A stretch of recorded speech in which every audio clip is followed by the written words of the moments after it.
darei subito la parola all'avvocato Gianni Ortis, che è il presidente dell'Istituto Friulano per la storia del Movimento di Liberazione. E ecco, buon ringrazio pomeriggio ancora tutti quelli che sono qui, sia i relatori in primo luogo e poi anche tutti quelli che vorranno seguire questo pomeriggio.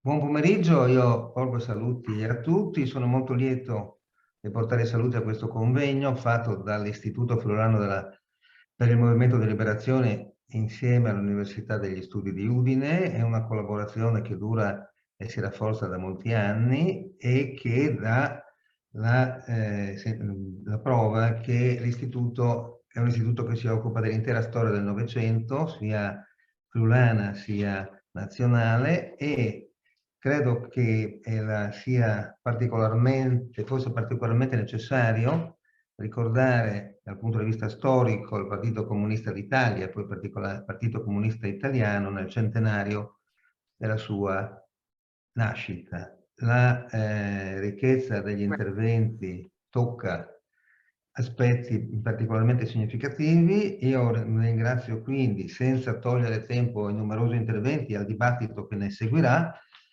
ringrazio in particolare la direttrice Monica Emanuelli, in particolare ancora il professor Paolo Ferrari, che è il direttore della rivista dell'Istituto, per la sua attività in questo caso, ma in generale per la sua attività, per il lavoro che fa, oltre che nell'università, anche per l'istituto stesso. Saluto tutti i partecipanti e ascolterò con molto interesse le relazioni.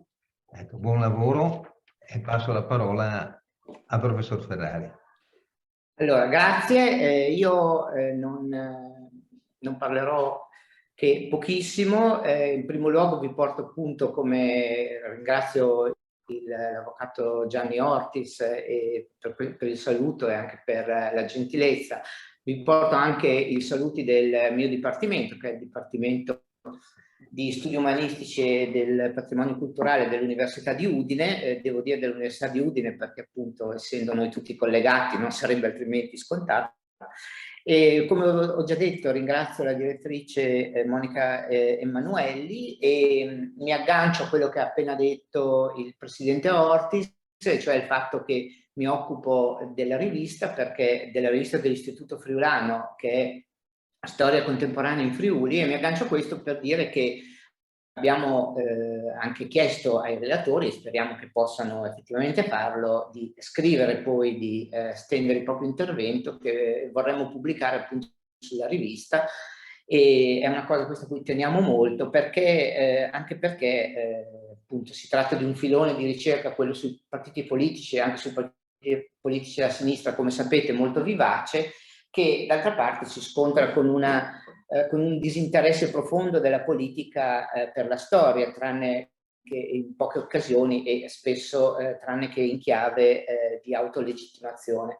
E quindi teniamo molto a una riflessione di questo genere, anche perché ci aiuta a uscire da schemi che forse non sono, diciamo, quelli del dibattito storiografico, però sono sicuramente quelli del dibattito pubblico a proposito della storia dei partiti politici e in particolar modo a proposito della storia del Partito Comunista. Vi direi che, anzi vorrei ripetere che l'organizzazione è dovuta in larghissima parte al professor Claudio Natoli, che quindi ringrazio ora, diciamo, in apertura per l'organizzazione complessiva di questo seminario e che ha effettivamente reso possibile qualche cosa che non è molto consueto, cioè riunire alcuni dei maggiori studiosi della storia del Partito Comunista, ma anche del movimento operaio, dei sindacati, delle forze, diciamo, della sinistra. Naturalmente dovremmo aprire una parentesi per definire che cos'è la sinistra, ma questo potrebbe solo essere l'oggetto di un altro convegno. E lo ringrazio molto perché appunto abbiamo un gruppo di studiosi, abbiamo qui con noi un gruppo di studiosi che hanno una lunga ricerca dietro le spalle su questi temi e che sono studiosi di riferimento su questi temi sicuramente a livello non solo nazionale. E quindi vorrei ringraziare ancora Alexander Höbel e Aldo Agosti, Albertina Vittoria e Guido Liguori. Aggiungo che vorrei dire qualcosa sui loro lavori, sul loro percorso, anche se in maniera molto sintetica, perché questa iniziativa è destinata anche agli studenti dell'Università di Udine. Quindi insomma è anche utile che vi sia qualche elemento, è anche utile fornire qualche elemento relativo a dei percorsi di studio che sono non solo molto, diciamo, molto interessanti, ma complessi, che si sono articolati in molti lavori e anche in molti filoni di ricerca, di cui ovviamente io non posso dar conto, ma ai quali vorrei solamente accennare. Se siete d'accordo, seguiamo il percorso che avevamo individuato fin dall'inizio, cioè la scansione, diciamo, la successione degli interventi che avevamo individuato fin dall'inizio, e partirei dal professor Alexander Höbel, quindi a meno che tu, Claudio, non voglia aggiungere qualcosa ora in apertura, cosa che ci farebbe ovviamente molto piacere. Se no, va benissimo così, ci sarà già molto da riflettere e da discutere nel corso del seminario. Benissimo, ci sarà molto da riflettere e discutere, e soprattutto, come ci eravamo detti io e Claudio, evitiamo le lunghe introduzioni e lasciamo tempo ai relatori. Alexander Höbel allora è il nostro primo relatore, e il tema che ha scelto è fascismo, antifascismo, resistenza nella storia del PC, quindi abbiamo una relazione appunto che parte dal tema dell'antifascismo. Alexander Höbel appartiene all'Università di Napoli Federico II, ha iniziato già con la tesi di laurea e poi con quella di dottorato a occuparsi della storia del Partito Comunista, inizialmente appunto dalla morte di Togliatti al 68, poi ha lavorato alla Fondazione Luigi Longo e nell'ambito di molte ricerche, ovviamente per tutti i relatori non posso che accennare ad alcune di queste ricerche, ha lavorato anche alla stesura di un libro appunto su Luigi Longo.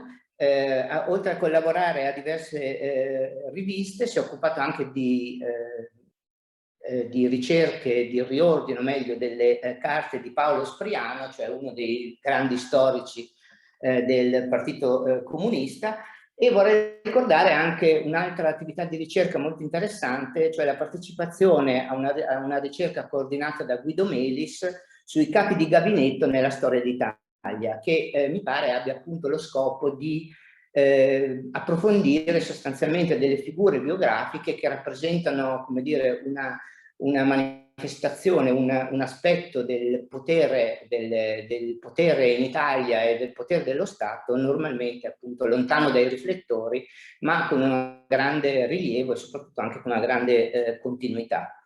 Tra le sue monografie, oltre ai lavori appunto sulla vicenda biografica di Luigi Longo, c'è anche La strage del treno 904, che è un lavoro su storia e memoria molto interessante, e anche delle ricerche che hanno allargato i suoi interessi dall'ambito strettamente nazionale appunto all'ambito internazionale, occupandosi della guerra fredda, di Stalin fino alla fine dell'Unione Sovietica. Quindi vi do subito la parola, però appunto ho voluto dare qualche riferimento che credo possa essere utile a tutti quelli che non hanno una diretta esperienza di studio su questi argomenti. A lei la parola. Grazie. Allora, grazie mille agli organizzatori per questo invito molto gradito, quindi un ringraziamento al professor Claudio Natoli, all'Università di Udine, in particolare al professor Paolo Ferrari, e all'Istituto Friulano per la Storia del Movimento di Liberazione, al suo presidente Gianni Ortis e alla sua direttrice Monica Emanuelli.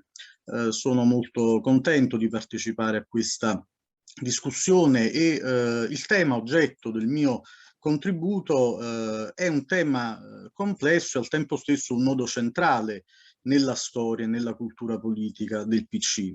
E dobbiamo dire che in parte è tornato anche nelle riflessioni e nel dibattito di questi mesi riflessioni stimolate appunto dal centenario della fondazione del Partito Comunista d'Italia. E quindi io porrò al centro di questa riflessione alcune domande, cercando di abbozzare qualche ipotesi di risposta, qualche ipotesi interpretativa.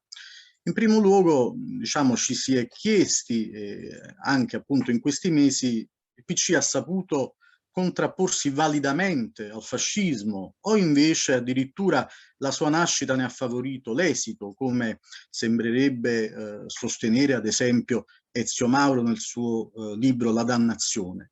La sua analisi del fascismo è stata adeguata a quella che era la realtà italiana di quegli anni. L'antifascismo è stato un elemento centrale o addirittura costitutivo della sua identità, o è stato solo un aspetto accessorio e contingente?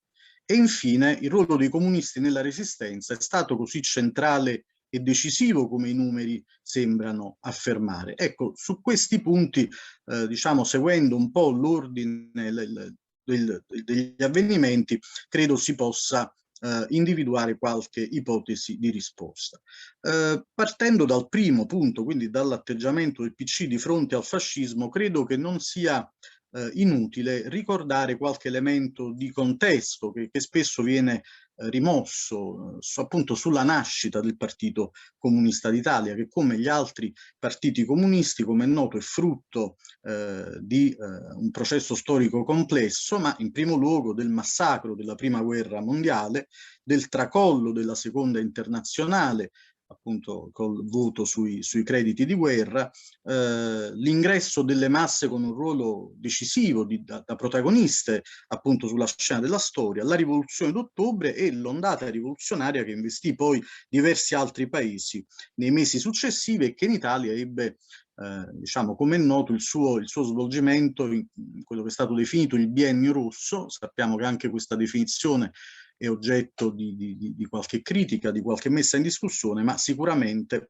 in quei 2 anni, tra moti contro il carovita, assunzione di fatto della gestione di gangli vitali della società da parte di camere del lavoro e cooperative, fino alla grande mobilitazione operaia, l'occupazione delle fabbriche, al movimento dei consigli di fabbrica del 1920, diciamo che il contesto italiano appunto lasciava intravedere la possibilità di uno sbocco rivoluzionario anche nel nostro paese, che quindi non era, diciamo, la fantasia di un gruppo di eccentrici, ma era qualcosa che in quei mesi roventi della storia era appunto una possibilità.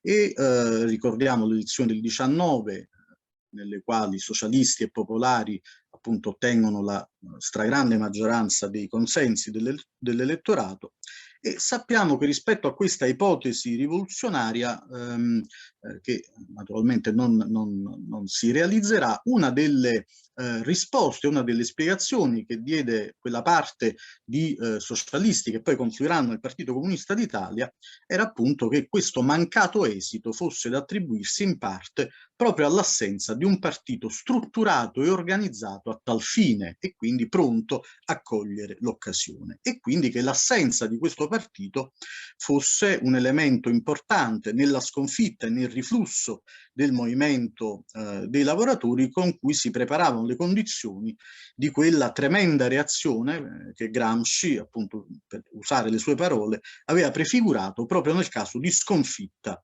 del movimento operaio. E in effetti le cose andarono in questo modo.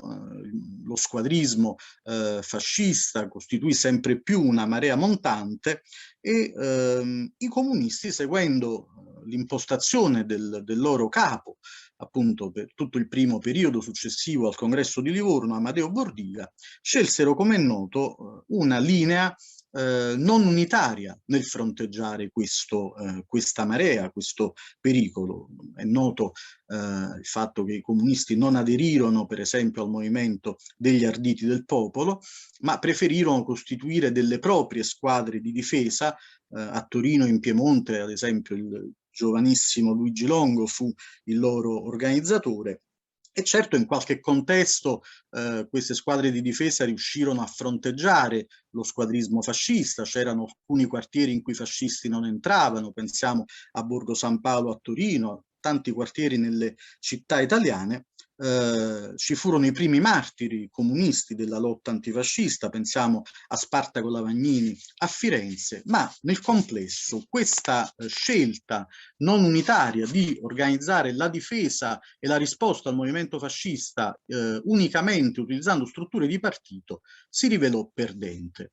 E lo stesso Gramsci, riflettendo su questi passaggi anni dopo, nell'articolo Contro il pessimismo del 24, scriverà: fummo travolti dagli avvenimenti, fummo senza volerlo un aspetto della dissoluzione generale della società italiana diventata un crogiolo incandescente.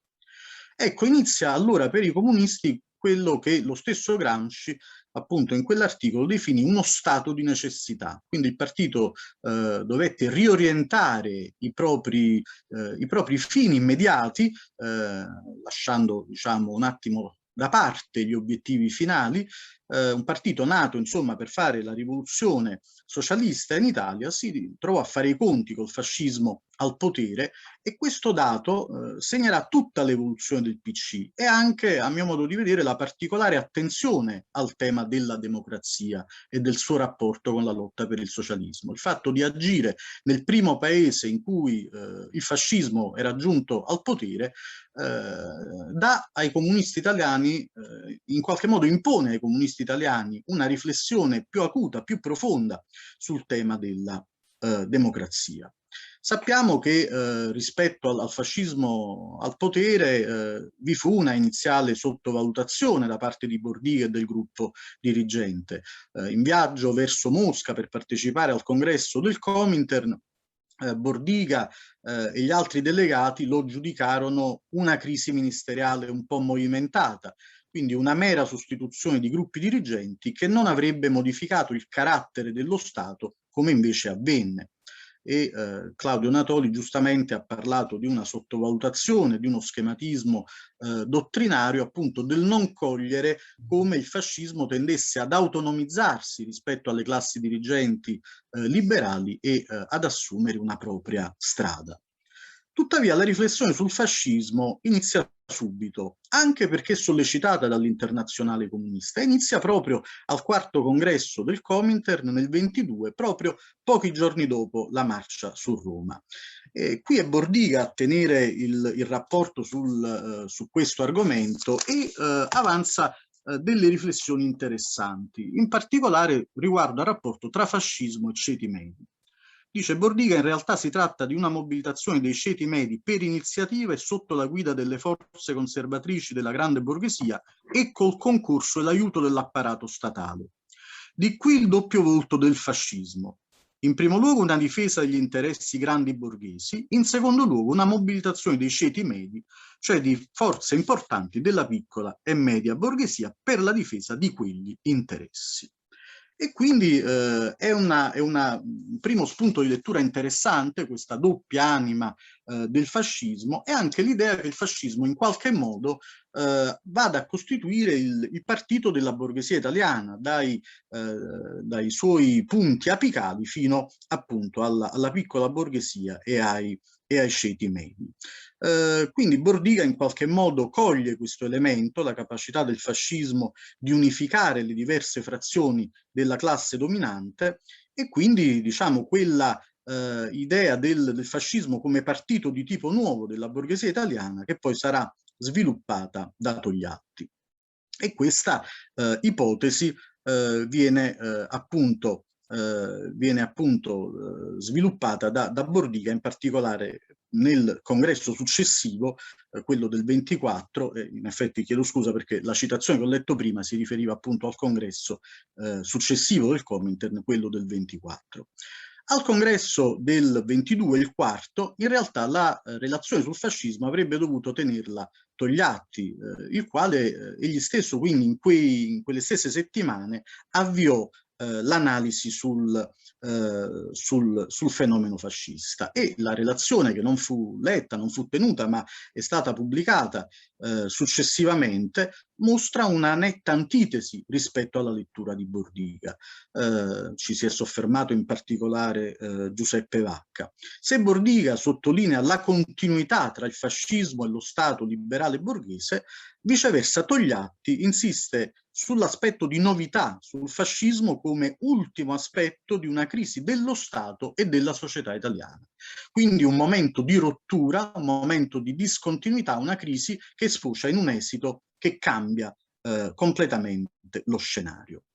Al fondo del fenomeno fascista Togliatti individua una debolezza storica della borghesia italiana, ma anche del movimento socialista italiano. E riguardo al fenomeno fascista parla di colorito rivoluzionario, sottolinea anch'egli il sostegno degli apparati dello Stato nella fase di ascesa verso il potere e poi naturalmente l'elemento militare, l'inquadramento militare delle masse è l'altro elemento che viene messo in luce. La riflessione di Togliatti ha a sua volta alle spalle l'elaborazione di Gramsci, che già nel 21, nel celebre articolo Il popolo delle scimmie, aveva individuato nel fascismo, cito, l'ultima rappresentazione offerta dalla piccola borghesia nel teatro della vita politica nazionale. Una rappresentazione, una discesa in campo che era iniziata dai moti nazionalistici della guerra e del dopoguerra, poi era proseguita e la piccola borghesia nazionalista era diventata antiparlamentarista. Anche qui vorrei leggere qualche riga di questo articolo di Gramsci. Appunto dopo le radiose giornate di maggio cosiddette, era avvenuto che la piccola borghesia, che si era asservita al potere governativo attraverso la corruzione parlamentare, aveva mutato la forma della sua prestazione d'opera, diventava antiparlamentare e cercava di corrompere la piazza. C'è tutta la retorica appunto nazionalista, l'avventura fiumana, ma dice Gramsci appare subito evidente che la base solida dell'organizzazione è la difesa della proprietà industriale e agricola dagli assalti della classe rivoluzionaria, degli operai e dei contadini poveri. Dopo aver corrotto e rovinato l'istituto parlamentare, la piccola borghesia corrompe e rovina anche gli altri istituti fondamentali dello Stato, l'esercito, la polizia, la magistratura, e sempre di più cerca di sostituire la violenza privata all'autorità della legge. Anche Gramsci successivamente parlerà di due volti del fascismo, quello urbano antioperaio e quello agrario anticontadino, antibracciantile, ancora più violento e feroce. Questa riflessione sul fascismo, e quindi come abbiamo visto comincia subito, prima ancora che il fascismo giunga al potere, compie un primo salto di qualità nel 23-24, in parallelo con quella autocritica di Gramsci a cui facevo riferimento prima, che costella il carteggio tra Gramsci stesso, Togliatti, Terracini, Tasca, Leonetti, Scoccimarro, raccolto poi in volume da Togliatti con il titolo La formazione del gruppo dirigente del PC nel 23-24. Il gruppo degli ex ordinovisti, ma anche altri dirigenti del partito, per esempio Scoccimarro, si sono ormai resi conto, si vanno rendendo conto che la direzione bordigliana è inadeguata, lavorano per un cambio non solo di gruppo dirigente del partito, ma di linea politica. E poi naturalmente questa evoluzione fa un ulteriore passo in avanti con la crisi Matteotti. È in quei mesi drammatici che il PC per la prima volta, possiamo dire, cerca di collegarsi con le altre forze antifasciste e al tempo stesso cerca di individuare degli sbocchi politici concreti che non siano immediatamente necessariamente la rivoluzione socialista.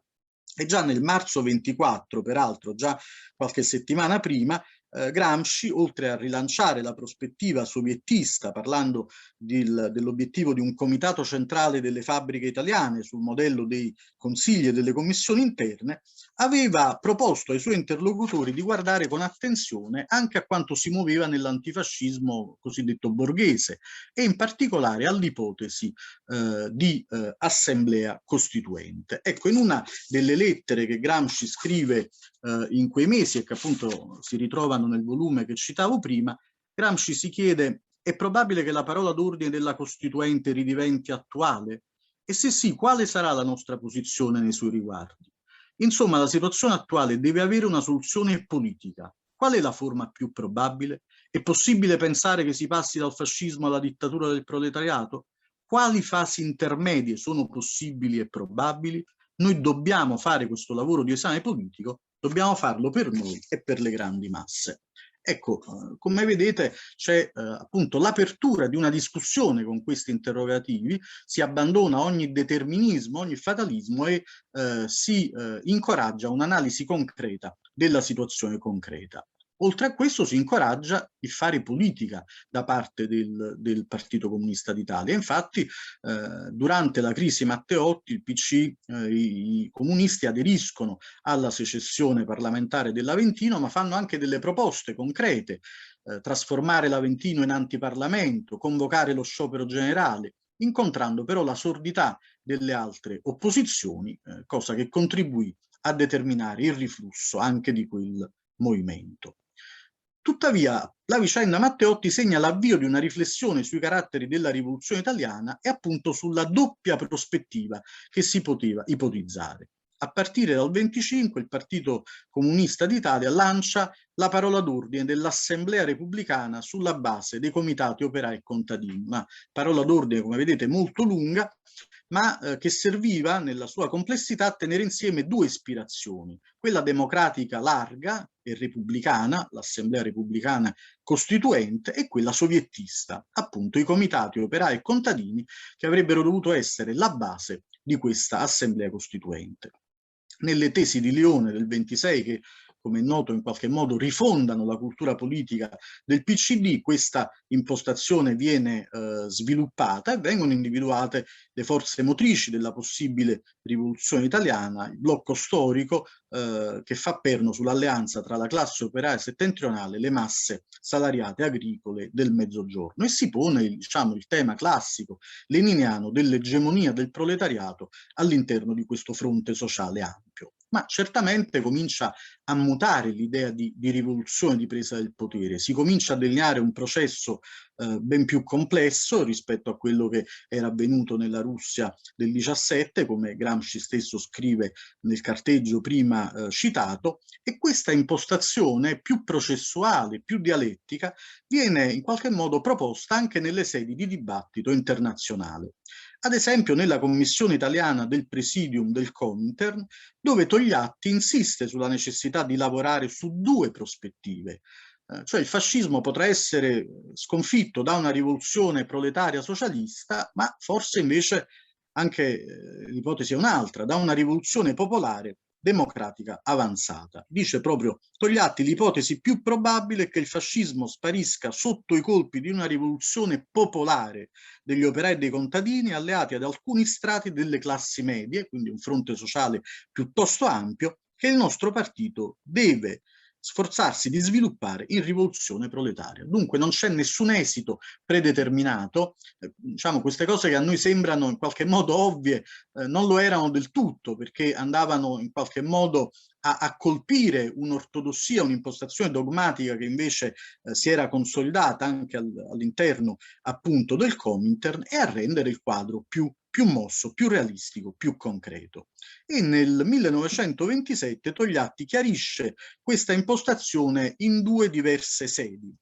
In una riunione dell'ufficio politico del gennaio 27, dove dice proprio chiaramente: la rivoluzione proletaria non è un atto isolato, ma un processo che passa per diversi momenti. E aggiunge: ogni rivoluzione, per essere vittoriosa, deve essere popolare, cioè non può essere, anche se ha l'obiettivo il socialismo, solo una rivoluzione proletaria. Deve avere cioè il concorso delle grandi masse popolari sotto la direzione appunto del proletariato industriale e agricolo. Questo Togliatti lo dice in una riunione dell'ufficio politico, ma lo scrive anche pochi mesi dopo, nel giugno 27, sullo Stato operaio, affrontando anche un altro tema al centro della indagine sulla rivoluzione antifascista come rivoluzione popolare, e cioè come i comunisti si rapportano al tema delle libertà democratiche, le cosiddette libertà borghesi, le libertà formali. Anche qui c'è una lettura che offre un elemento nuovo. Scrive Togliatti nell'articolo sulla nostra politica: Le libertà democratiche erano nel periodo delle rivoluzioni liberali condizione per il rafforzamento del potere della borghesia. Quando si apre con la guerra e il dopoguerra la crisi di sfascello della società capitalistica e la borghesia deve difendere il suo potere con la dittatura, le libertà democratiche diventano un inciampo e sono liquidate dalla borghesia stessa. Ma noi le vogliamo riconquistare, sì o no, queste libertà? E la riconquista di esse sarà per noi il contenuto della rivoluzione antifascista oppure no? E prosegue. La rivendicazione delle libertà e la difesa della democrazia sono dunque l'anima della lotta antifascista, così come sono l'anima della lotta rivoluzionaria del proletariato, cioè non c'è una contraddizione tra i due elementi, poiché soltanto la vittoria della rivoluzione proletaria potrà garantire la realizzazione sostanziale dei principi esaltati dal movimento rivoluzionario liberale borghese. Quindi mentre lottiamo per abbattere il capitalismo e dare il potere al proletariato, noi combattiamo anche per la libertà.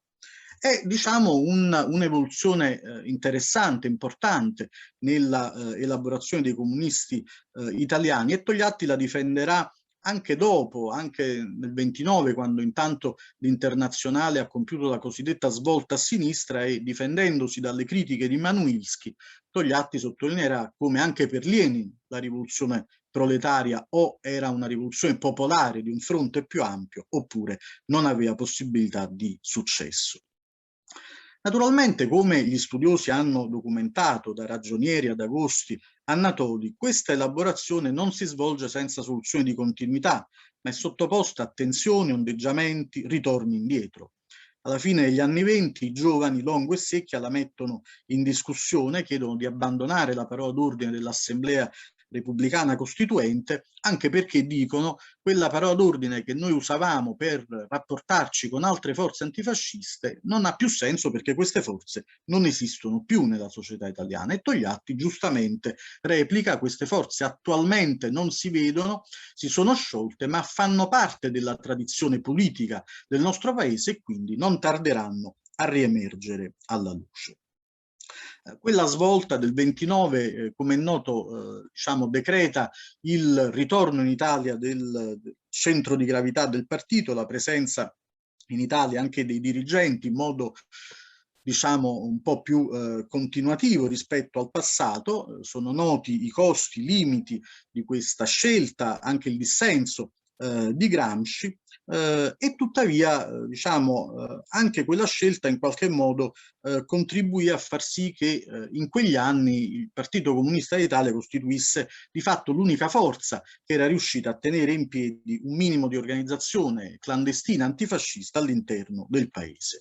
Aveva ricostituito già la CGIL sciolta dai gruppi dirigenti nel 1927, si era strutturato, come è noto, in un centro interno e in un centro estero, e all'interno del paese aveva tenuto in piedi uno scheletro organizzativo, con le cellule, le sezioni, in qualche caso addirittura le federazioni, i segretariati interregionali, tutto ciò che diciamo rientrava nella formula lavoro illegale, lavoro clandestino, a cui si univa il tentativo di utilizzare tutti i margini di azione legale possibile, con un lavoro politico e sindacale nelle organizzazioni di massa del regime, sindacati corporativi e dopolavoro in primis. Il presupposto di questa scelta era l'idea, la consapevolezza che il fascismo fosse, per usare l'espressione di Ragionieri, quando introduce le lezioni sul fascismo di Togliatti, un regime reazionario di massa, cioè che aveva fatto i conti con la società di massa con cui i liberali non avevano fatto i conti, e quindi occorreva non perdere del tutto i legami con queste masse organizzate in modo passivo dal fascismo, irregimentate e però al tempo stesso in qualche modo anche rese attive. Di qui appunto la direttiva entrista approvata dal Comintern già nel 28 e precisata da Togliatti nei primi anni 30, quindi fare politica anche all'interno delle organizzazioni di massa del fascismo, quelle operaie, ma diciamo qualcosa di simile avverrà anche per i GUF, per i gruppi universitari fascisti, e questo favorirà poi la crescita anche di una nuova leva di quadri e di militanti. Accanto allo sforzo di elaborazione c'è dunque una costante azione politica, quello che era possibile chiaramente in quel contesto. svolta nel paese e nell'emigrazione, non solo dai dirigenti ma anche da quadri e militanti di base, molto spesso rivoluzionari di professione, ossia militanti che consacravano la loro vita alla militanza politica, in qualche caso entrando negli apparati del Comintern, in altri casi operando nella clandestinità all'interno del paese. Ecco, per questi quadri, questi militanti molto spesso perseguitati, arrestati, confinati, l'antifascismo, io credo, possiamo dire, era un elemento costitutivo, non accidentale o contingente, e il nesso con gli obiettivi socialisti era per quei militanti molto stretto. Sappiamo che sul piano quantitativo il contributo dei comunisti al movimento antifascista in quegli anni è un contributo largamente maggioritario. Su 4.596 condannati dal Tribunale Speciale, 4.040 furono i comunisti, destinati a lunghi anni di carcere o di confino, e sappiamo che anche il carcere e il confino furono luoghi in cui i comunisti non rinunciarono a organizzarsi, a strutturare collettivi, a organizzare dei corsi di formazione, no? La famosa università del carcere o del confino. L'antifascismo comunista e la riflessione sulla rivoluzione italiana fanno poi un altro passo in avanti nella stagione dei fronti popolari. Io spero di non star prendendo troppo tempo, nel caso anche dei segnali da parte del Presidente possono eventualmente farmi capire. No, continui pure, abbiamo tempo. Con Claudio Anatoli ci siamo messi d'accordo in modo da lasciare spazio e poi alla fine faremo la discussione. Quindi... Va bene, grazie. Dicevo appunto, un altro salto di qualità si compie con la stagione dei fronti popolari. Sappiamo che appunto i comunisti italiani emigrati in URSS avevano, come dicevo poco fa, incontrato molto spesso le strutture del Comintern. Quelli che vivevano in Francia assistono invece negli anni 30 alla trasformazione del Partito Comunista francese in partito di massa. Ci sono dei bellissimi materiali audiovisivi che qualche anno fa sono stati portati a Roma da Serge Volikov e proiettati all'archivio audiovisivo del Movimento Operaio, del Partito Comunista francese nella stagione dei fronti popolari, dove si vedono le feste, le gare ciclistiche, le gare sportive, tutto quello che poi vedremo nella tradizione del Partito Comunista italiano nel dopoguerra. E sicuramente questa suggestione del partito di massa colpisce i quadri del PCD che in quel momento si trovano in Francia, da Longo a Di Vittorio, e questi stessi dirigenti riannodano i contatti con le altre forze antifasciste.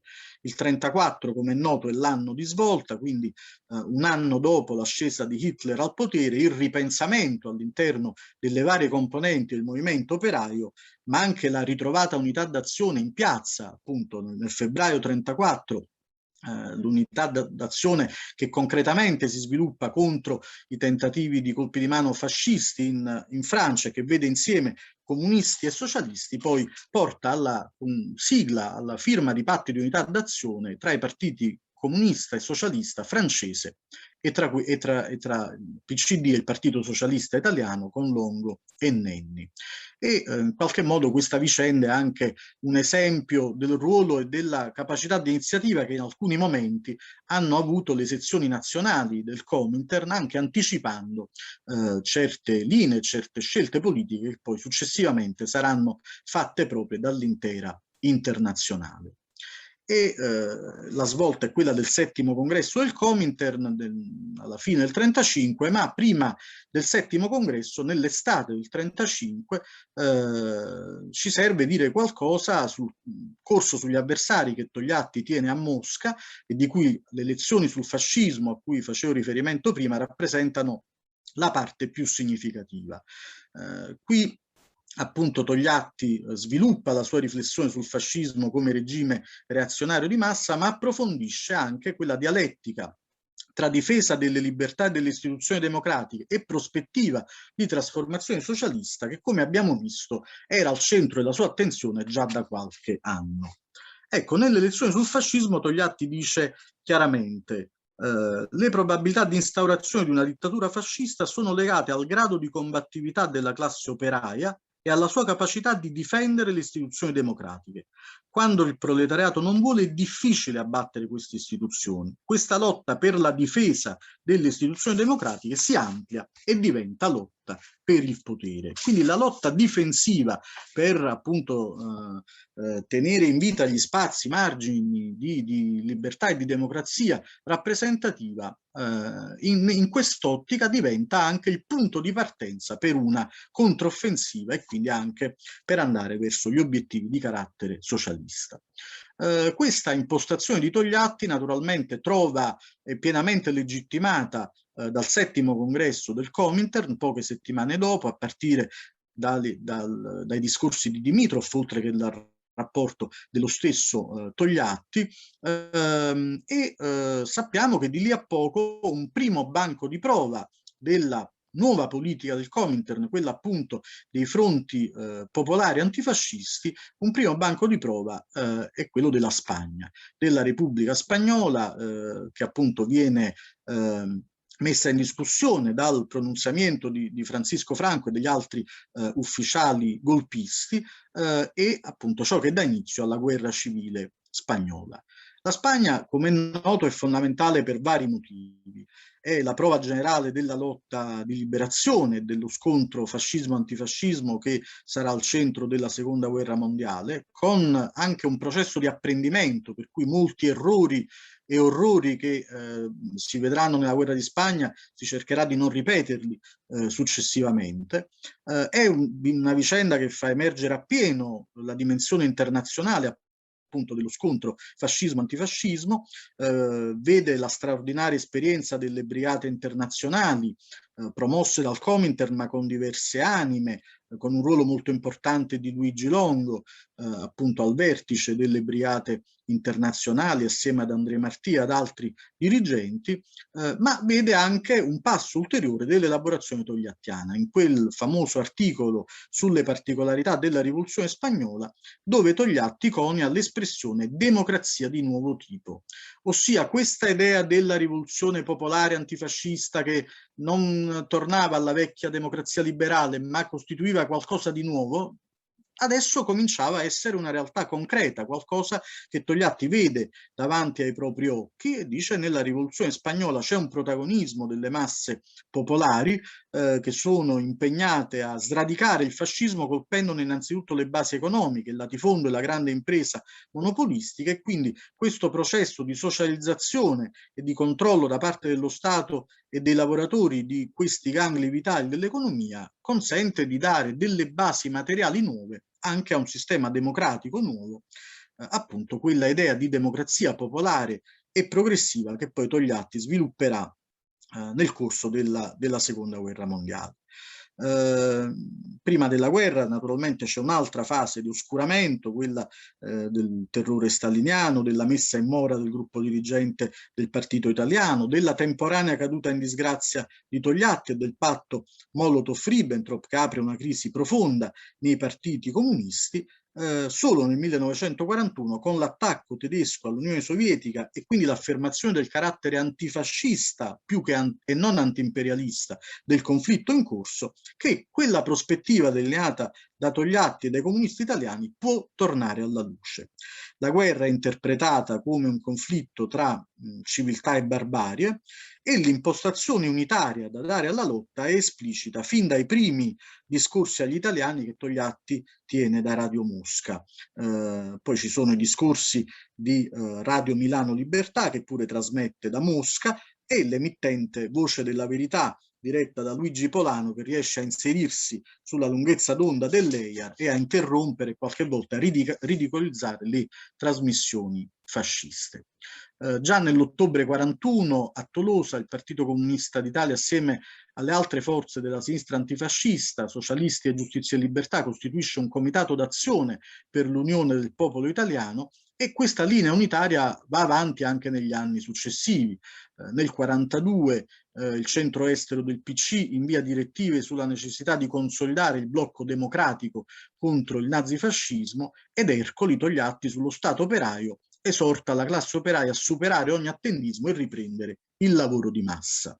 Nel luglio del 42 torna a uscire l'Unità clandestina, che era stata sospesa nel 39 e che già alla fine dell'anno raggiunge decine di migliaia di lettori, dando, come ricorderà Fabrizio Nofri, uno straordinario stimolo alla ripresa del lavoro politico e anche raggiungendo nuove generazioni appunto di militanti, quadri comunisti, spesso di provenienza studentesca, intellettuale, che avranno un ruolo importante nella resistenza.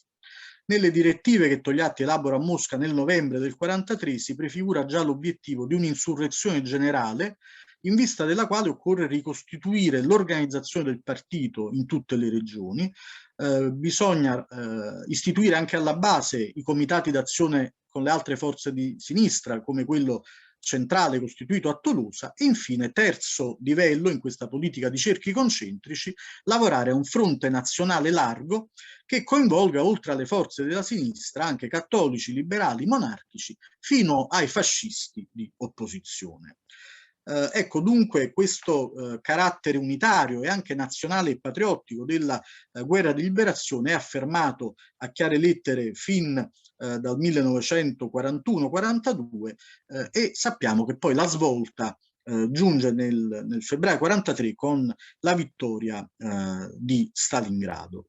È a questo punto che i comunisti possono rilanciare i loro obiettivi, gli obiettivi immediati, quelli propagandati nei loro volantini, alla loro stampa, sono pane e libertà, la cacciata di Mussolini, l'aumento dei salari, e questo lavoro di agitazione pone le basi per gli scioperi di marzo, gli scioperi del marzo 43, importante il ruolo dell'operaio comunista Leo Lanfranco alla Fiat Mirafiori, scioperi che dalla Fiat si estenderanno poi in gran parte del Piemonte e della Lombardia.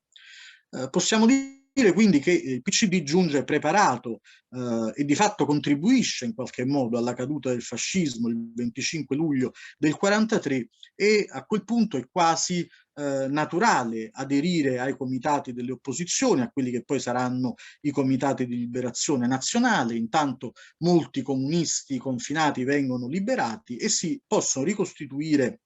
Si può ricostituire la direzione del partito con i due gruppi, quello di Milano e quello di Roma, più la delegazione meridionale.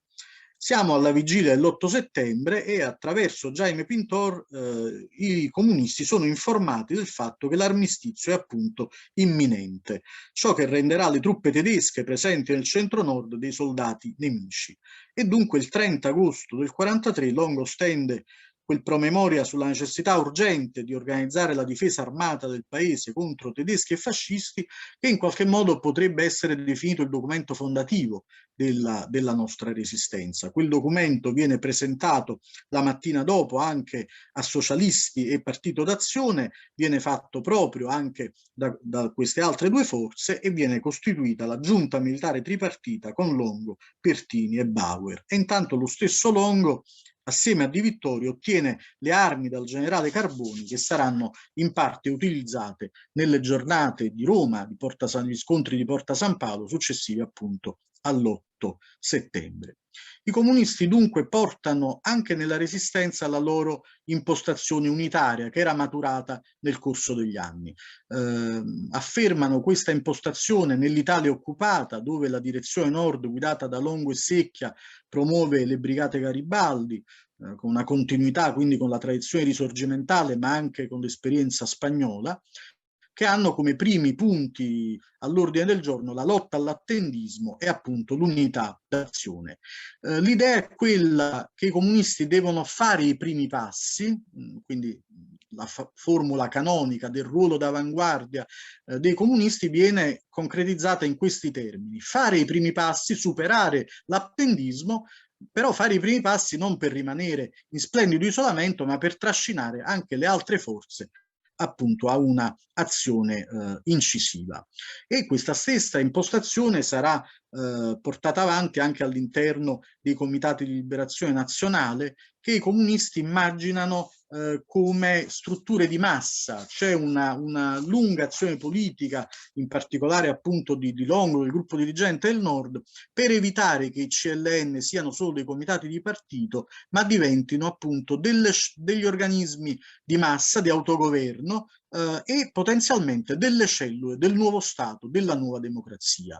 Quindi riprende anche nel fuoco di quella lotta la riflessione sulla democrazia popolare o progressiva. C'è un'elaborazione ricchissima che ora non c'è il tempo di citare, da parte di Longo, di Eugenio Curiel soprattutto, che si intreccia poi alla svolta di Salerno-Togliattiana, che appunto pone come obiettivo immediato la vittoria della guerra e quindi l'unità di tutte le forze antifasciste e nazionali con un vero governo di guerra antifascista guidato da Badoglio, ma l'obiettivo di fase è poi quello di un regime democratico e progressivo, una nuova democrazia che ponga su basi sociali nuove, diverse, appunto lo Stato che andrà a costituirsi dopo la guerra sulla base di quell'assemblea costituente di cui si era parlato nel 24 e che 20 anni dopo torna come obiettivo dei comunisti. Dunque una linea di continuità, pur tra le rotture, i ritorni indietro e gli ondeggiamenti,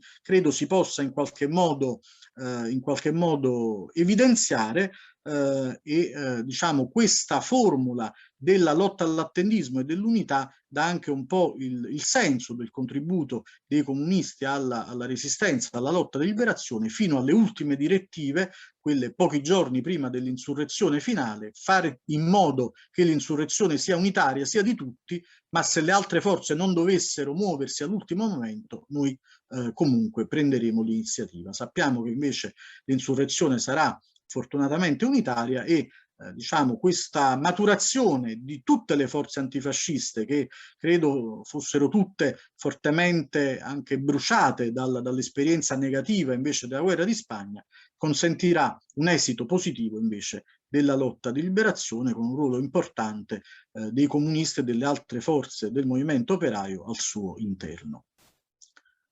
Io ho terminato e mi scuso un po' per la lunghezza di questa relazione. Grazie, non deve scusarsi, la ringrazio molto. Con Claudio Natoli siamo rimasti dell'idea di lasciarvi un ampio spazio, mezz'ora, insomma, o anche un poco di più per ogni relazione, e quindi va benissimo, la ringrazio molto. Ora, secondo, io proporrei di procedere con tutte le relazioni e lasciare lo spazio alla fine per la discussione, perché altrimenti rischiamo di arrivare molto tardi con l'ultima relazione, se siete d'accordo. Però naturalmente chiedo anche a voi e possiamo organizzarci come preferiamo. Se sei d'accordo, Claudio, sei collegato, Claudio, professor Natoli? Sì, sono d'accordo. Perfetto, se sei d'accordo allora dico due parole di presentazione. Nella tua presentazione vorrei presentarti. Brevi, mi raccomando. Soltanto per dire che appunto sono molto contento e ti ringrazio ancora per aver organizzato tutto questo seminario. Come voi sapete, il professor Natoli ha insegnato a lungo storia contemporanea all'Università di Cagliari ed è un altro dei grandi studiosi dell'antifascismo, della storia del Partito Comunista, ma anche del movimento socialista e comunista in generale fra le due guerre mondiali. È uno dei grandi esperti della storia fra le due, della storia europea, non solo italiana, fra le due guerre mondiali. Oltre in questo ambito ha svolto ricerche in molti archivi e non soltanto in archivi italiani, è un elemento anche questo da sottolineare. Vi cito qualcuno dei suoi libri: La terza internazionale del fascismo, Fascismo, democrazia, socialismo, comunisti e socialisti tra le due guerre mondiali, ma anche la cura di lavori molto originali come quello sulla resistenza tedesca dal 33 al 45 appunto, e Stato e società durante il Terzo Reich. Sono molti progetti e ancora di più i saggi, ai progetti ai quali ha partecipato e i saggi che ha scritto, però sicuramente appunto sottolineerei anche questo interesse per la storia comparata e anche appunto per la storia comparata del fascismo in Europa. Quello che dico per il professor Natoli vale anche per tutti gli altri, posso solo citare qualche singolo lavoro, perché poi tutti siamo capaci di cercare su internet una bibliografia completa, ma la mia introduzione vuole essere solo un suggerimento a farlo. Mi piace però ricordare anche il fatto che ha un legame anche con il Friuli, il professor Natoli, perché ha organizzato 2 convegni e diverse mostre su Tina Modotti. Mi fa piacere ricordarlo non solo perché appunto io non friulano ma lavoro in Friuli, ma anche perché ho collaborato con Claudio e questo mi ha fatto molto piacere. Colgo l'occasione per salutare anche Maridomini, che è la presidentessa del comitato Tina Modotti, che ha sede qui in Friuli, a Tolmezzo. E come ultima indicazione vi ricordo la cura di 2 libri recenti usciti per le edizioni Biella di Roma, e cioè Le lettere dal carcere di Aldo Natoli e Altre lettere dal carcere. Il titolo del libro è però Da Regina Celia a Civitavecchia di Lucio Lombardo Radice. Lavori che ci permettono, io credo, di entrare all'interno di un mondo, all'interno della lotta politica, ma anche dei rapporti che in generale queste persone, un gruppo più ampio, ha tenuto negli anni del fascismo e della seconda guerra mondiale, che ci permettono quindi di approfondire molto, come spesso solo i carteggi possono permettere, le vicende individuali e le vicende collettive nei loro appunto riflessi sulla vita di ciascuno, e anche per quanto riguarda le complesse riflessioni che appunto quei grandi avvenimenti suscitarono nelle persone più attente e più acute del tempo. Scusate queste considerazioni forse troppo lunghe, do subito la parola a Claudio Natoli. Grazie. Ringrazio anch'io gli enti che hanno promosso questo incontro. Ringrazio Monica Manuelli e Paolo Ferrari per l'impeccabile cura di questo seminario, e dirò subito che, come ha già detto Hegel, nel periodo della lotta antifascista il tema della democrazia acquistò un peso centrale nella politica dei comunisti italiani. Ma allargando il campo, dirò anche che in questi anni si consolidarono il legame di ferro con l'Unione Sovietica e alcuni tratti essenziali nell'ideologia, nella cultura e nella conformazione del gruppo dirigente che avrebbero costituito un retroterra ineliminabile anche del Partito Nuovo nel secondo dopoguerra. Ecco, per una fase prolungata, il ruolo insostituibile svolto dal PC nell'organizzazione del movimento della Resistenza e nella nascita dell'Italia repubblicana, la costante difesa della democrazia e della Costituzione, sono stati indicati come altrettanti caposaldi di una via italiana corrispondente alle condizioni specifiche del paese, che sarebbe stata sviluppata in piena autonomia e in un rapporto anche di stretta continuità tra Gramsci e Togliatti.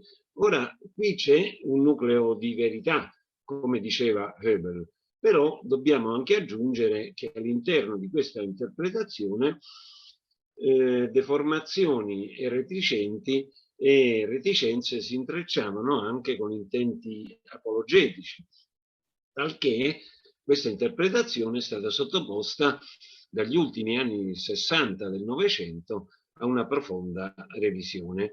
E qui si apre un ricchissimo ciclo di studi favoriti in modo determinante dall'apertura dell'archivio del PC, che vede impegnati studiosi di diverso orientamento e di diverse generazioni, suscita un vivace confronto tra alcuni dei massimi protagonisti di quel tempo e un'intensa produzione memorialistica.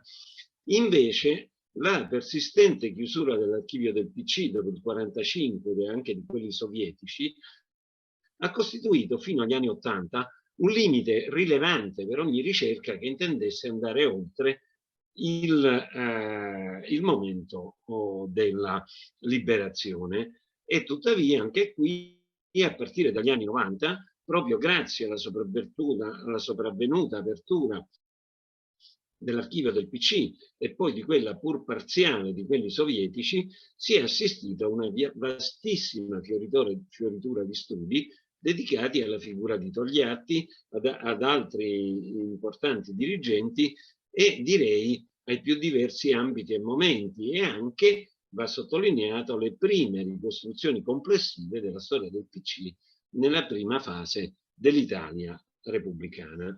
Ma devo anche ricordare una seconda tendenza che si è sviluppata dopo la caduta del muro di Berlino e che invece ha teso ad erigere la subordinazione allo Stato guida sovietico a paradigma interpretativo pressoché esclusivo della storia del PC nel quadro di una rappresentazione statica e monolitica del movimento comunista e di una riesumazione in chiave politico-ideologica e anche cospirativa e demonologica della teoria del totalitarismo. Allora, questo ha avuto anche un'influenza, riguarda un tentativo di carattere strumentalmente politico di cancellare la memoria collettiva, il ruolo storico dell'antifascismo e della resistenza e anche di delegittimare per questa via la stessa Costituzione repubblicana, ma per il tema che ci riguarda di più, direi che questa tendenza ha anche contribuito ad accreditare nell'opinione pubblica più vasta un'immagine della storia del PC come un errore o un incidente di percorso e comunque di una sorta di corpo estraneo alla storia d'Italia, la cui eco, come ricordava Alex, è riaffiorata anche nella pubblicistica corrente in occasione del recente centenario. Allora non c'è dubbio che l'URSS e il sistema sovietico staliniano rappresentassero un momento fondamentale di identità per i militanti, i quadri e l'intero gruppo dirigente del PC. E l'irradiazione del mito dell'URSS risiedeva nell'enorme forza di convincimento che essa aveva acquistato come simbolo del socialismo trionfante e ancor più, direi, della battaglia vittoriosa contro il nazifascismo, che aveva trovato il suo coronamento con la Resistenza.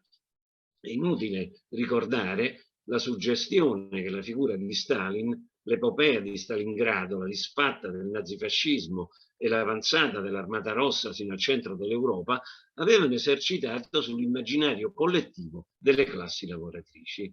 Tuttavia, se questo legame fu sin dall'inizio fondante, agì in modo profondamente diverso nei primi anni '20, durante la bolscevizzazione nell'epoca staliniana e anche appunto in quest'ultima fase gli spazi per un'elaborazione autonoma, per una politica nazionale variarono considerevolmente nel periodo della linea classe contro classe, nelle diverse fasi dei fronti popolari, nel biennio del patto Hitler-Stalin, durante la Resistenza, nell'immediato dopoguerra, negli anni del Cominform o dopo la crisi del 1956.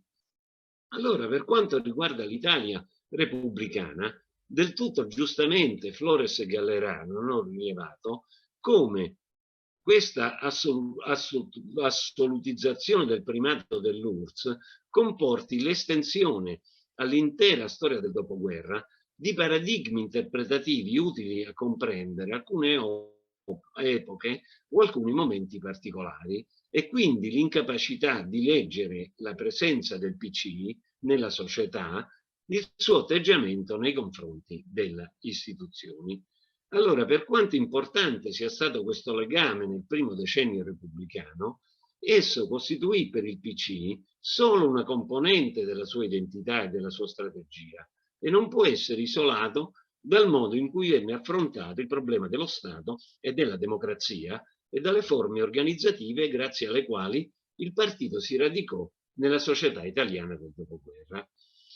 Perché accanto appunto all'identificazione con l'URSS, con tutti i condizionamenti che già ne erano derivati, dobbiamo tenere conto che vi era anche la ricchezza dell'analisi del fascismo e dell'elaborazione di Gramsci, sia pure recepita in modo quanto mai selettivo, e poi la ricerca togliattiana, già è stato detto, sul fascismo come regime reazionario di massa. E inoltre vi era la centralità dell'esperienza dei fronti popolari e della guerra di Spagna nella storia dell'antifascismo italiano, sia sul piano delle convergenze unitarie sviluppatesi tra comunisti, socialisti e gellisti, sia su quello della prospettiva di una nuova democrazia come sbocco della rivoluzione antifascista. E allora in questo contesto il ruolo determinante svolto dai quadri e dai dirigenti comunisti e dai militanti comunisti nella lotta antifascista e nella resistenza costituì sicuramente la premessa fondamentale del radicamento del PC nella società italiana, del carattere di massa del partito e della sua forza di attrazione nei confronti degli intellettuali progressisti e del protagonismo sociale delle classi lavoratrici. Si venne così definendo la duplice base su cui avrebbe poggiato la vicenda post-bellica dei comunisti italiani. Da un lato il contributo insostituibile offerto alla nascita e alla costruzione della democrazia repubblicana, dall'altro l'identificazione con l'Unione Sovietica e il senso di appartenenza al mondo nuovo, uscito vittorioso dallo scontro diretto con il nazifascismo, come catalizzatore delle aspettative di trasformazione radicale delle masse organizzate nel partito. Allora, da entrambi i punti di vista è impossibile prescindere dal ruolo personale di Togliatti. Al centro della strategia di Togliatti vi sarebbe stata l'utilizzazione più ampia possibile dei margini di autonomia consentiti nel quadro dell'incipiente divisione dell'Europa in sfere di influenza e delle compatibilità segnate dal nuovo ruolo assunto dall'URSS sulla scena mondiale. E questo vale in modo particolare per il periodo che seguì il ritorno di Togliatti in Italia, dalla svolta di Salerno alla nascita dell'Italia repubblicana. Allora, che la svolta di Salerno si inserisse pienamente nell'ambito della politica dei fronti nazionali promossa da Stalin sin dal 1941 e accolta, devo dire, con grande slancio ed entusiasmo dai partiti comunisti nel 1941 e che corrispondesse alle scelte della politica estera sovietica verso l'Italia è un fatto incontestabile. Ma questo non contraddice affatto il ruolo protagonistico di Togliatti riguardo al ruolo nazionale del PC nella guerra di liberazione e gli obiettivi di trasformazione politico-sociale e istituzionale che ne derivavano nel quadro delle nuove prospettive legate all'auspicata nascita di un nuovo ordine mondiale all'insegna della collaborazione tra i tre grandi.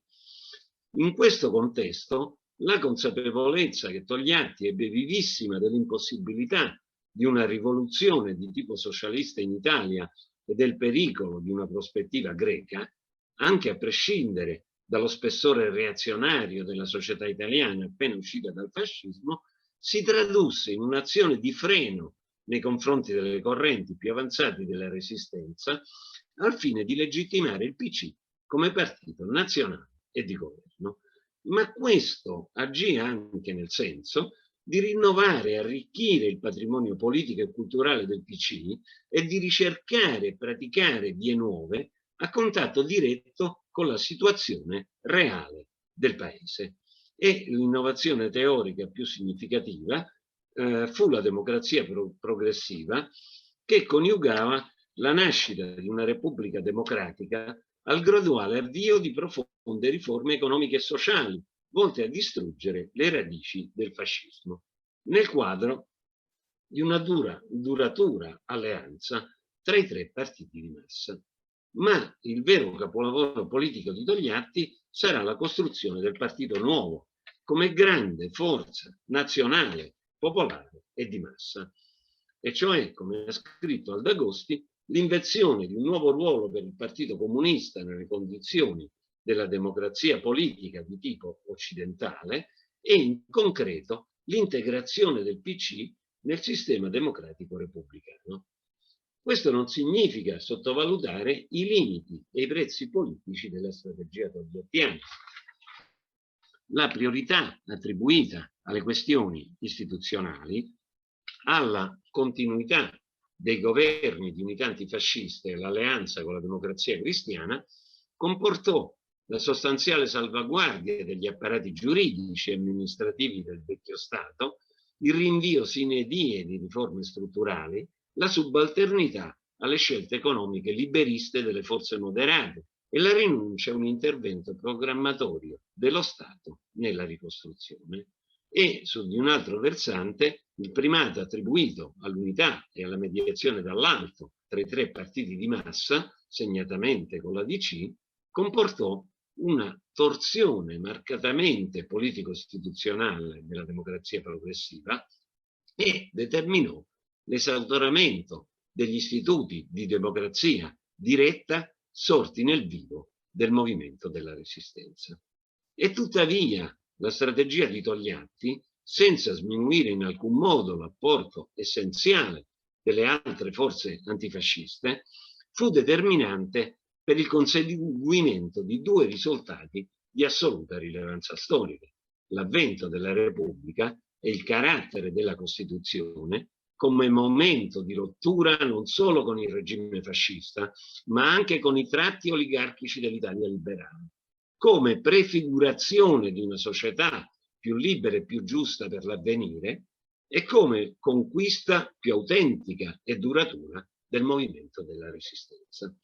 Ora cercherò di allargare la riflessione all'intera storia del PC nel dopoguerra, al rapporto tra partito e società italiana e segnatamente al rapporto con le classi lavoratrici. Al di là dei limiti e dei ritardi nella comprensione dei mutamenti politici e sociali che contrassegnarono le varie fasi dell'Italia repubblicana, sottolineerei la straordinaria capacità del Partito Nuovo di costituire per almeno un decennio, con la sua ideologia, la sua organizzazione, con il suo insediamento capillare su tutto il territorio nazionale, con la sua presenza nelle grandi lotte che interessarono il triangolo industriale, le aree bracciantili e mezzatrili del centro-nord, i latifondi del meridione, un referente essenziale per l'aggregazione e l'emancipazione politica e culturale delle classi subalterne e un fattore determinante per la crescita della società civile e lo sviluppo della democrazia italiana. Esaminato da questo punto di vista, il periodo 47-54 non costituisce una mera parentesi nella storia del PC. Una parentesi da condannare o da rimuovere a seconda dei punti di vista, all'insegna delle categorie, devo dirlo, spesso indebitamente personalizzate, dell'arroccamento settario, della doppiezza e della subalternità all'URSS e allo stalinismo. La contrapposizione bipolare, infatti, non fu in Italia un mero sottoprodotto politico e ideologico della guerra fredda, corrispose a uno scontro politico e sociale di estrema durezza che aveva al centro i problemi del lavoro e delle libertà sindacali nelle fabbriche, la lotta contro i licenziamenti, la difesa dei salari, della dignità e dei diritti dei lavoratori, la riforma agraria nel Mezzogiorno, i soprusi e gli eccidi da parte delle forze della polizia, la salvaguardia delle garanzie costituzionali, l'autonomia politica e culturale delle forze del movimento operaio. Fu questo il terreno su cui si attestò l'intero gruppo dirigente del PC, al di là dei contrasti sulle modalità della politica di unità nazionale, sul ruolo della mobilitazione delle masse, sulla questione delle alleanze e sulla struttura organizzativa del partito. E fu in questi anni che si consolidò, al di là dei limiti analitici e delle stesse sconfitte subite sul campo, l'insediamento sociale del PC come componente essenziale e ineliminabile della vita politica italiana. Certo, l'identificazione con l'URSS e con il campo socialista fu allora totale ed assunse forme e contenuti che richiamavano alla memoria il clima fideistico e intollerante degli ultimi anni 30. Rafforzamento del partito e del suo modello totalizzante di militanza nel quadro di una concezione rigorosamente difensiva della democrazia, priorità attribuita alle mobilitazioni di carattere politico e esaltazione del mito sovietico in contrapposizione a un capitalismo giudicato come ormai condannato dalla storia, riassunsero il contenuto finalistico dell'azione PC, senza peraltro mai rimetterne in discussione la lealtà politica verso la Costituzione repubblicana.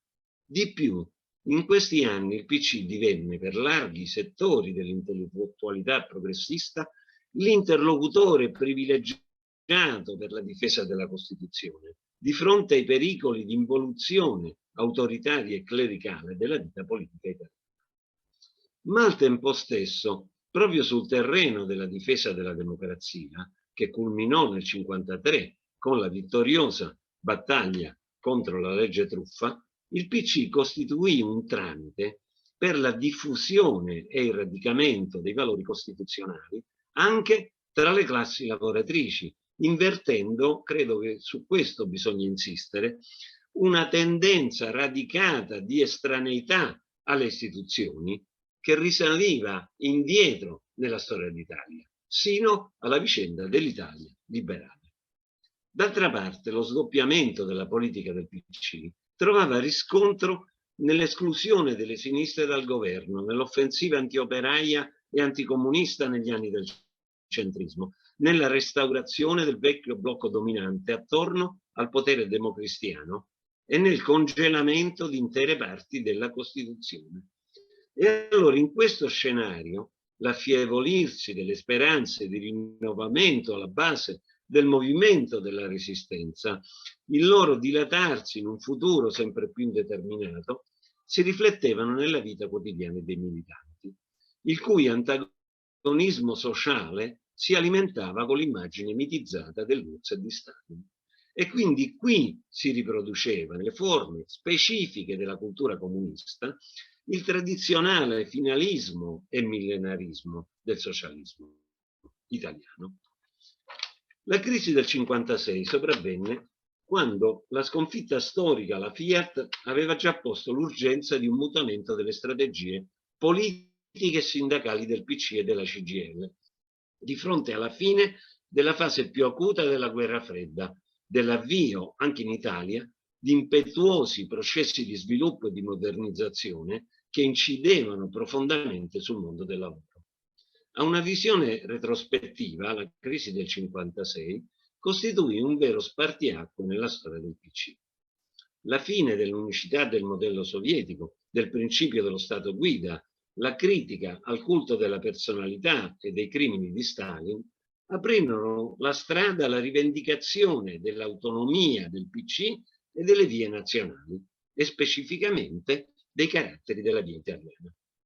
Per parte sua, l'ottavo congresso avrebbe posto le basi per la fuoriuscita dal PC dall'assedio e dall'isolamento seguito all'intervento sovietico in Ungheria, che fu appoggiato dal partito, e avrebbe aperto la strada a una rinnovata iniziativa nelle istituzioni e nella società italiana.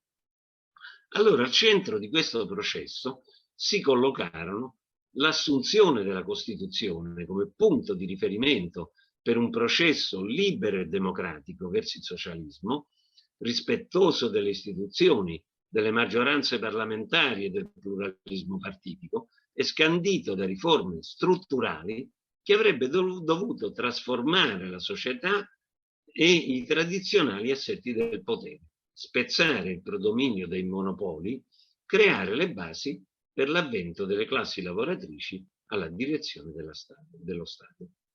A ciò aprì la strada a una declinazione non solo difensiva, bensì espansiva della democrazia, al cui interno la precedente prospettiva esclusivamente politica della democrazia progressiva tendeva a coniugarsi con un progetto di profonda trasformazione della società. Per la verità, i fatti di Polonia e ancor più di Ungheria segnarono un innegabile arretramento della riflessione critica su Gurz rispetto all'intervista di Togliatti su nuovi argomenti, un riavvicinamento del PC al partito sovietico e una rinnovata fiducia nella superiorità, nella capacità di autoriforma e di espansione del campo socialista nell'ambito di quella che ora era teorizzata come la coesistenza pacifica con il capitalismo. Su di un altro versante il partito aveva bensì profondamente rinnovato il proprio gruppo dirigente, ma aveva conservato la sua struttura centralizzata basata sul centralismo democratico, con il correlato allontanamento degli innovatori più determinati. Tuttavia, altri processi innescati dal 1956 sarebbero risultati nel tempo irreversibili. Da una parte una sempre maggiore autonomia di ricerca conseguita dagli intellettuali, rimasti dopo il trauma dell'Ungheria nell'area del partito, dall'altra l'affermarsi di un'autonomia di elaborazione e di iniziativa da parte della CGIL.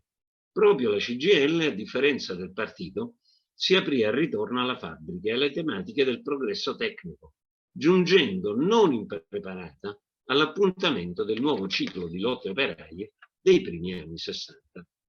D'altra parte, l'avvio del centro-sinistra, di cui Togliatti scelse di accettare la sfida, non poteva non stimolare un'analisi meno condizionata dai paradigmi catastrofisti degli anni del Cominform verso un'elaborazione più approfondita sul tema delle riforme di struttura. Il problema storico su cui riflettere è, tuttavia, il complesso di fattori che portò già nella prima fase del centro-sinistra al prevalere nel gruppo dirigente del PC di un rinnovato privilegiamento del primato del partito e degli schieramenti politici e di governo rispetto a un impegno più conseguente sul tema delle riforme da avviare nello Stato e nella società, nonché alla capacità di rapportarsi in modo nuovo con la nuova soggettività operaia e le aspettative delle nuove generazioni. Anche dopo la sopravvenuta rottura con il centro-sinistra organico all'inizio del 64, al centro dell'attenzione del PC vi fu non già la tematica delle riforme, bensì la chiusura verso il PC da parte della nuova maggioranza. Molto più dinamica si dimostrò per converso la sperimentazione di progetti originali di governo dello sviluppo a livello delle regioni, a cominciare dall'Emilia Romagna e dalle amministrazioni locali rosse. Qui si realizzò, credo, uno scambio virtuoso tra società, politica e organi periferici di governo, un riuscito intreccio di industrializzazione, urbanizzazione, istituzioni e bisogni sociali, controllo pubblico del territorio, in un rapporto di interazione tra enti amministrativi, associazioni economiche, sociali, culturali, ricreative e organismi di base e periferici del partito. Verso la metà degli anni 70 emergeva tuttavia in controluce un nodo fondamentale che il PC di Togliatti e quello dei suoi successori si sarebbe rivelato incapace di sciogliere, e cioè l'alternativa tra continuità nella tradizione e rinnovamento della cultura politica del partito, la divaricazione tra primato della politica e delle alleanze all'interno delle istituzioni e del sistema tradizionale dei partiti, riforme di struttura e trasformazioni dal basso della società, tra direzione dall'alto, autonomia e soggettività dei nuovi protagonisti sociali. Allora, su queste tematiche, subito dopo la morte di Togliatti, si aprirà al vertice del PC un confronto sulla crisi del centro-sinistra e sui suoi possibili esiti. E qui si delinearono giudizi profondamente diversi, e cioè se si dovesse operare per un governo che realizzasse alcuni provvedimenti anche limitati di riforma nella prospettiva di una futura nuova maggioranza nel quadro del superamento della pregiudiziale anticomunista. Questo sarà un tema che peserà sempre di più sulla politica del partito negli anni successivi, o se invece non si dovesse privilegiare il ruolo del PC di soggetto autonomo attraverso sia il rilancio di un programma organico di riforme di struttura, sia un'azione volta a modificare gli squilibri di potere all'interno della società.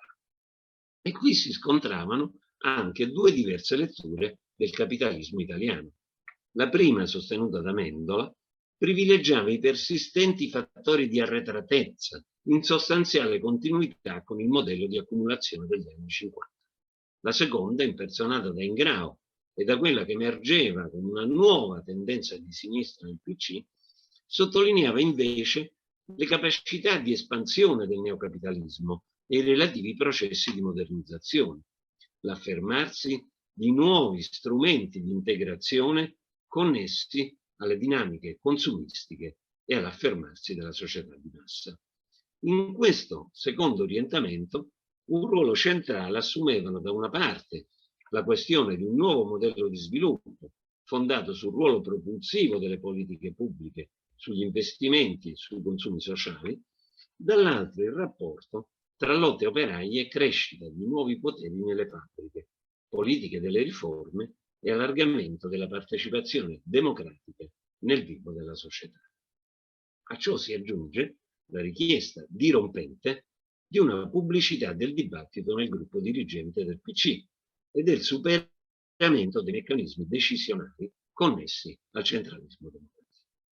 All'11° congresso del PC prevalse, a mio parere, un rinnovato ancoramento alla tradizione e il conseguente accantonamento delle istanze di rinnovamento e conseguenza di ciò fu l'emarginazione da diaspora della componente della sinistra del partito a cui sarebbe seguita di lì a non molto la radiazione del gruppo del manifesto. Si sarebbe accentuato invece, lo dobbiamo sottolineare con forza, proprio per impulso di Longo, il percorso di autonomia del PC dal partito sovietico, con il sostegno della primavera di Praga e la ferma condanna dell'intervento del patto di Varsavia. Ecco, io penso che nella fase successiva all'11° congresso si aprì un processo incipiente di istituzionalizzazione del partito, che all'inizio fu controbilanciato dalla grande campagna di solidarietà con la lotta di liberazione nel Vietnam e anche dalle importantissime aperture di Longo verso il movimento studentesco, ma che era destinato ad accentuarsi in modo esponenziale nel corso degli anni 70. A ciò fece riscontro una autonomizzazione della CGIL e delle organizzazioni di massa e a ciò si accompagnò il delinearsi al loro interno di una dialettica, di un'apertura verso le sollecitazioni provenienti dalla società, con una tendenza ad anticipare e talvolta addirittura a sostituire l'iniziativa politica del partito. Il complesso insieme di fattori che concorse all'ininterrotta crescita elettorale del partito negli anni 60 e 70 e al suo persistente radicamento nella società italiana è riconducibile a due fattori. Da un lato a questa azione di supplenza che da parte della CGIL e del movimento sindacale si sarebbe estesa negli anni successivi a un nuovo protagonismo anche sul piano della politica delle riforme, e dall'altro con il persistente ruolo di referente e con il mantenimento da parte del PC del sostanziale monopolio dell'opposizione parlamentare di fronte al sempre più palese esaurirsi delle velleità riformatrici del centrosinistra, alla sua incapacità di controllare gli squilibri, le tensioni legate all'esaurirsi del miracolo economico e anche al protagonismo delle nuove generazioni e dei nuovi soggetti sociali. A ciò deve aggiungersi anche, e va detto con molta forza, il ruolo assolto dal PC negli anni 70 di principale baluardo delle istituzioni e dello Stato repubblicano di fronte alle stragi fasciste e in seguito al terrorismo rosso. Ora non ho più tempo per approfondire l'apogeo e il declino del PC nel corso degli anni 70. Dirò solo che in questo decennio si sarebbe delineata una divaricazione profonda tra il PC e i movimenti sociali, tra la crescita elettorale del partito e la sua diminuita influenza nella società civile. L'impetuosa spinta di partecipazione e di rinnovamento proveniente dal basso finì con lo scontrarsi con il processo di istituzionalizzazione del PC. Ciò ebbe l'effetto di stabilizzare il vecchio blocco di potere e arrestare una svolta politica che sembrava ampiamente maturata nel Paese. È ben noto come questo processo sia andato di pari passo con la proposta di una rinnovata alleanza di lunga durata con la DC e col tentativo di ricondurre all'interno del sistema politico tradizionale tensioni sociali e richieste di cambiamento che erano rivolte in gran parte contro di esso e che tendevano piuttosto a un nuovo rapporto tra Stato e società e a un profondo ricambio di classi dirigenti. E allora in quale misura sul fallimento del compromesso storico e dell'esperienza dei governi di unità nazionale abbiano pesato i limiti politici e culturali dell'eredità anche togliattiana, a cominciare dal primato della mediazione politica e dal ruolo subalterno attribuito ai movimenti nella società. Il timore, naturalmente, più che giustificato, di una spaccatura verticale del paese, di una deriva cilena, l'esigenza prioritaria del PC di una legittimazione politica da parte dei partiti di governo, piuttosto che di un ben definito programma di riforme, e in quale misura tutto ciò abbia costituito la manifestazione di una profonda trasformazione nella composizione professionale e generazionale del PC e del suo rapporto con l'istituzione e con i suoi tradizionali referenti sociali, è una questione che meriterebbe, ma quindi non posso assolutamente farlo, essere attentamente esaminata. Chiuderei sottolineando comunque che un rilievo centrale assume in questo contesto la figura di Enrico Berlinguer. Il suo attaccamento alla tradizione del partito e i pesanti condizionamenti delle emergenze che scossero il paese negli anni 70, ma anche l'apertura all'Europa, le scelte di rinnovamento sul piano della costruzione del polo dell'eurocomunismo, del distanziamento dall'URSS in nome del valore universale della democrazia, del tentativo rimasto isolato di conferire un contenuto progressivo alle politiche dell'austerità. E poi il capitolo finale dell'ultimo Berlinguer, che abbiamo affidato specificamente a Guido Liguori, e su questo dirò soltanto che nella sua carica profondamente innovativa rivolta verso il futuro, la riflessione dell'ultimo Berlinguer rappresenterà forse, non sembri un paradosso, il momento di maggiore discontinuità politica e culturale nella storia del PC dagli anni successivi alla liberazione. Vi ringrazio molto per l'attenzione. Grazie. Ti ringrazio molto, anche questa relazione offre tantissimi spunti ed è molto problematica e interessante, ma non ne dubitavo. Do subito la parola al professor Aldo Agosti, che come sapete penso tutti ha insegnato a lungo all'Università di Torino e soprattutto è un grande studioso della storia contemporanea, ha studiato anche all'estero, a Londra e anche al Russian Research Center di Harvard e attualmente è professore emerito dell'Università di Torino grazie appunto per i suoi studi, grazie ai suoi studi, e si è occupato di molti temi che non posso riassumere, che però possiamo ricondurre, salvo un'aggiunta finale che farò, alla storia appunto del movimento socialista e comunista italiano e internazionale, alla storia del movimento sindacale. Vi ricordo soltanto alcuni titoli, e cioè la grande biografia di Togliatti, la storia del Partito Comunista Italiano dal 21 al 91, uscita nel 99, e più di recente la storia del CIUP, il titolo è Il Partito Provvisorio. Questo volume è uscito appunto nel 2013. Io non ho conosciuto il professor Agosti e mi dispiace nei mesi passati a studiare a Torino, ma forse era lui, non era a Torino, probabilmente nei mesi passati a studiare all'Università di Torino, però devo dire che appunto è stato, anche nel nostro dottorato, era un punto di riferimento costante per gli studi, appunto, soprattutto in una prospettiva non soltanto italiana, sui movimenti della sinistra e sul movimento sindacale.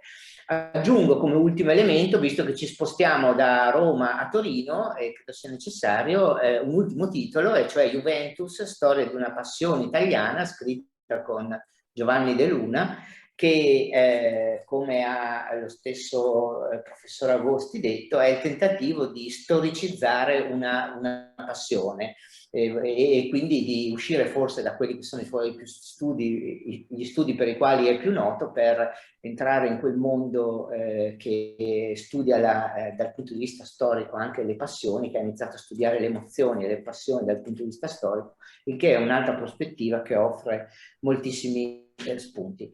Gli do subito la parola. Il titolo della relazione che abbiamo poi concordato è I comunisti italiani nel movimento comunista internazionale, e quindi in questo modo allarghiamo ulteriormente la nostra prospettiva. Ti ringrazio molto anzitutto di avermi invitato a questo convegno, ringrazio in particolare Claudio Nattoli, al quale mi lega una lunghissima consuetudine, lavoro comune e di amicizia, ma ringrazio tutti gli altri che conosco, e in qualche modo potrei anche dire che nella forte consonanza di idee dei relatori di questo convegno si annida anche un rischio, quello di discutere all'interno di una visione abbastanza coesa e unitaria della storia del Partito Comunista, che naturalmente è positivo, ma in qualche modo lascia fuori altre possibili visioni e interpretazioni di cui noi nell'insieme qui ci sentiamo abbastanza critici. Detto questo, anticipo subito che il tema che mi è stato affidato inevitabilmente risulta un po' schiacciato dalle due relazioni iniziali di Goebel e di Nattoli, e non può non essere così, e quindi inevitabilmente anche ci sarà il rischio di una certa ripetitività in qualche passaggio della mia relazione, che però cercherò di evitare per quanto mi riguarda. Allora, come ogni partito comunista che prende forma negli sconvolgimenti seguiti alla rivoluzione russa e alla prima guerra mondiale, anche quello italiano è nella sua essenza, direi per definizione, internazionale. Questo significa che condivide con la galassia di formazioni politiche, di piccoli gruppi che hanno dato vita nel marzo del 1919 alla Terza Internazionale, una visione del mondo e della storia molto chiara e molto. Secondo questa visione, la guerra ha acutizzato le contraddizioni dell'imperialismo mondiale, ha fatto pienamente maturare le condizioni della rivoluzione socialista internazionale, la quale ha avuto nella rivoluzione d'ottobre solo il suo primo atto, e presto questa rivoluzione internazionale investirà, secondo una logica ineluttabile, i maggiori paesi europei. Per intercettare e incanalare questa possente spinta della storia è necessario creare in ogni paese delle avanguardie disciplinate sul modello del partito bolscevico, capaci di guidare le masse alla conquista del potere. Ed è necessario che queste avanguardie si uniscano sotto la direzione di uno Stato maggiore, come viene detto, e intorno al nucleo del partito russo, già forte della sua esperienza vittoriosa, agisca come un vero e proprio partito mondiale della rivoluzione. Espressione questa ricorrente in particolare nei primi 5 anni di vita dell'impero. D'altra parte, il Partito Comunista d'Italia, come da prima si chiama, nasce da un humus già fertile di questo tipo. L'internazionalismo è un sentimento radicato nella cultura politica del movimento italiano. Già durante il conflitto il PSI, il Partito Socialista, si è distinto per essere tra i pochi partiti in Europa che non appoggiano lo sforzo bellico dei rispettivi governi e poi è stato parte attiva nelle iniziative internazionali delle minoranze socialiste che si battevano contro loro. Così nell'ottobre del 1919 non è sorprendente che il congresso del PSI di Bologna approvi per acclamazione addirittura la decisione di aderire alla Terza Internazionale che è stata fondata nel marzo precedente. Le condizioni particolarmente rigide poste dal secondo congresso della Terza Internazionale all'adesione dei partiti socialisti fanno sì, però, come è noto, che alla Terza Internazionale aderisca solo l'estrema sinistra del Partito Socialista Italiano, che con la scissione di Livorno dà vita a quello che si chiama allora Partito Comunista d'Italia. Accade però anche che il Partito Comunista d'Italia, concepito per guidare la rivoluzione, si trovi ad agire in una rivoluzione che rivoluzionaria non è più, semmai mi viene da dire che è mai stata. È a ben guardare una caratteristica che lo accomuna agli altri partiti comunisti di tutta Europa e che comporta nella concezione stessa dell'internazionalismo un drastico cambiamento di prospettiva.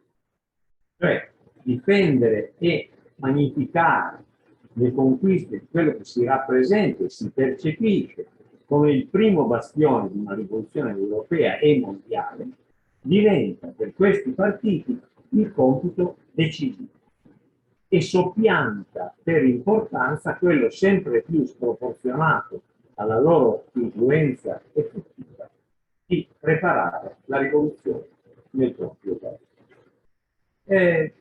Per il Partito Comunista Italiano, l'Italia, lo chiamerò italiano per semplificare, questa condizione è ulteriormente accentuata dal fatto che esso è il primo tra i partiti importanti della Terza Internazionale a soccombere alla reazione, anzi a una forma nuova e inedita di reazione. È già stato detto da quello anche da Napoli, come questo è proprio un primo nella sua storia. Ma non per questo la sua coscienza internazionalista si oppone. Al contrario, dopo la sconfitta e la messa fuori legge nel 1926, diventa un fattore sempre più essenziale di identità. La convinzione di essere un reparto di un esercito internazionale e la fiducia nella vittoria del socialismo su scala planetaria costituiscono per una forza piccola, perseguitata e presto clandestina come il PC un fattore fortissimo di rassicurazione psicologica. E d'altra parte la sua stessa sopravvivenza dipende in termini logistici e finanziari in maniera sempre più decisiva dall'internazionalizzazione. E in ultima analisi questo vuol dire e in questo contesto che va inquadrato fino alla seconda guerra mondiale l'internazionalismo di cui è per me.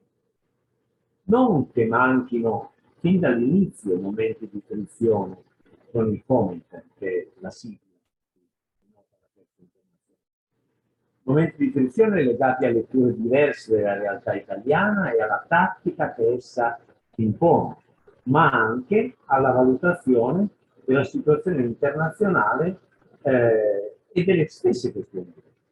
Così, per esempio, nel 1926 la direzione del Partito Comunista in Italia, per bocca di Gramsci, sembra convinta ancora che il tema della rivoluzione internazionale mantenga in qualche modo la sua attualità e richiama il gruppo dirigente bolscevico a non smarrire la propria funzione di riferimento del proletariato mondiale, logorandosi, come sembra accadere, in una contesa per il potere.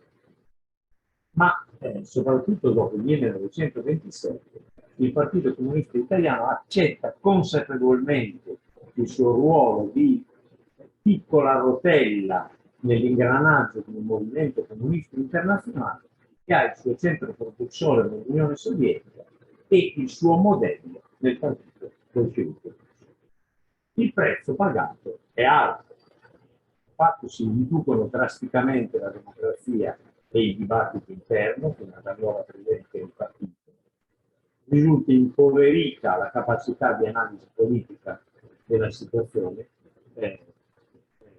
italiana. Non senza qualche resistenza e riserva mentale, il Partito Comunista adegua totalmente la propria linea a quella del fondo e la adatta ai suoi bruschi zigzag, compresi quello nefasto su cui non c'è il tempo di fermarsi del sociale. Sarà solo la svolta del 1934-35 che mette lo scontro tra fascismo e antifascismo al centro del discorso politico del Comintern a ridare un senso alla missione internazionalista del Partito Comunista, sia pure vista ora nell'orizzonte non della rivoluzione, ma della difesa della democrazia, di quella democrazia borghese prima tanto dileggiata, e della lotta contro la. La mobilitazione in difesa della Spagna repubblicana costituisce il momento più alto di questo impegno e coinvolge profondamente anche i comunisti italiani e promuove, stimola l'elaborazione di quegli atti sulla democrazia di tipo nuovo che Alexander Pope ha ricordato. L'antifascismo non costituisce però un elemento tanto forte nel discorso politico del Comintern da essere anteposto alle esigenze della politica estera dell'Unione. E infatti, di fronte alle esitazioni di Francia e Inghilterra a impegnarsi in una comune alleanza antitedesca, è pronta a sacrificarlo alle esigenze della propria sicurezza. Il fatto di non aggressione tra Unione Sovietica e Germania nell'agosto del 1939 è un colpo molto duro per l'idea stessa di internazionale. E il Partito Comunista Italiano, che ha nella lotta contro il fascismo il suo primo naturale e inevitabile obiettivo, lo accusa più di altri partiti. Ma nelle condizioni in cui si trova, e oltretutto con un gruppo dirigente insediato principalmente in una Francia diventata di colpo territorio ostile, non può che far prevalere le ragioni del legame di ferro, che non sarà poi chiamato, con l'Unione Sovietica, essenziale per la sua stessa sopravvivenza. Solo dopo il 22 giugno del 1941, con l'attacco della Germania all'URSS, l'antifascismo, elemento comunque costitutivo del DNA del partito, potrà tornare a saldarsi senza contraddizioni alla fedeltà alla patria del socialismo. Ma l'internazionalismo comunista è ormai diventato qualcosa di molto diverso da quello dell'Europa. L'URSS, per le esigenze della guerra e forse anche nella prospettiva che possa continuare anche dopo la guerra la collaborazione tra le potenze antifasciste, è pronta a sacrificare la stessa internazionale che viene sciolta nel maggio del 1943 con la motivazione ufficiale che è diventata anacronistica la direzione del movimento comunista ad opera di un rettore. In realtà sappiamo benissimo che Stalin non rinuncia affatto a forme non meno efficaci di controllo e di coordinamento dell'azione dei partiti comunisti, soprattutto europei. E tra questi il Partito Comunista Italiano occupa una posizione strategica nello scacchiere della vita. Da questo punto di vista, come ha ricordato benissimo anche Claudio Natoli, la svolta impressa alla linea del partito per il ritorno dei Togliatti in Italia, con l'accantonamento della pregiudiziale antimonarchica e la scelta di privilegiare l'unità nazionale nella condizione della guerra contro i tedeschi e la Repubblica Sociale, costituisce certamente l'applicazione della linea politica elaborata a Mosca, in consonanza con le direttive della politica estera. Ma tuttavia, grazie all'impulso originale dei Togliatti, questa linea si precisa e si arricchisce a contatto diretto con la realtà italiana e, tra le altre cose, ma qui intorno su cose già dette, produce il proprio originale strumento di azione politica in quello che viene chiamato il partito. Ben inteso, il legame con l'Unione Sovietica resta fortissimo e la convinzione che la sua politica estera si identifichi, direi a priori, con gli interessi del proletariato internazionale e quindi anche di quello italiano, è radicata profondamente non solo tra i militanti, ma nello stesso gruppo di vita del partito. Quando, con il deterioramento dei rapporti tra gli ex alleati all'inizio della guerra fredda, l'Unione Sovietica sente il bisogno di rinserrare le file e promuove la costituzione di un nuovo organismo di coordinamento, il CONIFORM, di fronte alla scelta di campo che gli viene chiesta, il PC non può esitare, se non a prezzo di mettere in discussione la propria stessa identità, il partito comunista. Così dall'autunno del 1947 ogni accenno di arrivare al socialismo attraverso strade nuove, diverse da quelle che sono state seguite dall'Unione Sovietica, viene lasciato cadere. La rottura con la Jugoslavia nel giugno del 1948 viene accettata senza riserve e esaspera un clima di ossessiva vigilanza interna nei confronti di possibili deviazioni assimilabili a quelle imputate a Tito. Anche i processi farsa, che possiamo ben chiamarli, celebrati nelle democrazie popolari a carico dei dirigenti socialisti e comunisti, sono naturalmente implicati in presunti complotti spionistici contro i propri governi, sono pienamente giustificati. E tuttavia, pur nel quadro di una visione unilaterale, tale sicuramente è delle responsabilità della guerra fredda, il PC si impegna in modo massiccio nella campagna contro il pericolo di una guerra mondiale nucleare, un pericolo reale, e riesce a mobilitare energie e consensi molto al di fuori della sua base elettorale, essendo anche prezzo in parte, e questo è un elemento da sottolineare, nel mondo. Il 20° congresso del CUT, del Partito Sovietico, nel febbraio del 1956, con le rivelazioni sugli errori e gli orrori della dittatura staliniana, provoca una scossa profonda in quel movimento comunista internazionale di cui il PC si sente ancora parte integrante. Dopo iniziali reticenze e cautele, Togliatti, nell'intervista di giugno a Nuovi Argomenti, riconosce l'entità del trauma e sposta l'accento dal culto della personalità di Stalin, su cui era imperniato il rapporto segreto di Khrushchev, alla involuzione burocratica del partito bolscevico, alla sua tendenza a identificarsi con lo Stato. Una posizione che suscita notevole fastidio a Mosca e irritazione ancora maggiore provocano le conclusioni dell'intervista in cui si dice che il modello sovietico non può più essere obbligatorio, forse non si dice questa chiarezza, non si sottintende questo, e che il complesso del sistema socialista non deve più considerarsi monocentrico, ma policentrico.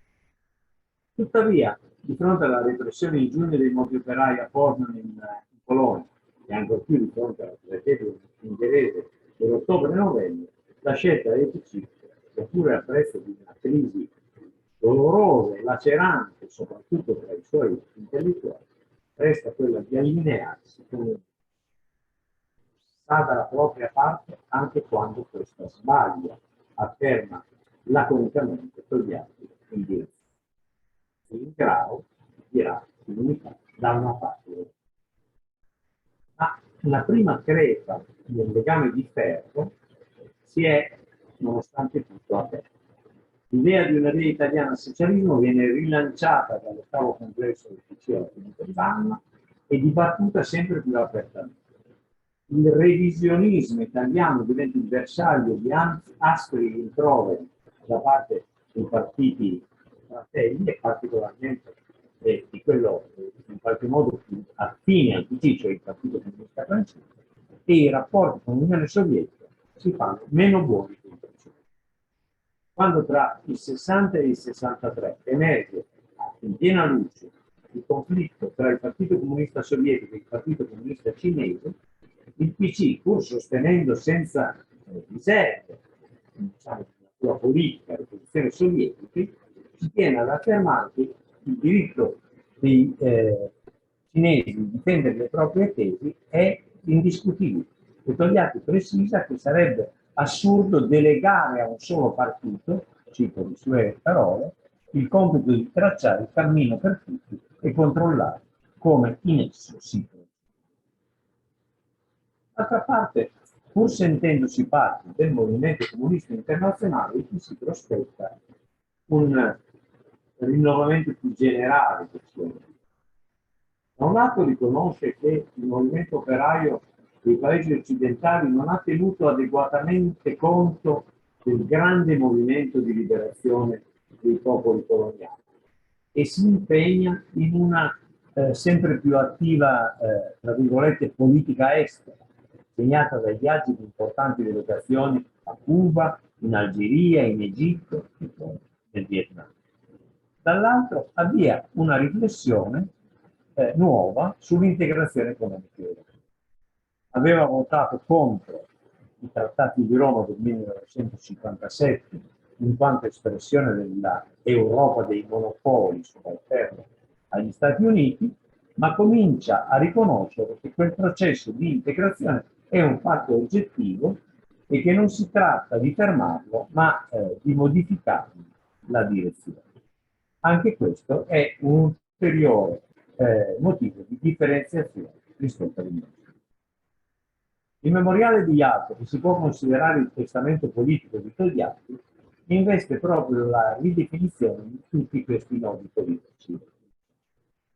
Sotto la direzione di Longo, che ha il merito di non eluderli e anzi di rilanciarli, il PC si muove per il superamento delle divisioni storiche del movimento operaio europeo e d'intesa con le altre forze della sinistra del continente per il rafforzamento e la democratizzazione degli organismi comunitari.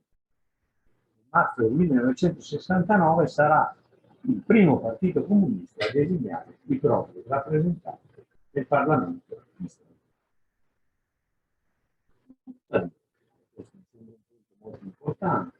Per anni la rivendicata appartenenza al movimento comunista internazionale fa ancora sentire il suo peso nelle sue scelte. Non tanto e non solo per l'allineamento abbastanza critico a tutte le scelte del campo socialista politiche internazionali. Basti ricordare la giustificazione senza riserve del muro di Berlino del 1960. Quanto piuttosto perché, pur riconoscendo le limitazioni che nei paesi socialisti subiscono diritti e libertà fondamentali, si continua a rivendicare la superiorità del loro modello economico e sociale su quello della democrazia di tipo civile. Questa contraddizione sarà superata solo attraverso un percorso lento, probabilmente troppo lento e faticoso. A costituirne un momento di accelerazione certamente è l'espressa riprovazione dell'intervento in Cecoslovacchia delle truppe del patto di Varsavia nell'agosto del 1968. Il tentativo di autoriforma del sistema socialista proposto promosso dal nuovo segretario del partito cecoslovacco Aleksandr Dubček, i comunisti italiani avevano guardato con aperta simpatia. Tuttavia, una volta che i sovietici scelgono la via dell'intervento, autorizzando esplicitamente la sovranità limitata dei paesi del campo socialista, prevale nel PC la preoccupazione di circoscrivere la portata di quel dissenso essenzialmente alla vicenda della Cecoslovacchia. I rapporti con il Partito Comunista di quel paese sono praticamente interrotti, e però di normalizzare le relazioni con il Partito Comunista Cinese.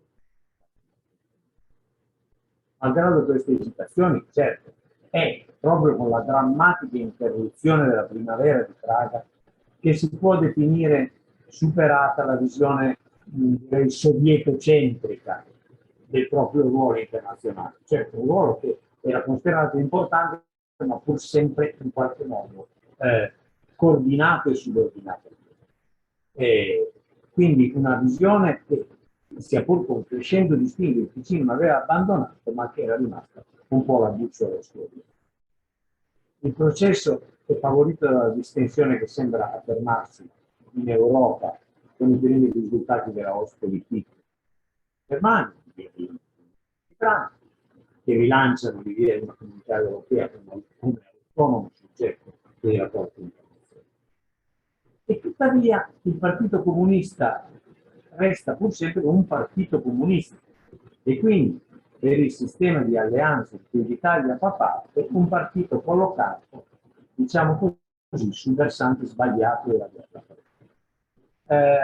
Per gli Stati Uniti e i loro alleati occidentali la prospettiva che in un'Europa mediterranea già destabilizzata dalla caduta delle dittature in Grecia, in Spagna, in Portogallo, vada al governo un partito comunista che resta la forza di gran lunga più consistente della sinistra italiana, mantiene, a dispetto delle credenziali democratiche esibite, un che di allarme.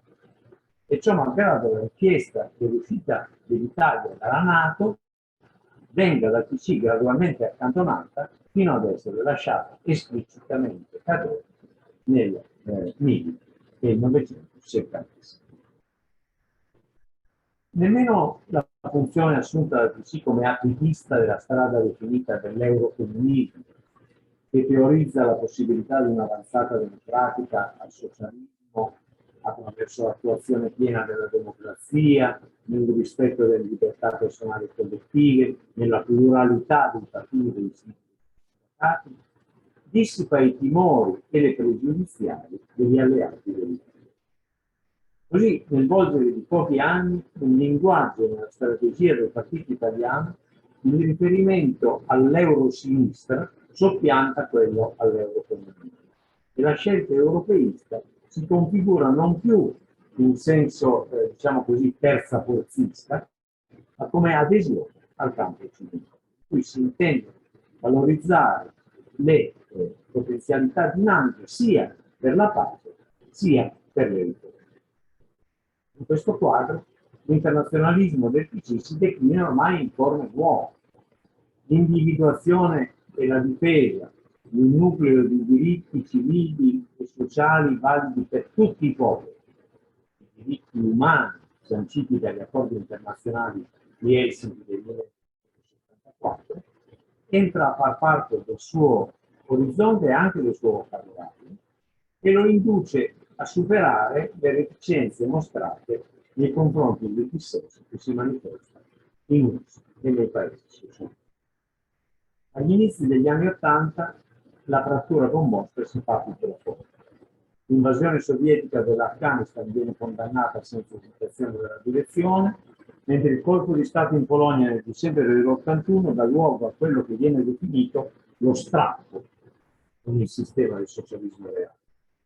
Il riconoscimento da parte di Berlinguer dell'esaurimento della spinta propulsiva della rivoluzione. Perché questa posizione incontra le resistenze nella stessa direzione, soprattutto in certi settori di base del partito, sempre più il PC tende a concepirsi e a presentarsi più come parte di un movimento multiforme della sinistra europea che non come un membro della famiglia politica. La crisi della distensione e lo scontro sui missili in Europa, nel 1980-81, fanno riaffiorare in parte gli elementi dell'identità internazionalista tradizionale del PC, più fortemente radicata nella cultura politica della storia.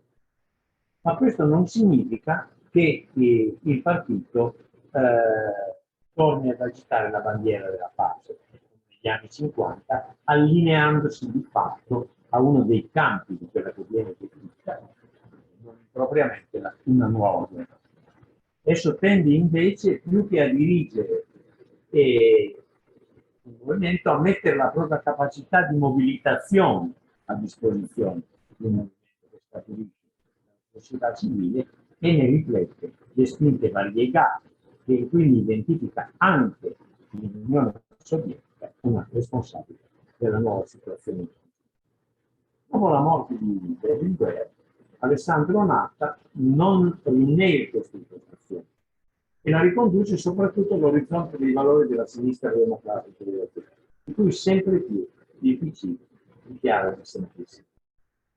Ma un cambiamento imprevisto allarga il campo di possibili referenti dell'identità internazionale. È la nomina di Gorbaciov alla segreteria del CUS nel marzo del 1985. Per quanto il PC abbia preso da tempo le distanze dal socialismo reale di stampo sovietico, l'URSS è ancora importante come simbolo e un cambiamento nella sua leadership può rappresentare una chance significativa per i partiti italiani. E questo perché non solo un approccio più flessibile, quale quello che si delineerà presto nei rapporti internazionali, può aiutare a porre fine alla seconda guerra fredda e a rimuovere, chissà, il veto all'ingresso del PC nel governo nazionale, ma anche perché l'introduzione di riforme economiche e politiche significative nel sistema sovietico proverebbe che le critiche del PC al socialismo reale sono fondate. Il nuovo segretario del PC a Pigliocchetto, che simboleggia anche un cambio generazionale nel partito, non è insensibile a queste suggestioni, ma di fatto guarda ormai al fuoco. Sotto la sua direzione, che giunge a compimento definitivo il distacco del PC dal movimento comunista internazionale, che del resto è ormai poco più che un contenitore. Dice la collocazione della sinistra europea, la piena accettazione del mercato, la revisione profonda dei postulati classisti del partito, il netto superamento di ogni ideologia leninista, l'acquisizione dell'ecologismo, del femminismo, della non violenza come valori centrali del discorso politico dei comunisti italiani sono altrettanto carichi. Elementi certo importanti, elementi che spesso implicano delle scelte coraggiose, elementi a volte anche contraddittori e non completamente. E quindi apparentemente allora, e forse ancora, non in grado di costituire un'identità forte e coinvolgente come quella che era scaturita da quella sorta di comunità immaginata, per usare le parole dello storico Benedict Anderson, che al pari dei nazionalismi era stato l'internazionalizzazione. I suoi obiettivi: emancipazione universale e una comunità immaginata lentamente sgretolatasi negli ultimi decenni del Novecento e il cui crollo finale ha finito oggettivamente per essere fatale alla sopravvivenza anche del Partito Comunista Italiano. Grazie, professor Agosti. Purtroppo questa modalità non ci permette di fare un applauso, quindi siete stati tutti privati del dovuto riconoscimento, ma mi faccio interprete io del pensiero di tutti. Grazie molto perché così abbiamo allargato considerevolmente la prospettiva. E ora vorrei dare subito la parola alla professoressa Albertina Vittoria per ricordare che insegna all'Università di Sassari, forse è anche in Sardegna in questo momento, che fa parte di diverse istituzioni, tra l'altro della direzione di studi storici e del comitato scientifico della Fondazione Istituto Gramsci, e che si è occupata della storia, possiamo dire, degli intellettuali italiani dalla metà dell'Ottocento, dalla fine dell'Ottocento a tutto il Novecento, e in questa prospettiva ha preso in esame vari aspetti dell'attività appunto degli intellettuali del Novecento, quindi l'editoria, perché è autrice tra l'altro di un volume, coautrice di un volume sulla storia degli editori italiani dall'unità agli anni 60, così come le riviste, che sono sempre un centro attorno alle quali si riuniscono intellettuali, autori e interessi di molti tipi. Tra l'altro ha scritto un volume sulle riviste del Duce, appunto le riviste nel periodo fascista, si è occupata anche di storia dell'università, tutti elementi chiaramente fra loro correlati, così come delle biografie di Gentile e di Croce, ma anche di Federzoni, e delle istituzioni culturali fasciste. In maniera più ravvicinata rispetto al tema che trattiamo oggi, posso dire che in prospettiva più ravvicinata, che si è occupata anche della storia del PC, è autrice di un volume su Togliatti e gli intellettuali e anche di una storia del PC dal 1921 al 1991. La ringrazio quindi molto per essere qui con noi di nuovo e leggo il titolo della sua relazione, che è appunto il PC e gli intellettuali. Bene, grazie, mi unisco anche io ai ringraziamenti dei colleghi che mi hanno preceduto. Sono a Roma comunque, in questo momento non sono a Sassari, tornata da poco, ma insomma sono a Roma. Mi divido fra Roma e Sassari. Io appunto tratterò di questo argomento, PC e intellettuali, e le relazioni che mi hanno preceduto naturalmente anche per me sono utili perché, come dire, sono il contesto nazionale, internazionale, eccetera, in cui matura poi la politica culturale del Partito Comunista. A questo proposito, ecco, tenendo presente, ma ovviamente non potendolo trattare, il contesto per l'appunto della guerra fredda, parlando di questo argomento, secondo me bisogna intanto partire da 3 punti.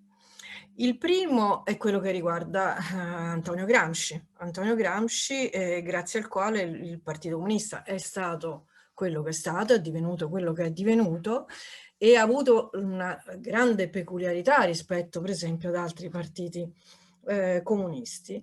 E a questo proposito il ruolo fondamentale svolto da Togliatti per la pubblicazione e l'edizione degli scritti di Gramsci e dei quaderni, che comunque diedero ai dirigenti comunisti, non tutti lo elaborarono e lo assorbirono nello stesso modo naturalmente, però come dire, una metodologia e criteri per la propria esperienza politica, di grandissima importanza naturalmente.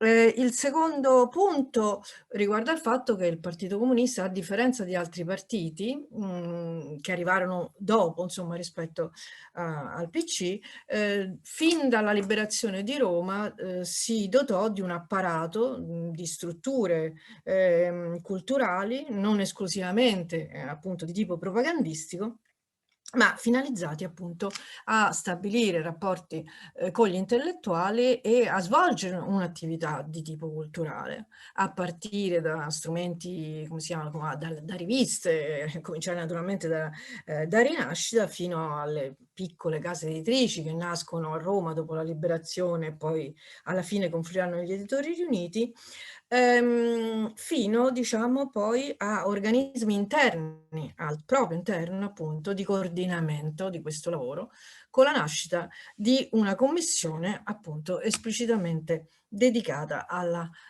cultura, la commissione culturale, che avverrà nel 1948.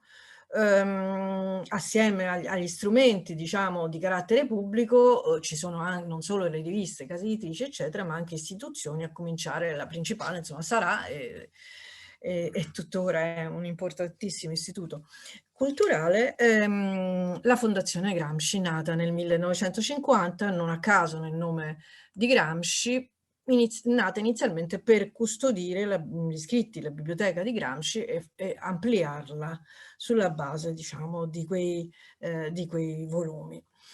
In questo, nuovamente, ripeto, il ruolo centrale è quello svolto da Togliatti. Claudio Natoli ha parlato, diciamo, del ruolo di Togliatti dal punto di vista politico e soprattutto poi a proposito del partito nuovo, di un partito appunto che fosse un partito grande forza nazionale a carattere di massa, eccetera. il ruolo poi svolto da Togliatti nell'ambito proprio della politica culturale, della costruzione del rapporto con gli intellettuali e dell'edizione proprio di Gramsci come riferimento per i comunisti italiani e non soltanto, è centrale, è fondamentale.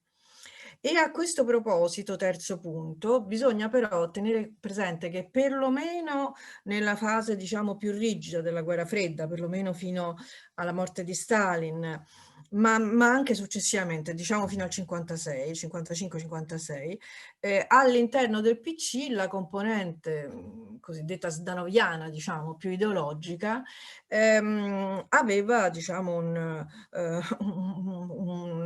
ruolo abbastanza prevalente, e così anche le posizioni operaiste di quanti non si fidavano affatto degli intellettuali e comunque ritenevano che il loro rapporto fosse inutile e in ogni caso, diciamo, impegnativo dal punto di vista economico, questione che viene sempre sottolineata, perché ovviamente tutto l'apparato che Togliatti mano a mano mette in piedi, che sulla spinta, diciamo, di Togliatti viene messa in piedi, e costa, perché come sappiamo il PC finanziava le riviste, finanziava le riunioni, gli incontri, eccetera.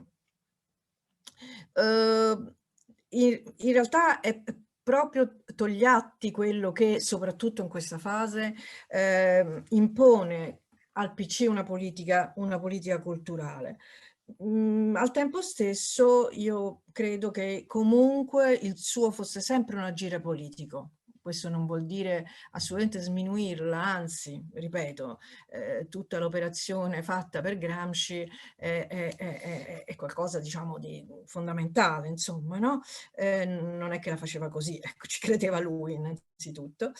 Però c'è un agire politico proprio perché comunque in quegli anni Togliatti doveva navigare, diciamo, perlomeno fin quando non venne messa, diciamo, in minoranza la componente più intransigente del partito, quella guidata, diciamo, da Pietro Secco, doveva navigare in un contesto in cui non aveva la piena egemonia, diciamo, del PC.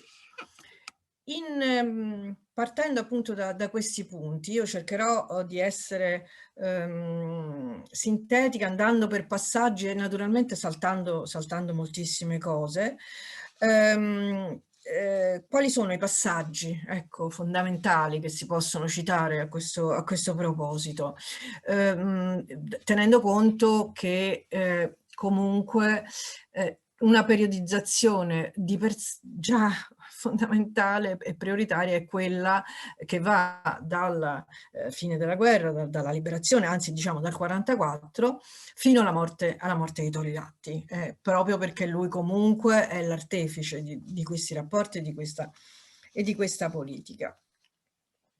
Andando a vedere i passaggi principali, il primo naturalmente, che poi è naturalmente molto noto, è quello della polemica con Elio Vittorini, che aveva dato vita a una rivista peraltro molto interessante, molto brillante, molto vivace, che si chiamava Il Politecnico, a Milano nel 1945.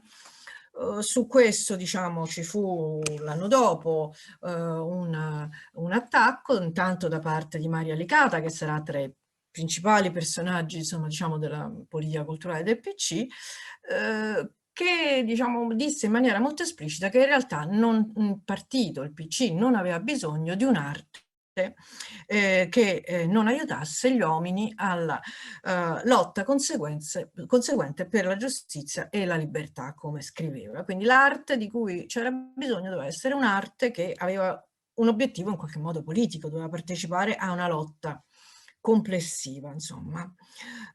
E così anche Togliatti a questo proposito sottolineò, in polemica intanto anche con Benedetto Croce naturalmente, che tra politica e cultura devono essere legami strettissimi, contrariamente a quanto sosteneva Vittorini, il quale a sua volta appunto non mancò di dire che lui non ci pensava affatto, con una frase insomma abbastanza significativa, di suonare il piffero per la rivoluzione. Questo qui, che è sempre stato ritenuto, come dire, l'esempio più eclatante dell'ingerenza di Togliatti e del PC nelle questioni culturali, però questo discorso, diciamo, è il nodo effettivamente della politica culturale del PC e del suo rapporto con gli intellettuali, cioè partendo dal fatto che proprio tra l'attività politica e quella culturale vi dovesse essere un nesso, anche se questo comunque poi sarà, diciamo, questa convinzione avrà diverse elaborazioni naturalmente nel corso degli anni. In quegli anni immediati del dopoguerra c'è un'altra esperienza che sarà molto importante, invece durerà di più del Politecnico, che è la rivista Società, che era nata a Firenze, fondata, diciamo, da un gruppo di studiosi, anche questa come era stato il Politecnico. Non era quindi una rivista fondata dal PC, tuttavia il PC la finanziava e più avanti anzi cercherà di avere un controllo più diretto. Però qui siamo più vicini, diciamo, rispetto alla visione, insomma, diciamo, di Togliatti, perché la rivista nasceva sulla base proprio di un'esigenza di concretezza, come si scriveva nel famoso editoriale del primo numero. In questo momento è necessario non soltanto ricostruire le strade, le industrie, eccetera, ma anche gli animi e la società, quindi il contributo che gli intellettuali devono dare in questa fase di ricostruzione. Comunque sicuramente gli anni dell'immediato dopoguerra sono anni di rapporti stretti con scrittori, artisti, registi e così via. C'è come dire, una forte partecipazione. Nello Aiello, nel suo libro Intellettuali e PC, ha raccontato molto bene, insomma, ha fatto tanti esempi di questi rapporti, insomma. Gli intellettuali partecipano alle varie raccolte di firme su tante questioni, diciamo, dall'ingerenza democristiana e clericale sulla cultura fino naturalmente all'opposizione al patto atlantico. No, erano appunto elenchi piuttosto lunghi, no? Come si disse poi, di nomi da Aleramo a Zavattini, no? Dalla scrittrice Sibilla Aleramo, che era la prima firmataria, fino allo scrittore e sceneggiatore Cesare Zavattini. Tuttavia, quando nasce la Commissione Culturale nel 1948, ma siamo ormai, diciamo, entrati nella piena guerra fredda, vi è una predominanza invece di atteggiamenti fortemente ideologici. Ne era responsabile Emilio Sereni, grande studioso, grande storico dell'antichità, che però su questo, come lui disse, aveva e sosteneva che il partito e i suoi militanti, diciamo, intellettuali che aderivano ad esso devono avere un atteggiamento fideistico. Lo disse espressamente in una riunione, dice, per cui tutto ciò che viene da quella parte, e cioè dall'Unione Sovietica, è roba nostra, quello che viene da quell'altra, e cioè dagli Stati Uniti, sono nemici, quindi senza mediazione, senza, diciamo, vie di mezzo. Questo poi voleva dire come dire, dare nel lavoro anche della Commissione Culturale priorità a un impegno di tipo politico e di tipo internazionale, per esempio con la partecipazione al movimento dei partigiani della pace, di cui alla lotta per la pace, di cui Sereni peraltro era un importante dirigente, insomma. Un altro passaggio successivo del 51, quando ci sarà una svolta nella storia della Commissione Culturale. Il 51, lo ricordo, è l'anno, diciamo, più difficile per Togliatti, che si trovava a Mosca e che Stalin avrebbe voluto come dirigente del Comintern, quindi che lasciasse il partito per un impegno di tipo internazionale. Questione, diciamo, che fu aggravata dal fatto che quasi tutti quanti i membri della direzione, tranne un paio, votarono a favore di questa richiesta di Stalin.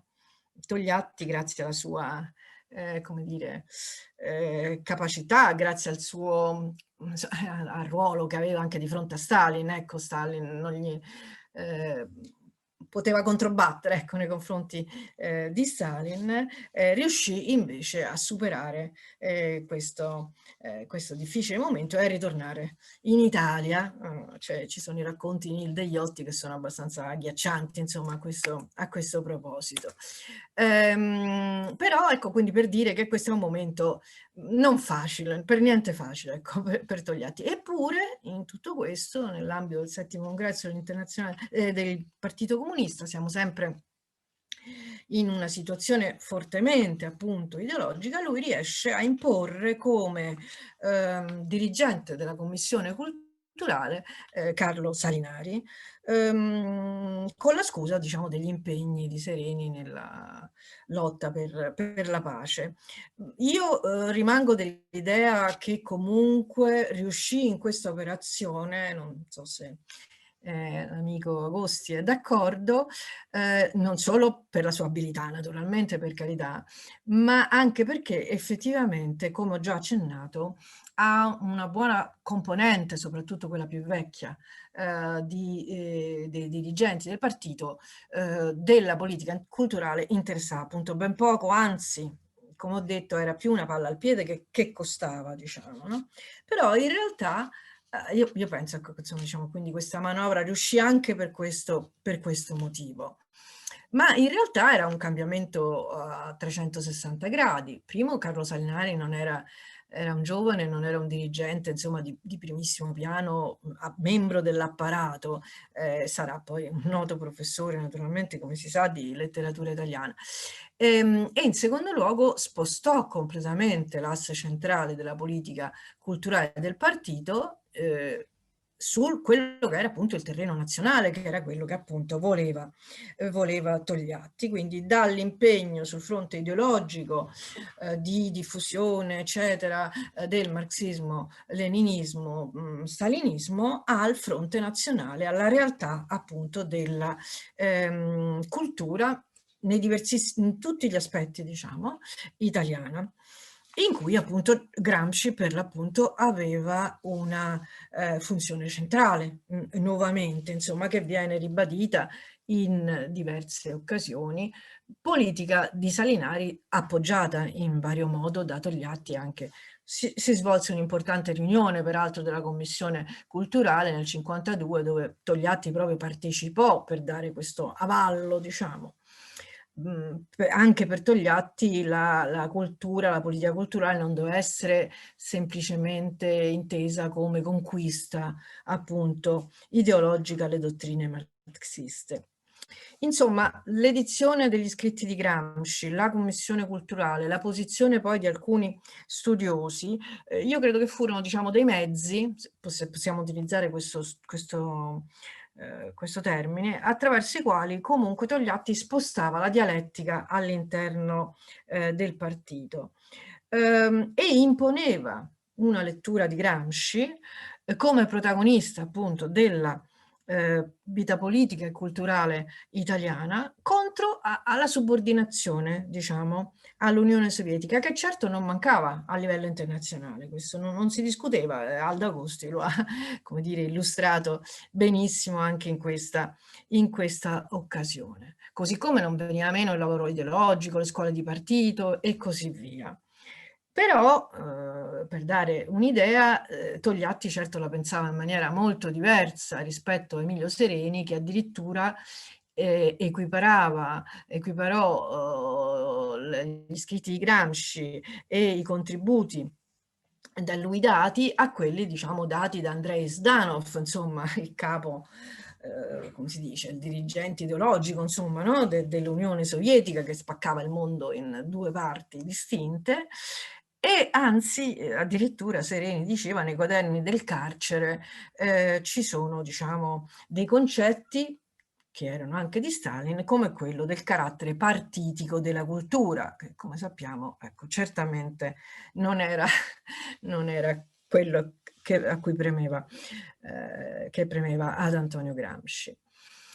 Comunque ci sono alcuni episodi che effettivamente sono sfruttati da Togliatti per arrivare appunto a modificare la situazione interna al partito, ma anche per arrivare con i tempi che saranno lenti, difficili, complicati e passeranno naturalmente nel 1950, con il 1956 alla come dire, riproposta della via italiana al socialismo.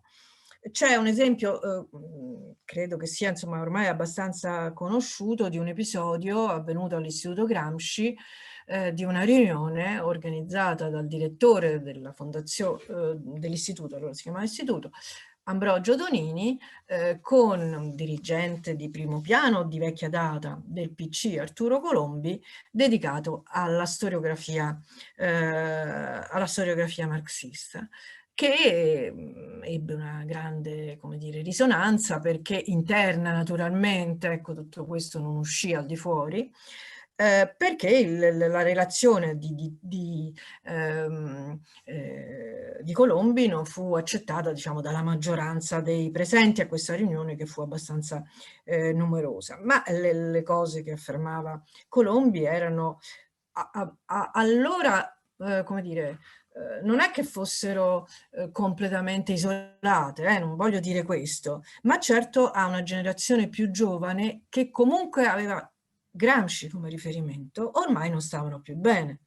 Lui addirittura sosteneva, Colombi, che non c'erano opere organiche, no? Usa questo termine, che dessero una visione completa marxista-leninista delle fasi del movimento operaio fino alla scissione di Livorno. E poi affermava che gli storici comunisti in realtà non erano soltanto degli studiosi, ma erano, diciamo, cito, dei combattenti della classe operaia, dei marxisti-leninisti militanti, i quali, scrivendo la storia, assolvono una funzione importante di partito. Tutto questo, diciamo, in una certa parte tra gli intellettuali comunisti non è accettato, è superato, tra l'altro da Gastone Manacorda, che è stato quello che, diciamo, più vivace in questa polemica nei confronti di Arturo Colombi, tra l'altro fatto allora, siamo nel 54, fatto che comunque non succedevano queste cose, diciamo, ma i presenti si ribellarono, cioè, iniziarono a polemizzare con Colombi, che, ripeto, dirigente della prima ora, carcere, confino, eccetera, non si toccavano questi personaggi, ma invece in questo caso ci fu un'alzata di scudi, ecco, diciamo. Manacorda appunto dice: qua tutto quanto è concepito in funzione politica, siamo a livelli delle vite dei santi e via dicendo. Su questo, a proposito di questo episodio, il fatto, diciamo, poi importante è quello, oltre all'episodio in sé, che Togliatti scrisse una lettera diventata famosa, ne parlò Spriano nelle Passioni del Decennio, poi con Manacorda io l'ho pubblicata già nel 90, insomma poi l'ho ripubblicata un sacco di volte. Scrisse una lettera appunto a Ambrogio Donini in cui criticava questa organizzazione, criticava questo tipo di relazione che non andava bene per un pubblico, diciamo, di studiosi, e anzi noi abbiamo avuto un ruolo tra gli intellettuali quando non abbiamo assunto questo atteggiamento e abbiamo favorito e compiuto, usa questa espressione che fa un po' sorridere, però è significativo che la usi, ricerche oggettive, no? Come se le ricerche invece appunto non dovessero essere oggettive. Per Colombi dovevano essere politiche, dovevano avere un fine politico. Un fatto importantissimo, poi in questa lettera criticava non a caso Colombi, che, come dire, si era proprio dimenticato di Gramsci, l'aveva giusto messo alla fine, mentre invece lui diceva va messo all'inizio. Questa vicenda, questa lettera, questo appoggio implicito alle posizioni di Manacorda e agli altri che non accettarono, insomma, questa relazione, in realtà rientravano in un ambito, diciamo, di contrasti all'interno del PC, cioè siamo nel pieno della resa dei conti, chiamiamola così, con Pietro Secchia. Questo episodio avviene a dicembre del 54, a luglio c'era stata, diciamo, la fuga del collaboratore di Secchia, Giulio Seniga, da Roma, portandosi dietro alcuni documenti e soprattutto una certa somma di denaro che credo non si sia mai saputo quanto fosse, ma credo che non fosse poca cosa. E quindi, diciamo, a questo punto ci sono diversi mesi in cui le riunioni della direzione sono prese soltanto da questa questione gravissima, ovviamente, e sostanzialmente qui poi Togliatti riesce a riprendere il controllo del partito. Io credo che, non perché lui non fosse convinto di quello che diceva, lo dico nuovamente, però sostanzialmente con questa vicenda dell'Istituto Gramsci lui osteggiò posizioni ideologiche dal punto di vista culturale di personaggi che comunque erano abbastanza vicini a Secchia, come poteva essere Donini o come poteva essere per certi aspetti anche Sereni o lo stesso Colombi, ma più che altro per la rigidità, diciamo, sostenendo invece le posizioni di coloro che separavano l'azione culturale dalle finalità politiche. E, diciamo, attraverso la lotta sul terreno culturale rafforzava la propria posizione sul terreno politico e nello scontro con Pietro Secchia.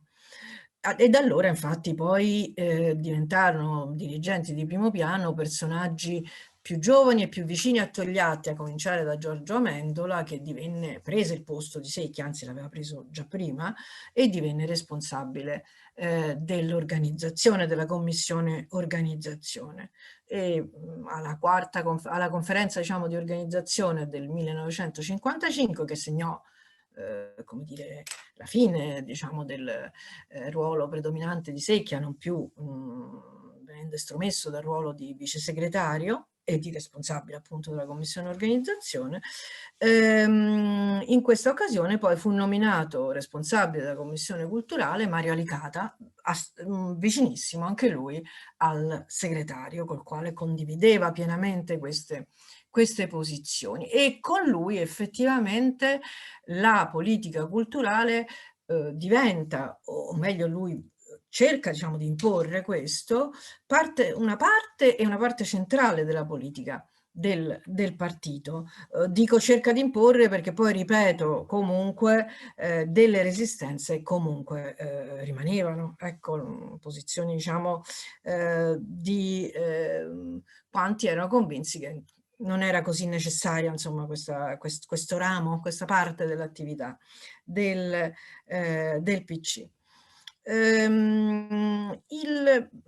Peraltro Alicata ampliò anche il campo di lavoro, lì divenne centrale la questione della scuola e della riforma della scuola, sul quale poi lavorò il PC, l'Istituto Gramsci, c'era la rivista Riforma della Scuola e via dicendo. Ci sono anche nuovi strumenti che nascono già un pochettino prima, ma voluti, diciamo, fortemente sempre da Alicata, come il settimanale Il Contemporaneo, che vuole essere una rivista, insomma, più agile, insomma, più di discussione e su vari campi, settori, molto diversa, insomma, da società. Ecco, ho detto che ci sono delle motivazioni politiche nell'azione di Togliatti.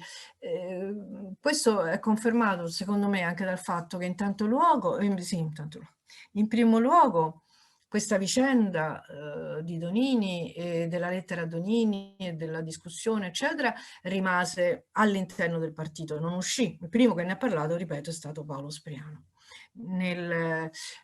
Quando pubblicò le Passioni di un decennio, 86, non mi ricordo, quegli anni lì, insomma.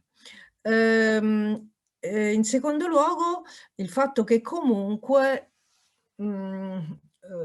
Togliatti continuò ad agire controllando questo settore. Per esempio ci sono diversi episodi, ma uno, anche questo è molto famoso, quello dell'attacco che uno dei direttori di società, Carlo Muscetta, fece nei confronti di Metello di Pratolini, che fu, come dire, che Togliatti non accettò perché invece sul contemporaneo Carlo Salinari aveva sostenuto che appunto Metello era l'esempio massimo, insomma, del neorealismo della letteratura italiana. E qui Togliatti agì anche in questo caso pesantemente, con una lettera a Muscetta e a Manacorda, che era l'altro direttore di Società, accusandoli di essere dei selvaggi, insomma abbastanza pesante, perché, ma qui il discorso è diverso, nel senso che Togliatti diceva società come il contemporaneo fanno parte di un insieme. Sono, diciamo, pubblicazioni coordinate che devono avere uno stesso indirizzo e quindi non era ammesso che ci fossero posizioni diverse o divergenti. In questi anni comunque, soprattutto poi quelli chiamati, no, del disgelo, che sono poi quelli successivi alla morte di Stalin, effettivamente comunque la discussione si fa molto più vivace, sia come si dice, pubblicamente, con gli articoli sulle riviste, eccetera, sia all'interno del partito nella commissione culturale. Naturalmente quello che succedeva alla commissione culturale non usciva fuori, insomma, ecco, è inutile che lo ripeta. Ad esempio, per un personaggio come lo scrittore Italo Calvino, molto partecipe, diciamo, di tutte queste vicende, è sempre presente alla commissione culturale ed è tra quelli, assieme anche a Paolo Spriano, Antonio Giolitti e Cesare Luporini, che insistevano perché invece la commissione culturale andasse appunto oltre le questioni ideologiche, eccetera, ma esaminasse anche le trasformazioni della società. Ci furono degli interventi soprattutto tra il 54 e il 55. Nel 55, l'ha ricordato Natoli, ci fu la sconfitta della FIOM alle elezioni per le commissioni interne della Fiat, insomma, che furono un evento naturalmente traumatico. E in questo Calvino appunto sosteneva che era necessario indagare appunto i cambiamenti che ci sono stati in generale a livello economico e poi per quanto riguardava il lavoro nelle fabbriche. Il contemporaneo peraltro lavorerà molto, grazie anche a Paolo Spriano, su questo. È interessante che lui appunto dice che bisogna affrontare i problemi di struttura. Alla Commissione Culturale dice una frase che io cito sempre, che secondo me fa capire, insomma, no? Dice: noi come gli intellettuali comunisti devono estendere la loro conoscenza di tutti i punti più dibattuti della vita e della cultura moderna, da quelli della produttività industriale a quelli delle forme metriche aperte o chiuse in poesia, no? Quindi dagli questioni di trasformazioni economiche, sociali, eccetera, eccetera, fino a quelle questioni tipo filologiche. Polemizzando però in questo, ecco la Commissione Culturale che invece comunque rimaneva a suo avviso chiusa. Naturalmente il 1956, altro momento di passaggio, l'ha sottolineato ampiamente anche Aldo Agosti, e sarà, come dire, nel campo soprattutto poi della cultura, una fase di grandissima evoluzione. È una vera e propria crisi, naturalmente, politica in primo luogo, che parte con il rapporto di Khrushchev al XX congresso, il rapporto segreto.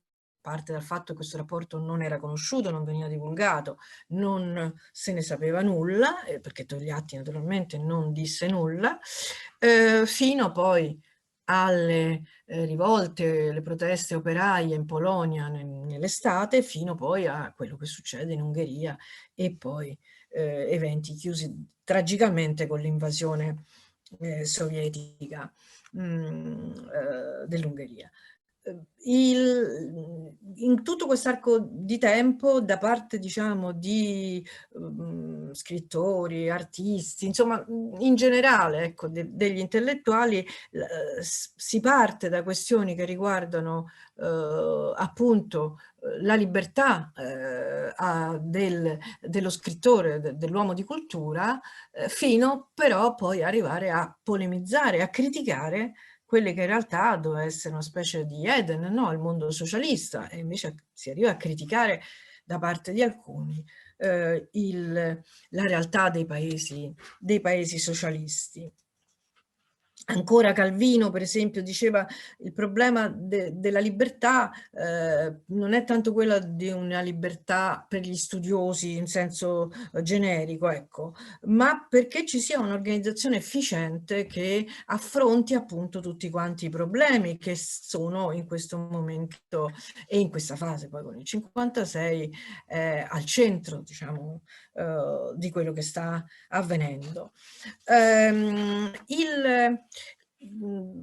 In realtà poi la questione non riguarda soltanto coloro che sono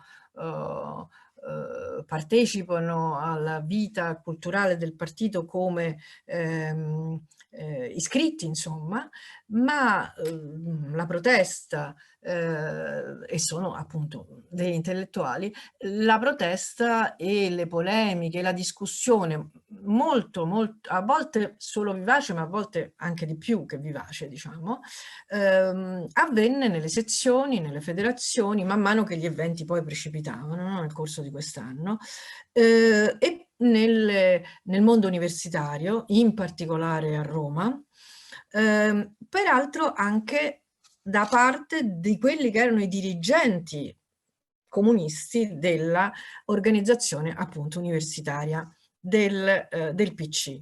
Quindi la questione è che diciamo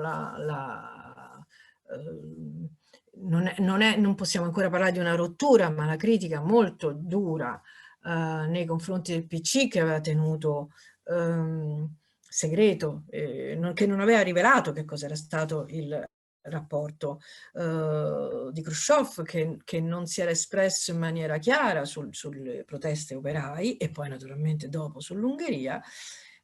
Queste polemiche nascono all'interno appunto dello stesso partito, nelle sue sezioni e nelle sue federazioni. Quando poi la situazione precipiterà con la prima invasione sovietica dell'Ungheria, diciamo, in realtà a questo punto il discorso poi si sposterà sempre di più fino alla critica di fondo di questi paesi socialisti, insomma, no? Togliatti e i dirigenti della direzione erano preoccupati soprattutto di posizioni come quella di Giuseppe Di Vittorio.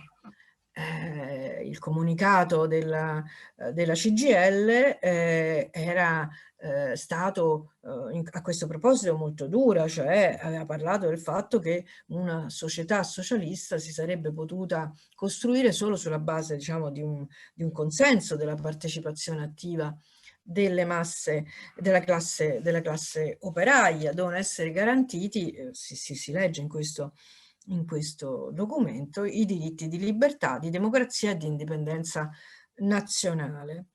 Alla riunione, diciamo, della direzione del PC del novembre, insomma, ecco, che si svolse a cavallo tra le due invasioni, Di Vittorio appunto ribadì che l'insurrezione ungherese era un fatto storico e che le condizioni di salvezza del sistema socialista era quello di una democratizzazione profonda, e quindi siamo, diciamo, come dire, si sta andando oltre. E in questa occasione, l'ha già citata Agosti, Togliatti disse la famosa frase, appunto, no? Non possiamo accettare questo scagliarsi contro tutto e contro tutti, si sta dalla propria parte anche quando questa sbaglia, cioè, quindi, come dire, in qualche modo tra le righe afferma che questa ha sbagliato questa parte, insomma, però si sta da quella parte. Ma Agosti lo ha spiegato benissimo e sono d'accordo con lui quando dice comunque qua si apre una prima crepa, non c'è dubbio. In questo momento la protesta poi degli intellettuali è quella più attiva, insomma, diciamo, no? Oltre nelle assemblee dell'Università di Roma, eccetera, venne organizzato un documento, una lettera inviata al Comitato Centrale del PC, firmata appunto da 101 intellettuali. Che era abbastanza duro perché criticava il PC per non aver perché aveva condannato la rivolta ungherese, che questa non era un putsch della reazione, no? Come si diceva, come si voleva sostenere, ma invece era un dato di collera, si scrive, che deriva dal disagio economico, dall'amore di libertà, quindi insomma è qualcosa di fondo, non è vero che è solo la reazione che l'ha organizzata. Ecco però la questione che, al di là del contenuto, che naturalmente è importante, preoccupava i dirigenti comunisti, è il fatto che anche in questo caso la protesta avviene dall'interno delle strutture del PC, della rivista Società. Muscetta, uno dei direttori, era stato diciamo tra i principali promotori, e poi dell'Istituto Gramsci. Il segretario Sergio Bertelli pure era stato tra i principali promotori, e così quelli che avevano scritto l'avevano scritta e poi lo firmarono, quasi tutti molti erano collaboratori del Gramsci. E così, diciamo, un altro aspetto che preoccupava erano i collegamenti che ci potevano essere tra i diversi, diciamo, i diversi personaggi nei diversi ambiti che avevano espresso queste posizioni così dure. E in particolare, sempre questo emerge in questa riunione della direzione del novembre del 56, il fatto che, come Pajetta riporta alcune voci per cui, che sostenevano che il Gomulka italiano è Di Vittorio e che Giolitti è d'accordo con Di Vittorio. Questa è una questione che come dire, diventa particolarmente allarmante, perché Giolitti, critico ma non firmatario allora della lettera dei 101 con quello che stava accadendo, Giolitti era un personaggio, era un dirigente di primo piano del PC, molto vicino a Togliatti, quindi questo fatto che addirittura tra dirigenti di primo piano, con da una parte Giolitti e dall'altra Di Vittorio, si potesse arrivare a formulare critiche così forti, o addirittura arrivare a una fuoriuscita, insomma, diciamo, dal partito, chiaramente era visto con molta preoccupazione, ecco. Peraltro sarà proprio poi Giolitti, come sappiamo, a lanciare le accuse più forti e all'8º congresso a parlare esplicitamente, insomma, del fatto che il socialismo non poteva essere costruito senza le essenziali libertà democratiche, discorso sul quale arriverà Berlinguer circa 20 anni dopo, insomma, ecco, ci vuole molto tempo. E poi, come sappiamo, Giolitti uscì dal partito, sarà tra i protagonisti, diciamo, del Partito Socialista e della stagione del centro-sinistra, e tanti furono poi gli intellettuali, gli scrittori, gli artisti, i registi, eccetera, che uscirono dal PC. Alcuni rientrarono, ma insomma, allora, diciamo, ci fu poi anche una resa dei conti. Altro passaggio, il dopo 56. Ci fu una resa dei conti molto rigida, nel senso che alcuni furono cacciati dal partito quando poi non erano stati, diciamo, gli stessi dissenzienti, diciamo, a uscirne. Alla sinistra del Partito Comunista poi nascono nuove esperienze, nuove riviste e così via. Però, se da una parte c'è una durezza che è stata raccontata peraltro da molti, da parte del PC nei confronti degli uomini di cultura, con interventi proprio censori, insomma, ecco, giornali o riviste che non vengono più finanziate per chiuderle, ecco, da una parte però c'è un cambiamento, e qui sicuramente è la fase maggiore, diciamo, di un cambiamento, e c'è il fatto che comunque nell'esigenza anche di ritessere il rapporto con gli intellettuali, ci si incomincia a muovere in una direzione in cui loro sono considerati soprattutto per le loro competenze e per la loro professionalità. Questo appunto è qui la svolta, assieme anche al fatto che da questo momento, dopo il 56, il discorso sulla via italiana al socialismo diventa nuovamente appunto predominante.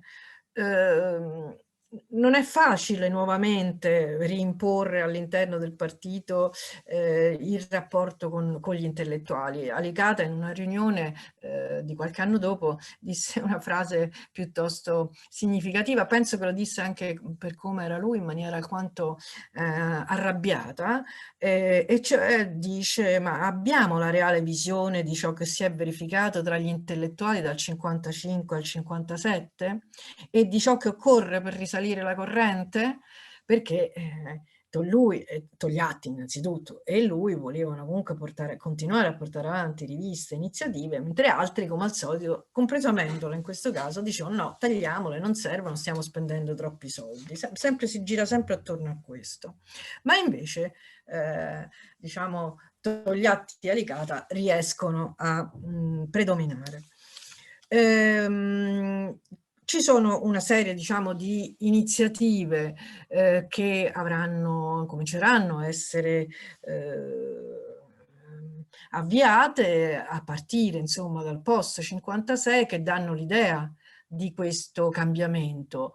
L'Istituto Gramsci viene rinnovato, un nuovo presidente, Ranuccio Bianchi Bandinelli, riorganizzate le sezioni, nuovi responsabili, eccetera, eccetera. E la prima grande iniziativa è quella di un convegno dedicato all'anniversario, diciamo, della morte di Gramsci, dal titolo Studi Gramsciani, che in realtà si svolse l'anno dopo, perché nel 58 e non nel 57. E qua quello che viene detto, quello che Bianchi Bandinelli scriveva ai relatori, che dice poi in apertura del convegno, è molto significativo proprio di come ci si sta muovendo in altra direzione, no? Questo qui doveva essere un convegno scientifico innanzitutto, e doveva avere un carattere largo, quindi doveva coinvolgere personalità che non erano comuniste. Tra i relatori ci sarà infatti Eugenio Garen, perché il suo intento era proprio di raccogliere attorno al nome di Gramsci prevalentemente, cito, uomini di studio e non istanze politiche. Questo è proprio quello che poi naturalmente voleva lo stesso Togliatti. Un'altra questione, un altro evento fa capire questa apertura, ecco, chiamiamole così in maniera un po' generica, è il fatto della nascita alla fine del decennio del 59 di una nuova rivista, una rivista di studi storici, che si chiamerà per l'appunto Studi Storici, tuttora ampiamente vive e vegeta, che doveva essere una rivista di storia generale, non una rivista politica né politicizzata, eccetera, comunque finanziata per l'appunto dal PC. Il fatto interessante in questo, che effettivamente poi era nei fatti una garanzia dell'autonomia che gli si voleva dare, è che a chiamare a dirigere questa rivista non fu da parte di Alicata uno degli storici che l'avevano promossa, Ragionieri, Procacci, Villari e Zangheri, che erano i principali promotori, ma invece Gastone Manacorda, il quale non mi sono soffermata sui suoi numerosi interventi polemici e sui suoi attacchi ad Alicata, si era come dire, ha fortemente criticato, però non era uscito dal partito, lui era rimasto iscritto, ma questo non vuole dire che non gli furono tolti tutti quanti i suoi incarichi, insomma, nei fatti fu estromesso, insomma, perché insomma si era ribellato un po' troppo, ecco, mettiamola così. E invece viene richiamato perché ce n'è bisogno, c'è bisogno di un personaggio come lui, perché comunque, data la posizione autonoma già dimostrata, era effettivamente il personaggio migliore che poteva servire per ritessere dei rapporti, soprattutto nell'ambito appunto della storia, insomma, no? Tra gli storici, eccetera, andando oltre l'etichetta storici marxisti. Infatti, anche Manacorda l'ha scritto tante volte, il riferimento per questi studiosi e per la rivista è Gramsci, che viene, come dire, notificato, no? In qualche modo fin dalla copertina, dove è scritto Istituto Gramsci, editore. Io non penso di poter andare oltre la morte di Togliatti, non so quanto mi manca, ma credo di aver già parlato mezz'ora. Più 3/4 d'ora, ma può avviarsi verso la fine e lasciare quello che resta nel testo che ci spero possa consegnare. Questo volevo dire. Volevo solo sottolineare che diciamo, con il nuovo decennio le trasformazioni economiche, sociali, politiche, eccetera, eccetera, nuovamente ci sarà un rinnovamento della politica culturale del partito e dei rapporti con gli intellettuali. Si rinnovano le strutture, rinasce, diventa un settimanale e così via. Nasce Critica Marxista, per la prima volta ci sarà una donna responsabile della commissione culturale, Rossana Rossanda. Però ecco, diciamo, in realtà credo che incomincia a diventare prevalente il problema politico anche all'interno del partito. Pur tuttavia, due azioni di Togliatti sono fondamentali, e cioè sono quelle intanto della spinta alla formazione di un archivio del PC. Il primo nucleo è costituito proprio da quei documenti che ha ricordato prima Hebel sulla formazione del gruppo dirigente tra il 23 e il 24, archivio che poi sarà costituito presso l'Istituto Gramsci, e poi l'avvio dell'edizione critica dei quaderni del carcere di Gramsci, da Togliatti stesso appunto sostenuta, avallata e sostenuta, perché Gramsci, come scrisse nella recensione all'antologia delle 2000 pagine di Gramsci, divenisse veramente, fosse collocato in una luce che trascende la vita del nostro partito, no? Quindi si va oltre. Gramsci appartiene alla coscienza critica di un secolo di storia del nostro paese, non è solo il nostro partito. Per il periodo successivo appunto non mi soffermo, se non per dire che sicuramente nelle questioni politiche il PC rimane in qualche modo imbrigliato in questa fase difficile, che i rapporti con gli intellettuali comunque si rallentano, sono difficili nella fase della contestazione del periodo precedente, c'è uno scollegamento, insomma, ecco, tra i dirigenti e i contestatori e gli studiosi. Nascono tante esperienze, come sappiamo, alla sinistra sia del PC che del PSI. Però al tempo stesso, sempre per riallacciarmi a quello che diceva Alda Agosti, con la Cecoslovacchia, l'invasione del patto di Varsavia, ci sarà una svolta significativa, non soltanto quella che riguarda naturalmente l'Europa fondamentale, ma anche il fatto che da questo momento diventa la questione, diciamo, del fare i conti con le realtà socialiste e studiare questi paesi diventa un elemento prioritario. Giorgio Napolitano era il responsabile della commissione culturale ed è lui che spinge perché venga poi costituito all'Istituto Gramsci un centro studi sui paesi socialisti. È interessante che il fatto che sosteneva che diciamo anche nei problemi che c'erano nella mancanza di influenza del PC tra i giovani e gli intellettuali, un grave ostacolo, diceva, era rappresentato proprio dai limiti e dalle distorsioni dello sviluppo delle società socialiste, e quindi bisognava studiare questa realtà. Mi fermo qui, riservandomi appunto a, scusate se sono stata troppo lunga, magari questa parte parlarne un po' di più nella relazione per gli atti. Grazie, grazie doppiamente per la sua relazione e per l'assicurazione di produrre un testo per gli atti, cosa che ricordo anche a chi eventualmente non avesse seguito dall'inizio, e cioè la nostra intenzione è quella di raccogliere questo gruppo in tutti questi interventi nel prossimo fascicolo della rivista dell'Istituto Friulano per la Storia del Movimento di Liberazione, che è appunto Storia Contemporanea in Friuli. Il centenario è stato ovviamente solo l'occasione, la volontà era quella di riflettere su una parte considerevole e consistente della nostra storia nazionale. Aggiungo che c'è nella chat, c'è qualche domanda nella chat, in particolare per il professor Agosti, quindi se riuscite aprite anche questa sezione del sito, però direi di andare avanti con l'ultima relazione, in modo da avere poi alla fine spazio per domande, interventi e precisazioni.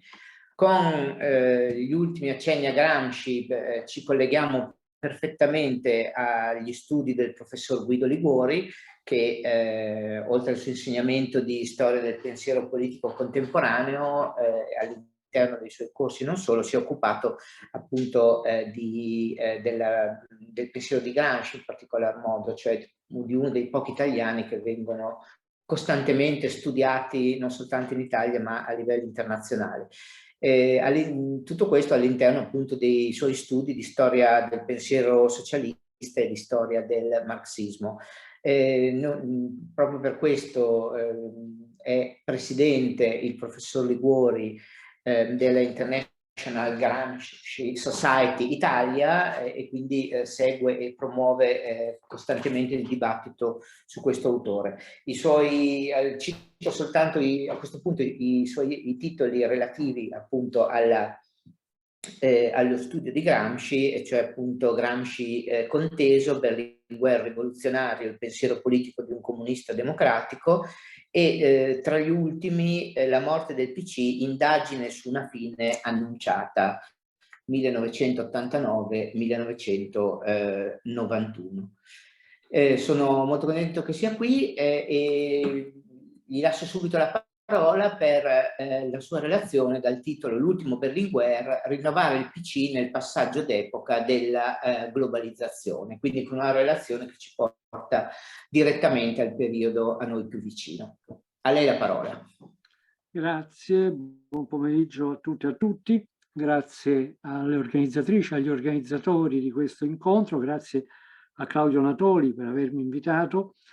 È un pomeriggio molto interessante, abbiamo ascoltato discussioni e relazioni molto interessanti.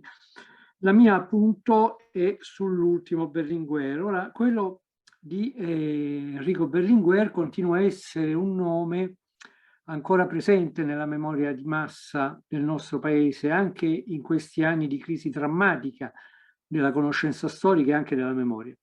Si torna periodicamente a parlare di Berlinguer, sia pure in modi inevitabilmente parziali, a volte distorti, e un'immagine, quella prevalente, che tende soprattutto a sottolineare l'onestà di Berlinguer, la sua dirittura morale, la sua battaglia contro un modo anche corrotto di fare politica.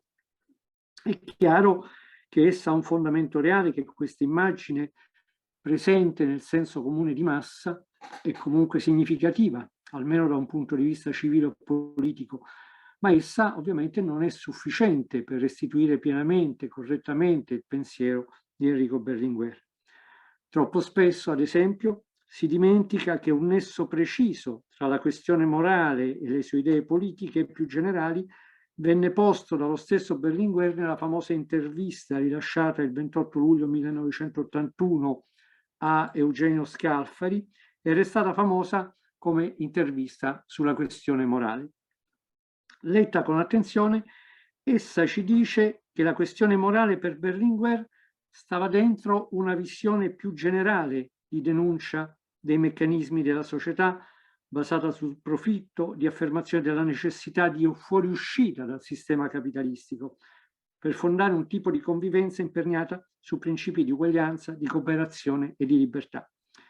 E questo il tema sul quale, nella lunga intervista a Scalfari, Berlinguer insiste lungamente e a proposito del quale parla di diversità comunista.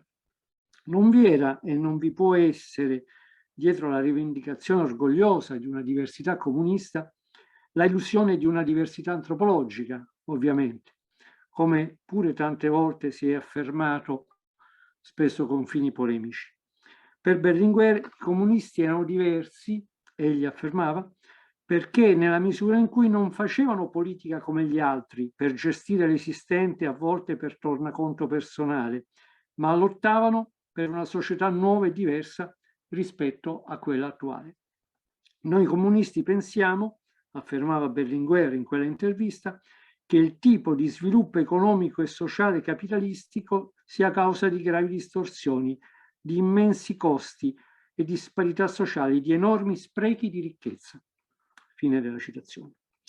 Per questo la scelta di vita compiuta negli anni giovanili resterà sempre la stessa. Il suo giudizio sulla società capitalistica e sulla necessità di un suo superamento è incontrovertibile e duraturo, non viene mai meno. Torna alla mente la nota affermazione resa nell'intervista a Gianni Minoli appena un anno prima della morte, o poco più, il 27 aprile 1983, nel corso di un programma televisivo, allora di grande successo, Mixer. In quell'occasione Berlinguer interruppe il giornalista che gli stava chiedendo se erano state molte le denunce a cui lo aveva portato la scelta di fare politica, dicendo: io non ho fatto la scelta della politica, ho fatto la scelta della lotta per la realizzazione degli ideali comunisti. Ecco, Berlinguer era dunque convintamente comunista, non smise mai di esserlo, benché a volte sia capitato di leggere il contrario, sia capitato di leggere che egli fosse divenuto di fatto un socialdemocratico, un riformista, ma non avesse potuto esplicitare questa nuova collocazione ideale perché quasi prigioniero della sua storia e del suo partito. Non è così. Berlinguer non smise in realtà mai di riaffermare le sue convinzioni di comunista fino agli ultimi anni della sua vita. Ora, dire che era comunista o che si riteneva comunista, tuttavia, non è sufficiente. Bisogna ovviamente chiedersi cosa volesse dire per lui essere comunista, cosa intendesse egli per comunismo o almeno per società socialista. Nella stessa intervista a Scalfari sopra citata, Berlinguer tra l'altro affermava: noi comunisti italiani non vogliamo seguire i modelli di socialismo che si sono finora realizzati. Rifiutiamo una rigida e centralizzata pianificazione dell'economia. Pensiamo che il mercato possa mantenere una funzione essenziale, ma siamo convinti che tutte queste realtà dentro le forme capitalistiche non funzionano più e che quindi si possa e si debba discutere in qual modo superare il capitalismo inteso come meccanismo, come sistema, giacché esso oggi sta creando masse crescenti di disoccupati, di inoccupati, di emarginati e di sfruttati. Fine della citazione. Superamento del capitalismo dunque, ma per costruire che cosa? In primo luogo va ricordato che Berlinguer veniva da, o meglio era del tutto interno a una tradizione, è stato già ricordato, quella specifica del comunismo italiano, che si fondava sull'elaborazione di Antonio Gramsci e sul concetto di egemonia, dunque sulla ricerca del consenso, anche se forse non pienamente sul riconoscimento dispiegato della democrazia politica, questione controversa e dibattuta fra gli stessi specialisti di Gramsci. Riconoscimento della democrazia politica che si era avuto invece con Togliatti a partire dal 1944, dal suo ritorno in Italia, quando i comunisti italiani avevano fatto una definitiva scelta democratica e avevano contribuito in maniera determinante a scrivere la nuova Costituzione della Repubblica. Togliatti, aveva indotto un nuovo modo di essere dei comunisti, traducendo Gramsci nella situazione nuova determinatasi con la sconfitta del nazifascismo, ma anche con la divisione del mondo in due campi contrapposti. È chiaro che qui si usa il termine traduzione e derivati in senso largo, appunto in senso gramsciano. In Gramsci è un concetto fondamentale quello di traduzione e traducibilità, e non certo in termini di traduzione linguistica. Anche Berlinguer, in polemica con i sovietici, aveva dichiarato innumerevoli volte che i comunisti italiani intendevano avanzare verso il socialismo su una via democratica, affermazione che era già entro gli atti e nell'elaborazione della via italiana al socialismo. Ma Berlinguer andò oltre, come diremo. In primo luogo, dunque, occorre chiedersi quali connotati doveva avere questa società socialista che il comunista Berlinguer voleva sostituire all'esistente società capitalistica. Pur riconoscendo i meriti storici della rivoluzione russa del 1917 e del primo paese che aveva tentato la via del socialismo, Berlinguer affermava già alla fine degli anni 60, l'invasione di Praga, è stato ricordato, e certo a questo proposito un evento periodizzante, che i comunisti italiani avevano coscienza dei limiti di quell'esperienza, soprattutto perché essa negava alcune fondamentali libertà politiche. E non soltanto conseguentemente Berlinguer, in polemica con i sovietici, dichiarò innumerevoli volte che i comunisti italiani intendevano avanzare verso il socialismo su una via democratica. Egli arrivò a sostenere, proprio a Mosca, nel 1977, in occasione dell'anniversario, del 60° anniversario della rivoluzione d'ottobre, davanti ai rappresentanti di tutti o quasi tutti i partiti comunisti del mondo, che la democrazia politica era un valore storicamente universale e che dunque una società socialista non poteva essere davvero tale, al di là di una limitata contingenza storica, se non era democratica. La democrazia, in altre parole, non poteva essere considerata una caratteristica aggiuntiva del socialismo, ne costituiva un dato essenziale. Ovviamente la democrazia politica non esiste solo nella forma che è prevalente oggi in Occidente, che vediamo purtroppo essere radicalmente in crisi, tanto che è ormai usuale non stupirsi delle sempre più basse percentuali elettorali o di sentir parlare di post-democrazia per designare società formalmente democratiche, ma nelle quali l'istituto della rappresentanza è attraversato da una crisi profonda. Anche per la democrazia, ricordava Berlinguer nel 1980, non esiste un unico modello che da tutti deve essere necessariamente accettato.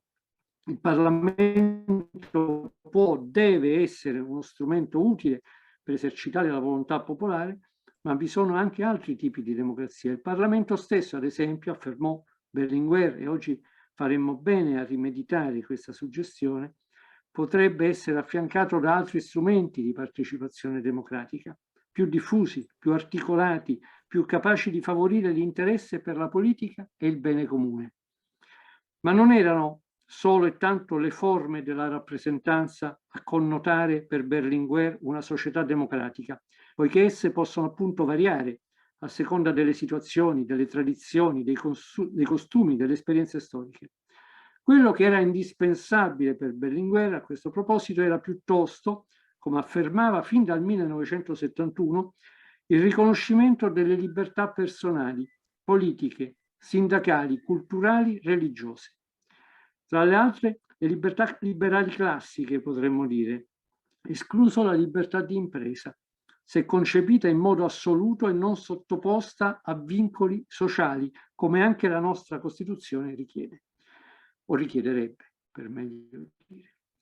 Era questa idea di costruzione del socialismo nella libertà il cuore della proposta politica che fu detta dell'eurocomunismo prima e poi della terza via, intesa come una via diversa dal socialismo autoritario sovietico ma anche dalla socialdemocrazia che aveva rinunciato a superare il sistema capitalistico.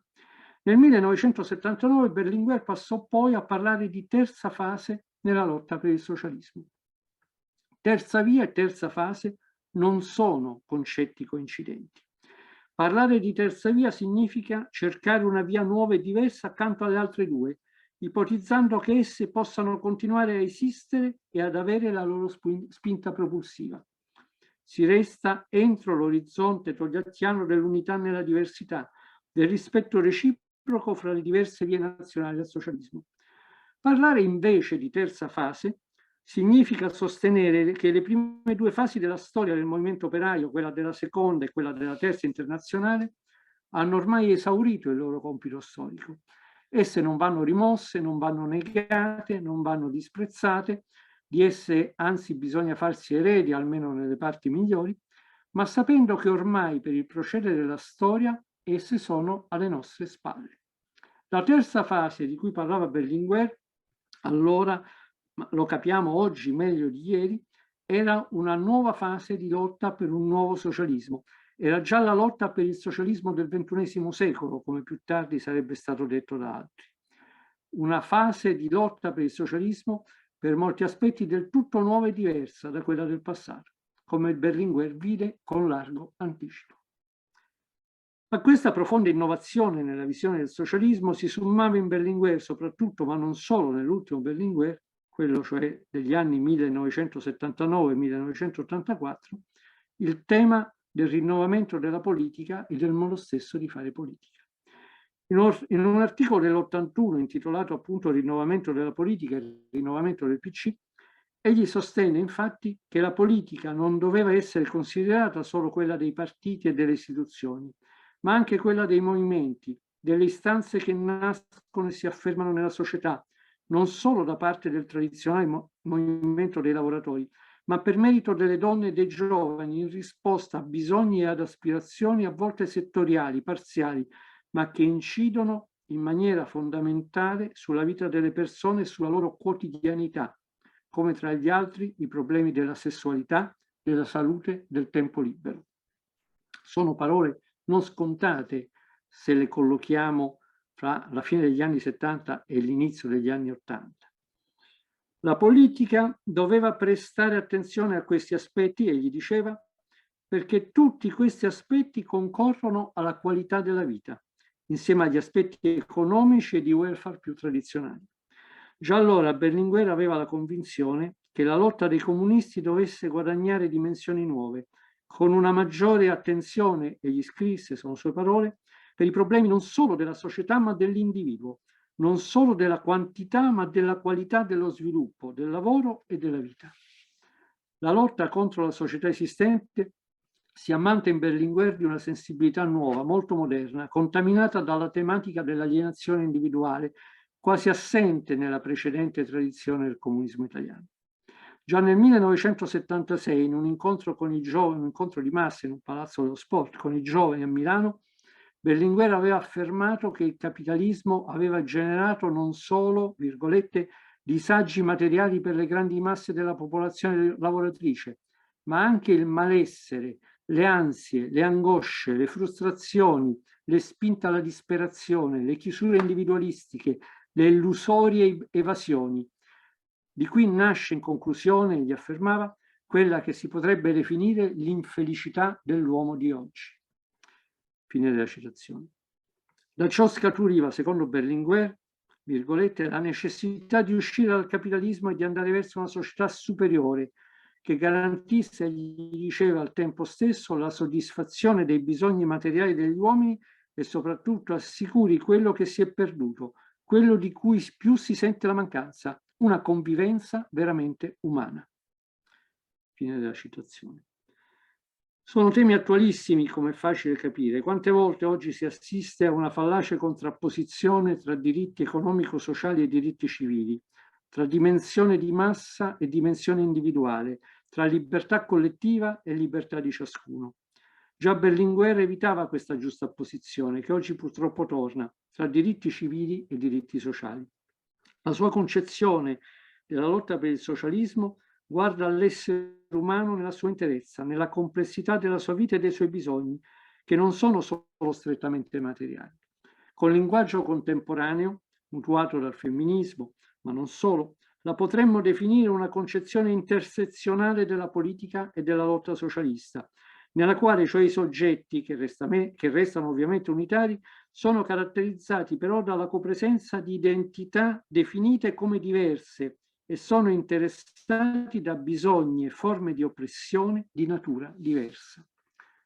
Berlinguer era anche convinto che essere coerentemente democratici volesse dire essere coerentemente anticapitalistici. Lo afferma nell'intervista a Repubblica del 78 già citata, e che proprio per salvare la democrazia, per renderla più ampia, più forte e più ordinata possibile, bisognasse superare il capitalismo. Intorno a questa idea di democrazia post-capitalistica ruotava tutto un sistema di valori e di proposte, soprattutto a partire dal celebre discorso sull'austerità del 77, ovvero dalla proposta di un nuovo modello di società meno consumista e individualista, proposta del resto già avanzata, spesso lo si ignora, già avanzata in precedenza dal grande leader socialdemocratico svedese Olof Palme. Sono valori e idee che io chiamerei, sulle orme di Gramsci, come la proposta di una vera e propria riforma intellettuale e morale, per sottolineare gli elementi etici e non economicistici che la caratterizzano. La stessa crisi che negli anni 70 attraversava l'Italia e altri paesi occidentali non era vista da Berlinguer come puramente economica. Egli, in uno scritto su Rinascita dell'agosto 79, partiva infatti dalla convinzione che quella allora in corso fosse, cito, una crisi che soprattutto chiama in causa il perché dello sviluppo, il senso stesso dello sviluppo, il che cosa produrre, il perché produrre, ma ciò, aggiungeva, vuol dire porsi il problema di quale intervento si deve operare nella struttura economica del paese per introdurvi le risposte ai nuovi perché, cioè le motivazioni nuove capaci di dare un senso al lavoro e le misure nuove che lo garantiscano a tutti. Fine della citazione. Elementi morali, etici, politici, produttivi. Blocco storico lo avrebbe definito Gramsci, ovvero unità dialettica di problemi strutturali e sovrastrutturali insieme. Ignorando, trascurando uno di questi aspetti fondamentali, di queste dimensioni fondamentali, non cambia e non può cambiare la vita delle persone. E cambiare positivamente la vita delle persone è ciò che per Berlinguer dava senso alla politica. Nello stesso orizzonte si situa del resto il suo dialogo con i movimenti non immediatamente economico-sociali che caratterizza gli ultimi anni di vita e di attività politica, con la ricucitura in buona parte dei rapporti tra Partito Comunista e società, che si erano lacerati negli anni della solidarietà nazionale dopo il 1976. Del tutto nuovo rispetto alla tradizione dei partiti comunisti fu in primo luogo il dialogo che Berlinguer seppe intessere con il movimento delle donne, molto forte nella società italiana a fine anni 70, ma non a tutti ben accetto nell'empireo della politica.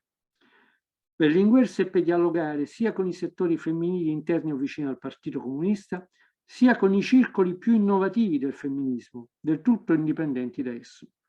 Superati i timori legati a vecchie subalternità verso il mondo cattolico, dopo i referendum sul divorzio e soprattutto sull'aborto, Berlinguer seppe porsi in ascolto del movimento delle donne, non solo per quanto riguarda i problemi tipici dell'emancipazionismo, il lavoro femminile, eccetera. Berlinguer riconobbe che più in generale la liberazione della donna implicava, citazione, una vera e propria rivoluzione degli orientamenti ideali e dei comportamenti pratici nei rapporti tra uomo e donna, riconoscendo quale valore agli esseri umani a prescindere dal genere e tenendo conto delle loro differenze. Di più, il segretario del PC arrivò a sostenere, virgolette, che in Occidente la rivoluzione può esserci solo se ci sarà una rivoluzione femminile e che se non c'è una rivoluzione femminile non ci sarà alcuna reale rivoluzione. Chiuse virgolette. Erano affermazioni senza precedenti da parte di un leader comunista. Berlinguer in un certo senso equiparava le donne al soggetto rivoluzionario per eccellenza della tradizione marxista e comunista, cioè la classe operaia, la classe lavoratrice più in generale, sostenendo ad esempio che le donne virgolette, liberando se stesse contribuiscono a liberare tutta l'umanità e dunque anche i maschi, chiuse le virgolette. Ugualmente anticipatore, per venire a un altro aspetto della sua ricerca, ugualmente anticipatore di sensibilità future fu l'interesse di Berlinguer per l'aspetto ambientale, per l'ecologia. Egli giunse ad esprimere preoccupazione per, virgolette, i fiumi, i laghi, i mari, l'aria che respiriamo, l'atmosfera e la toposfera della Terra. Grava sull'umanità, aggiungeva, l'incubo di una crescente insufficienza delle risorse alimentari. Un altro tema di questo inizio di anni '80 di cui stiamo parlando fu il tema della pace e del rinnovato rischio atomico. Anche il movimento per la pace raggiunse a inizio anni '80 una dimensione di massa e la causa della pace, non più schiacciata come un tempo sulla difesa dell'Unione Sovietica, divenne un altro terreno fondamentale per l'azione del PC, terreno sul quale esso incontrò movimenti e correnti rilevanti di opinione pubblica. Nella grande manifestazione del 17 febbraio '80 a Firenze, Berlinguer sottolineò i rischi della situazione allora creatasi dopo la ripresa della corsa agli armamenti, ricordando che le nuove armi nucleari offensive che stavano per essere installate a Comiso facevano per la prima volta dell'Italia il possibile bersaglio di un attacco atomico, preventivo o di risposta. I comunisti italiani chiamavano perciò a raccolta tutte le forze concordi nel lottare per la pace, in primo luogo i paesi non allineati e le forze di ispirazione religiosa, gli stati meno subalterni alle superpotenze, le forze che credevano in un ruolo autonomo dell'Europa e tutte le componenti della sinistra, nonché e prima di tutto il grande movimento per la pace che si sviluppava allora nelle piazze di tutta Italia e in molti paesi europei. Nulla doveva restare intentato per convincere le due superpotenze a ritrovare, diceva Berlinguer nei loro rapporti, la logica della distensione. Come si vede, quest'ultimo Berlinguer non era, nella sua caparbia riaffermazione della propria identità comunista, per nulla settario.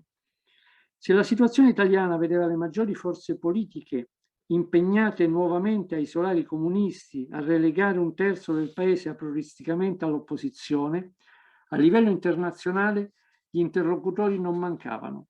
Erano cercati spesso con successo in un fronte estremamente ampio.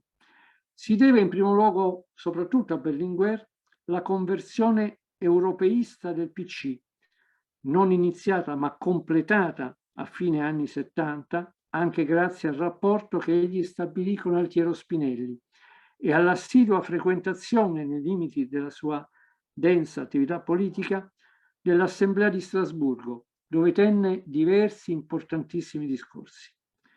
Berlinguer aveva preso sul serio l'Europa, ovvero il progetto di costruire uno Stato europeo, un'Unione Europea, una federazione europea, e questo impegno convinse appunto Spinelli a presentarsi alle elezioni come indipendente nelle liste del Partito Comunista.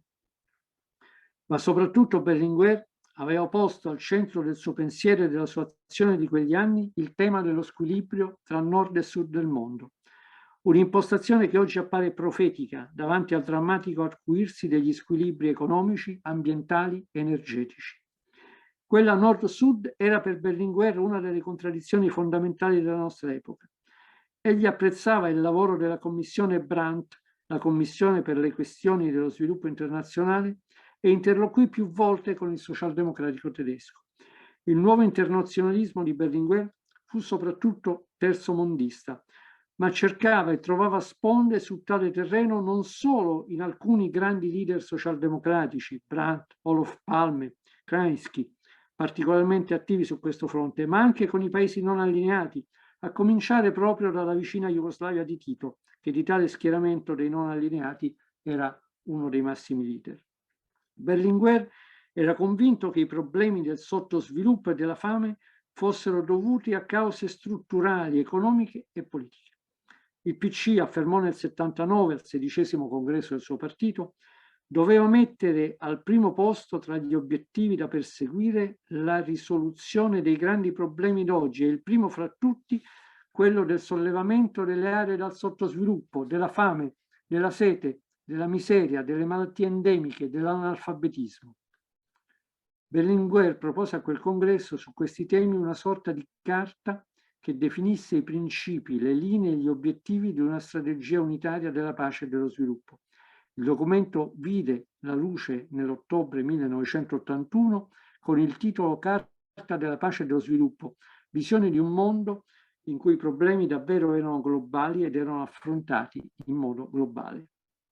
Di globalizzazione allora non si parlava, ma alcune problematiche erano già mature, sia pure in termini parzialmente diversi dall'oggi.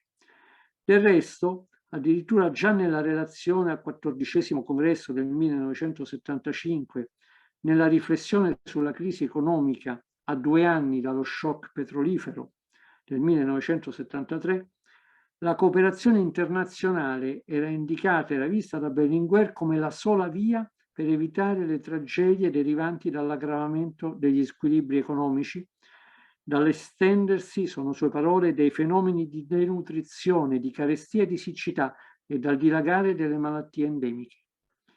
Un governo mondiale dell'economia appariva allora un'utopia, un progetto avveniristico, ma le utopie e i sogni, affermava Berlinguer citando Lenin, possono avere un valore rivoluzionario. Un governo mondiale dell'economia, dello sviluppo, dei cambiamenti climatici appare anche oggi utopico, appare anche oggi un'utopia, ma quanto di esso ci sarebbe bisogno è, penso, sotto gli occhi di tutti. A proposito di utopie e della relatività di questo concetto, alla fine del 1983 Berlinguer mostrava anche una particolare attenzione nei confronti della rivoluzione informatica, allora i primi passi a livello di diffusione nella società, a livello di conoscenza di massa. Il PC, questa è un'osservazione che mi preme fare, o meglio il suo gruppo dirigente, era evidentemente allora un intellettuale collettivo, nel cui ambito anche importanti scienziati potevano far giungere al segretario del partito informazioni e input su argomenti allora noti a una ristrettissima cerchia di specialisti. A livello collettivo sembrava così realizzarsi a tratti quella capacità dirigente dell'intellettuale di tipo nuovo che il Gramsci dei Quaderni riassumeva nella formula felice dello specialista più politico. Prendendo spunto dal famoso libro di Orwell 1984, Berlinguer si soffermava sulla possibile interazione tra la politica e l'informatica, scienza verso la quale assumeva un atteggiamento non ostile, attento alle sue potenzialità positive di diffusione di nuove conoscenze, gli diceva, che poteva portare a un arricchimento di tutta la civiltà. Il segretario comunista sembrava addirittura prefigurare scenari attuali, paventando i limiti che una democrazia solo o prevalentemente per via informatica poteva assumere. Diceva Berlinguer, cito, la democrazia elettronica, limitata ad alcuni aspetti della vita associata dell'uomo, può anche essere presa in considerazione, ma non si può accettare che sostituisca tutte le forme della vita democratica. Tra l'altro, non credo che si potrà mai capire cosa pensa davvero la gente se l'unica forma di espressione democratica diventa quella di spingere un bottone. Fine della citazione. Uno sguardo profetico quasi, ma corroborato da elementi effettivi di conoscenza scientifica. Berlinguer temeva soprattutto che avanzassero fenomeni di passivizzazione della società. D'altra parte non rifiutava le nuove scoperte tecnologiche, dirimente era il modo in cui esse sarebbero state usate. Egli inoltre vedeva che l'informatizzazione dei processi produttivi poteva causare disoccupazione e anche un restringimento della base sociale del suo partito. In parte, egli diceva, era un dato ineluttabile, ma bisognava evitare che tali processi assumessero un carattere selvaggio, che andassero esclusivamente a svantaggio dei lavoratori.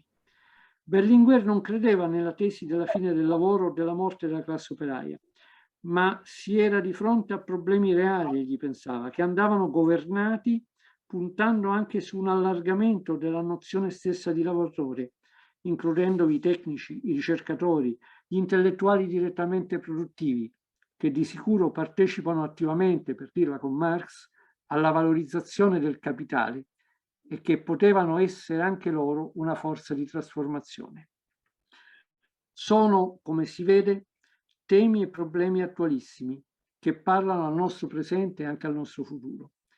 Berlinguer, riflettendo su di essi, stava cercando di scrivere, sia pure in modo non adeguatamente organico, un nuovo programma fondamentale del PC. E qui il riferimento non casuale è anche a un celebre programma fondamentale della SPD del 1959. Era una ricerca reale, non una ricerca retorica. Era una ricerca in itinere, densa di novità, curiosità, spunti non sufficientemente approfonditi ed elaborati in modo organico e con molti problemi aperti. Ma era una ricerca ricca di futuro. Berlinguer non fece in tempo a portarla avanti in modo compiuto.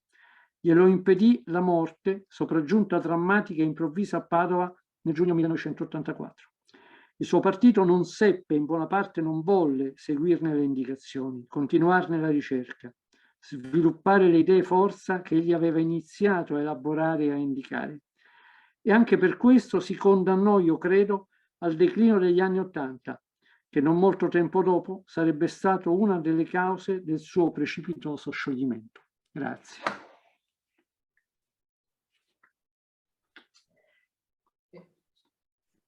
Grazie molte anche per anche di questa relazione che ci porta nel periodo appunto a noi più vicino. E a questo punto non voglio togliere tempo agli interventi e al dibattito, quindi chiedo subito se qualcuno vuole intervenire.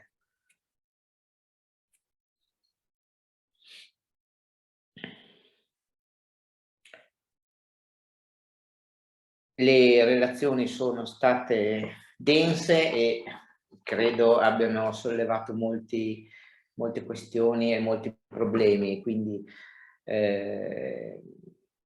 immagino vi possano essere molte domande, a partire da quella che abbiamo ricevuto via chat e che non so se avete tutti la possibilità di leggerla. La richiesta è: su quali testi o materiale storico si può approfondire la questione dell'insurrezione unitaria della primavera del 45? C'è un accordo, l'avete tutti letta, quindi è inutile che la rilegga io. Si sente? Si sente, sono Carletto Rizzi. Ciao Ortis. Buonasera, io non vedo chi sta parlando, ma gli do la parola comunque. Prego. Ortis mi conosce benissimo. Sì. Ecco, il problema è che c'è il professor Alexander Obel, Penso di sì. Lui che ha posto un problema, cioè nell'inverno a cavallo 44-45 il PC, che è protagonista dell'unità delle forze antifasciste, praticamente si trova di fronte a un problema. Cioè l'unità fra le forze antifasciste parlando del dopo, della fine della guerra. Infatti Longo in una riunione del CNL Alta Italia dice: non pensiamo solo al presente, pensiamo al futuro. A dopo, vi dice, per dire la verità, a dopo. Questa unità è chiaro che non si basa soltanto sul vincere il fascismo e vincere i tedeschi, si basa anche sulla prospettiva futura, che è la Costituente, che è la Repubblica, che è la democrazia, che deve crescere, nascere. Questa unità nasce anche con le forze come la Democrazia Cristiana, che sembra sia minoritaria, ma in realtà poi si rivelerà, e già in quel momento lì, la forza maggioritaria del popolo italiano. Il pericolo di ritornare nella monarchia era molto presente. Quindi, quando il professor Alexander Obel parla dell'insurrezione unitaria, che era anche quella a rischio, parla anche di un piano B al limite, come risolviamo il problema? Ecco, questo è il problema. siccome non c'è molta documentazione su questi momenti particolari, dicembre 45, dicembre 44, gennaio 45, l'archivio del PC si è aperto, che era uno dei artefici, era un friulano, era uno che si chiamava Plaino, dalla GAP di Udine. Adesso gli archivi del PC sono aperti, però strumenti da consultare, materiale, ancora non siamo riusciti, oppure io non sono riuscito, insomma, a capirci, a sapere meglio. Ecco, su quale materiale possiamo lavorare per capire in quel momento particolare di trapasso fra una guerra partigiana e una prospettiva repubblicana? Ecco.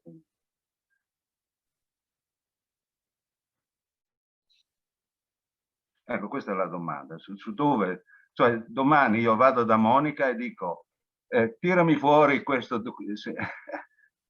Non so se ho reso chiara l'idea, ecco. L'ha resa chiaramente, e si può andare in questo modo in un archivio e chiedere esattamente i documenti che le interessano. Lei evidentemente è molto fortunato di trovare Monica in archivio. Quindi do subito la parola a chi voglia rispondere, a partire dal professor Höbel. Sì, beh, diciamo ci sono due punti, mi pare, che sono stati sollevati. Intanto quello della gestione unitaria della lotta di liberazione, quindi con l'obiettivo condiviso della insurrezione finale. E direi che già la costituzione del Corpo Volontari della Libertà e poi del Comando Unificato del CVL, su cui Longo e i comunisti insistono molto, proprio memori dell'esperienza della Spagna. Anche in quella circostanza Longo aveva insistito molto sulla necessità di un comando unificato, quindi dell'unità di comando che evitasse di disperdere le energie, la competizione o anche il conflitto tra le diverse anime, le diverse forze. E quindi la costituzione del CVL e del comando unificato con Longo, Parri, a cui poi si aggiungerà Cadorna, in qualche modo sono già la garanzia di un percorso comune, un percorso unitario che inevitabilmente dovrà avere poi uno sbocco conclusivo, anche se naturalmente non è scritto da nessuna parte, almeno diciamo per quello che è a mia conoscenza, che ci sarebbe stata la certezza di quel momento condotto fino in fondo, fino alla fine, ma diciamo che era inteso dalla Costituzione stessa del CVL. E l'altro punto che viene sollevato invece è quello della Costituente della Repubblica. E la Costituente è uno dei punti chiave del discorso di Togliatti quando lancia la svolta di Salerno, quindi diciamo l'unità nazionale in senso antifascista, la condizione unitaria della guerra, l'ingresso dei partiti antifascisti nel governo Badoglio, ha varie condizioni, di cui una è la convocazione di un'assemblea costituente a guerra finita, e questo punto è accolto dagli altri partiti, c'è un accordo politico di fondo su questo terreno. Negli atti del CLNI che sono stati pubblicati, insomma sicuramente saranno noti alla persona che ha posto la domanda, questo volume verso il governo del popolo. Diciamo che non mi pare ci siano dei riferimenti precisi, un documento ufficiale in cui si parla della convocazione della Costituente, ma viene dato quasi per scontato. Faccio un esempio: c'è una mozione sulla crisi di governo del dicembre 44 in cui si dice che il CLNI afferma esplicitamente che sino alla riunione della Costituente, cioè insomma alla convocazione della Costituente, i CLN sono l'unica rappresentanza legittima del popolo, eccetera, e sappiamo che diciamo avranno questa investitura anche sul piano formale. Quindi in qualche modo diciamo era pacifico, era scontato che dopo l'esito vittorioso, positivo della guerra di liberazione sarebbe stata convocata la Costituente. Naturalmente sappiamo che le resistenze su questo ci sono state fino alla fine, così come sulla questione dell'abdicazione del re, della luogotenenza, diciamo non c'è stato nulla di scontato, però mi pare che si possa dire che l'intesa tra le forze maggioritarie del fronte antifascista avesse abbastanza per certi questi punti, quindi il fatto che si giungesse a una conduzione unitaria della lotta di liberazione fino al momento finale e a guerra finita, a guerra vinta, la convocazione di un'assemblea costituente. Lì poi, diciamo, gli atteggiamenti si sarebbero delineati in seguito. Sappiamo che nella BC stessa c'è stato un dibattito molto forte tra i sostenitori dell'opzione repubblicana e quella monarchica, quindi su questo le cose rimangono aperte fino alla fine, ma il fatto che si giungesse alla convocazione della Costituente mi pare che fosse abbastanza condiviso e pacifico, diciamo.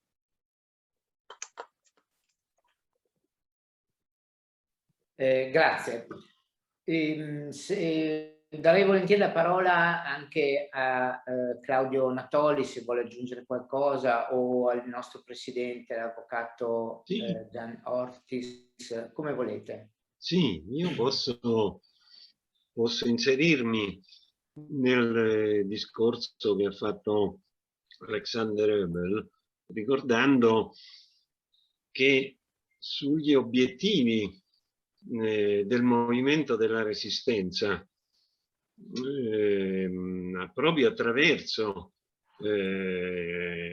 gli organi del CLN, il CLN centrale, ma anche e soprattutto il CLN Alta Italia, che poi aveva la guida effettiva del movimento di resistenza, non ci sono dissensi di fondo o dissensi, direi, proprio sull'obiettivo che deve essere al centro del movimento della resistenza e anche dell'insurrezione nazionale, cioè la questione della Costituente e la questione poi una Costituente che naturalmente apre la strada alla Repubblica, è un punto molto centrale non solo per le forze di sinistra, ma direi l'esperienza della resistenza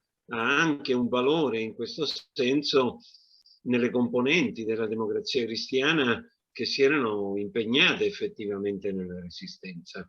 Quindi la Democrazia Cristiana era un partito diviso, come sappiamo, e in cui De Gasperi svolse una questione di mediazione che in qualche modo impedì una rottura del fronte tra le forze antifasciste sia nel corso della resistenza che nella fase successiva.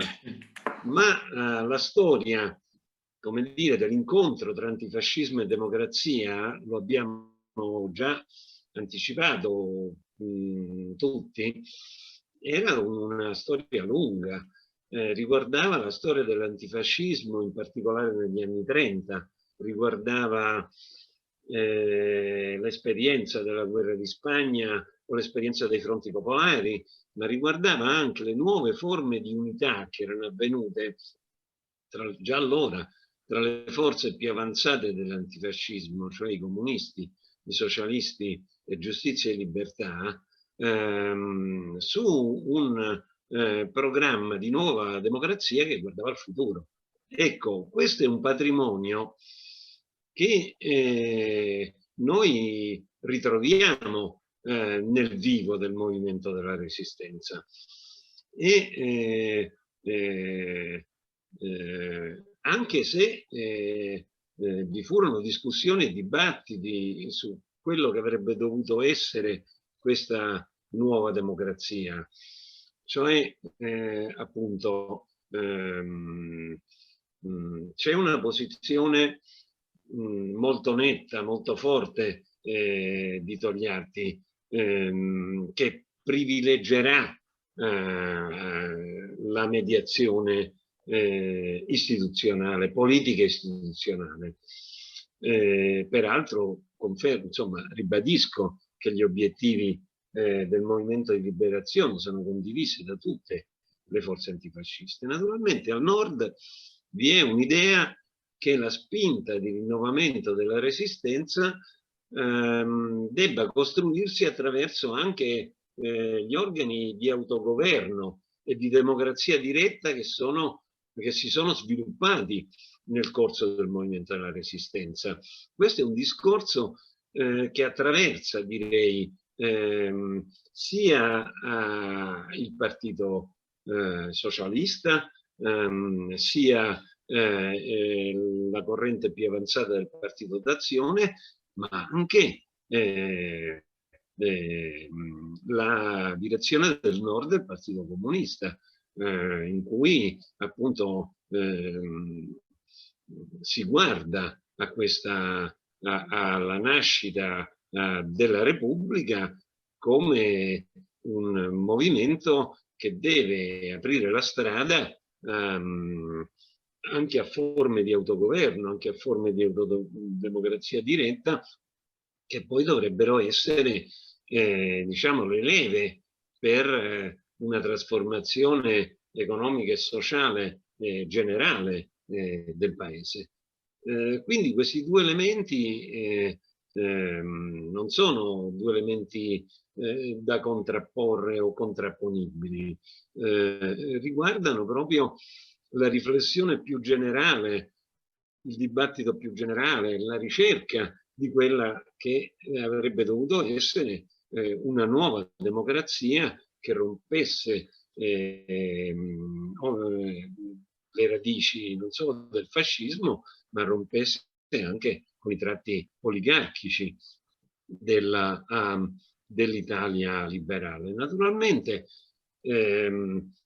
nelle aspirazioni della Resistenza c'era anche molto di più, cioè nei movimenti, nei militanti, non parliamo solo dei comunisti, c'era l'idea che il movimento della Resistenza avrebbe portato alla nascita di un mondo profondamente nuovo, e qui anche il mito sovietico agisce non come una direttiva di azione immediata, ma agisce come una prospettiva finalistica, se volete anche millenaristica, rispetto alle prospettive nuove che si aprono. Quindi è sicuramente un quadro complesso, però uno dei dati fondamentali della Resistenza italiana, proprio in virtù della storia lunga dell'antifascismo, è che gli obiettivi anche dell'insurrezione sono obiettivi che devono portare a una repubblica democratica, sia pure una repubblica democratica con connotazioni profondamente nuove.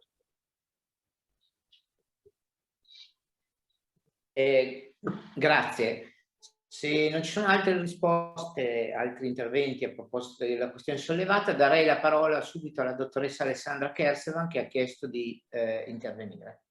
Prego. Grazie, buonasera a tutti e grazie per questa conferenza interessantissima in tutti i suoi interventi, che ha consentito sicuramente di fare un ripasso di tante cose sul Partito Comunista di cui in questi ultimi anni si parla in maniera completamente diversa, trovando soltanto le contraddizioni, i momenti di difficoltà e non mettendo in evidenza invece quello che è emerso, insomma, negli interventi, cioè l'importanza di una visione politica articolata e complessa come quella che ha avuto il Partito Comunista. Volevo soltanto rilevare un aspetto che è stato poco messo in evidenza, mi pare, anche se potrebbe, sì, non lo dico come critica, ma come eventualmente anche così suggerimento per un'altra conferenza futura, e cioè che si mette molto l'accento su quello che il Partito Comunista, i militanti, insomma i dirigenti del Partito Comunista hanno pensato e come hanno sviluppato la linea politica. Però si tiene poco conto, mi pare, delle condizioni in cui i comunisti nel corso del Novecento hanno dovuto operare nei diversi momenti della loro storia. Cioè il fatto che, per esempio, durante il fascismo il Tribunale Speciale, come è stato ricordato mi pare dal professor Oebel, su 4.596 processi 4.040 fossero diciamo contro comunisti. Che influenza può aver avuto nel modo di comportarsi, nelle scelte e nei possibili anche errori o comunque anche nei meriti che i comunisti hanno avuto in questa situazione. Un altro aspetto, per esempio, per quanto riguarda la resistenza, e questo si è messo in evidenza giustamente l'impostazione unitaria che il Partito Comunista ha avuto fin da prima ancora della Seconda Guerra Mondiale, nella guerra di Spagna, eccetera.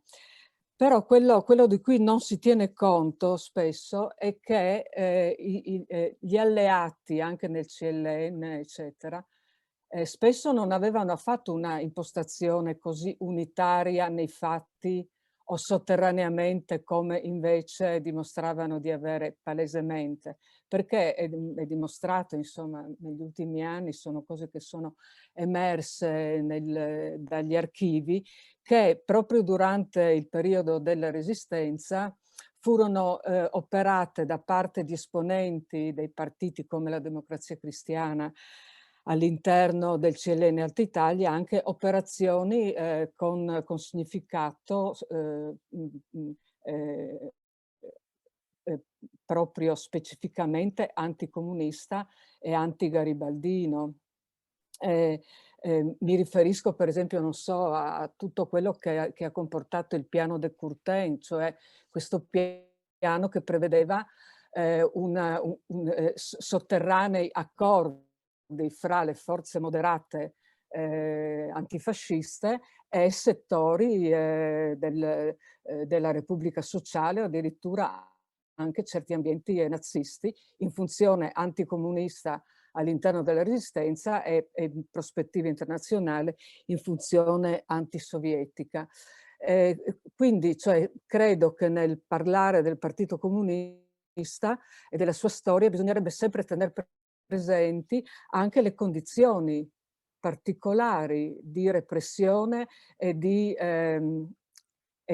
difficoltà nei rapporti con gli altri partiti e gli altri soggetti politici che i comunisti hanno dovuto superare nel corso appunto della loro storia.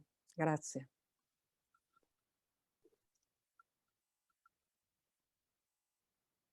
Possiamo raccogliere altre domande oppure se volete cominciare a rispondere a questa, come preferite. Alex, vuoi cominciare tu? No, io intanto ne approfitto per salutare Alessandra Kersevan e ringraziarla del suo intervento. Io insomma condivido la sua sottolineatura e penso che sempre più dobbiamo concentrare l'attenzione sul contesto generale, oltre che su quello che i comunisti hanno scritto, pensato e fatto. Quindi credo che questo suo richiamo sia giusto. Citava come primo fattore la persistenza e la pervasività della repressione fascista. Questo sicuramente induceva in quei quadri, diciamo, necessariamente l'atteggiamento che poi ogni tanto l'Internazionale aveva modo di criticare, l'atteggiamento cospirazionista, il carbonarismo, eccetera. Però diciamo, per quanto il PC abbia sempre cercato di evitare appunto quella deriva, certamente un certo modo, una certa forma mentis del militante clandestino è frutto anche di quel contesto difficilissimo, impossibile in cui si trova a operare. E così come mi sembra giusto il richiamo alla volontà non sempre unitaria di altre forze durante durante la Resistenza, e quindi la necessità dei comunisti di dover fare i conti anche con questo, oltre che con l'atteggiamento degli alleati, degli anglo-americani in particolare. È noto che nei lanci, nei rifornimenti, nel sostegno anche logistico alle formazioni partigiane ci fosse un atteggiamento certamente non equo e paritario tra le varie formazioni partigiane. Quindi, diciamo, mi sembrano entrambe osservazioni condivisibili, e mi sembra giusto che noi teniamo sempre presente questo quadro generale. Sì, io aggiungerei 2 osservazioni. La prima osservazione riguarda effettivamente quanto sia stato importante e decisivo il fatto che il Partito Comunista sia stata l'unica forza nell'ambito dell'antifascismo che non solo fin dall'inizio si sia proposta insieme con Giustizia e Libertà, ma l'esperienza di Giustizia e Libertà è molto più frammentaria in Italia. Dicevo, non solo quella di proseguire la lotta direttamente in Italia e non solo fare una campagna di opinione all'estero, ma quella poi di organizzare delle reti clandestine che con alterne fortune, con momenti anche di vuoto significativo, parliamo soprattutto dei contraccolpi più violenti della svolta, insomma, quando si esaurisce la svolta, ma comunque che continuamente ripropone la capacità di costruire dei gruppi, ecco, perché poi le reti negli anni 30 diventano sempre più labili, ma comunque dei gruppi illegali. E questo sarà una cosa importantissima, perché se ci poniamo dal punto di vista appunto dei militanti di base, di coloro che si accostano per la prima volta alla lotta antifascista, sto parlando della generazione, della nuova generazione antifascista degli anni 30, che sceglie l'antifascismo autonomamente e approda diciamo così, alla scelta comunista proprio sulla base della motivazione che i comunisti sono gli unici che agiscono concretamente, sono gli unici che riescono a portare avanti la lotta direttamente in Italia, o comunque che i comunisti sono la forza, diciamo, più determinata della lotta antifascista anche sul piano internazionale. E qui la questione della guerra di Spagna, del ruolo dell'Unione Sovietica, della difesa di Madrid, di Guadalajara, in cui i garibaldini italiani avevano avuto un ruolo straordinario, eccetera, sono di grandissima importanza. Allora, questo elemento che già troviamo appunto nei giovani che scelgono l'antifascismo già in Italia alla fine degli anni 30, si ripropone anche alla vigilia della caduta del fascismo, non c'è dubbio alcuno. Per cui la presenza di nuclei comunisti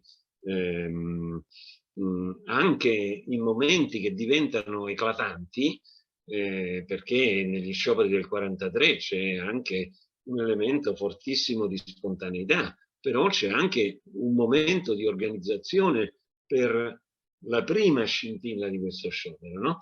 Allora questo fatto fu sicuramente un fatto importantissimo, anche in riferimento poi alle nuove leve della resistenza, perché non dimentichiamoci che poi chi è che organizza le prime fasi della resistenza? Sono i quadri e i dirigenti del PC che si erano formati o nelle carceri fasciste o nella lotta clandestina o nella guerra di Spagna, e che sono quelli che tra il settembre e l'ottobre del 1943, insieme con i nuclei del Partito d'Azione, soprattutto in Piemonte, costituiscono il vero punto centrale dell'organizzazione delle bande partigiane.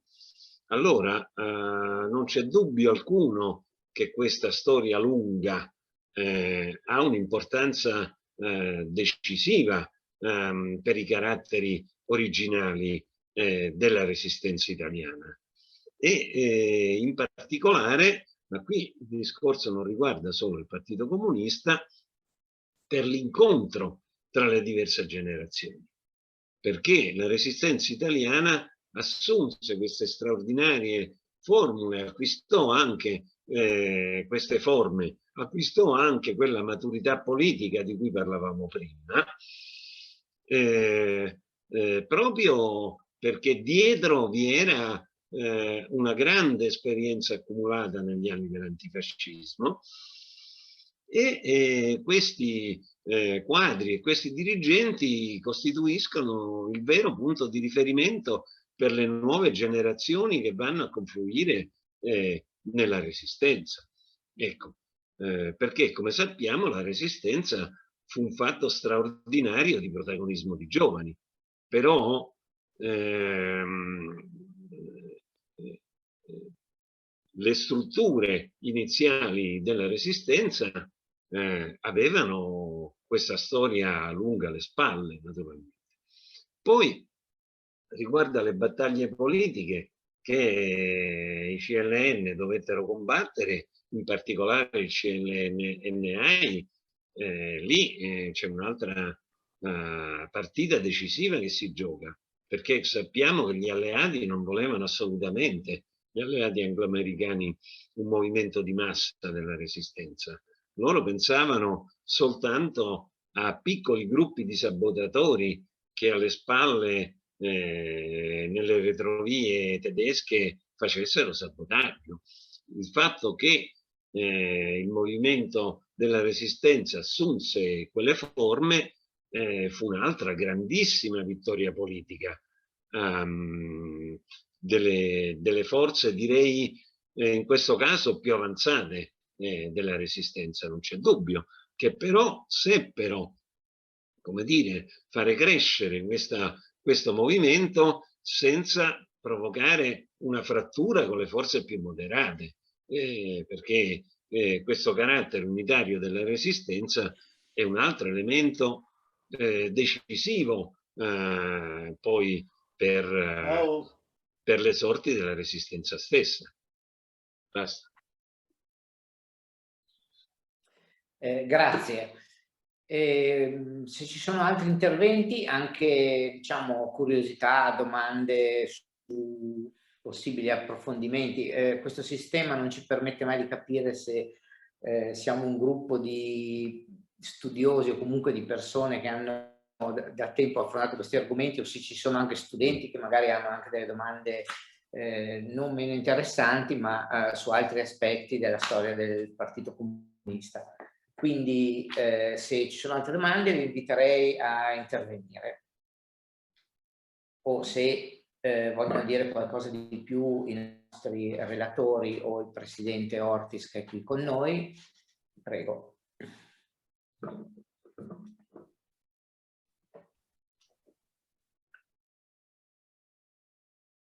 Allora, vedo che qualcuno non è per fare una domanda, evidentemente, che si è illuminato il rettangolo.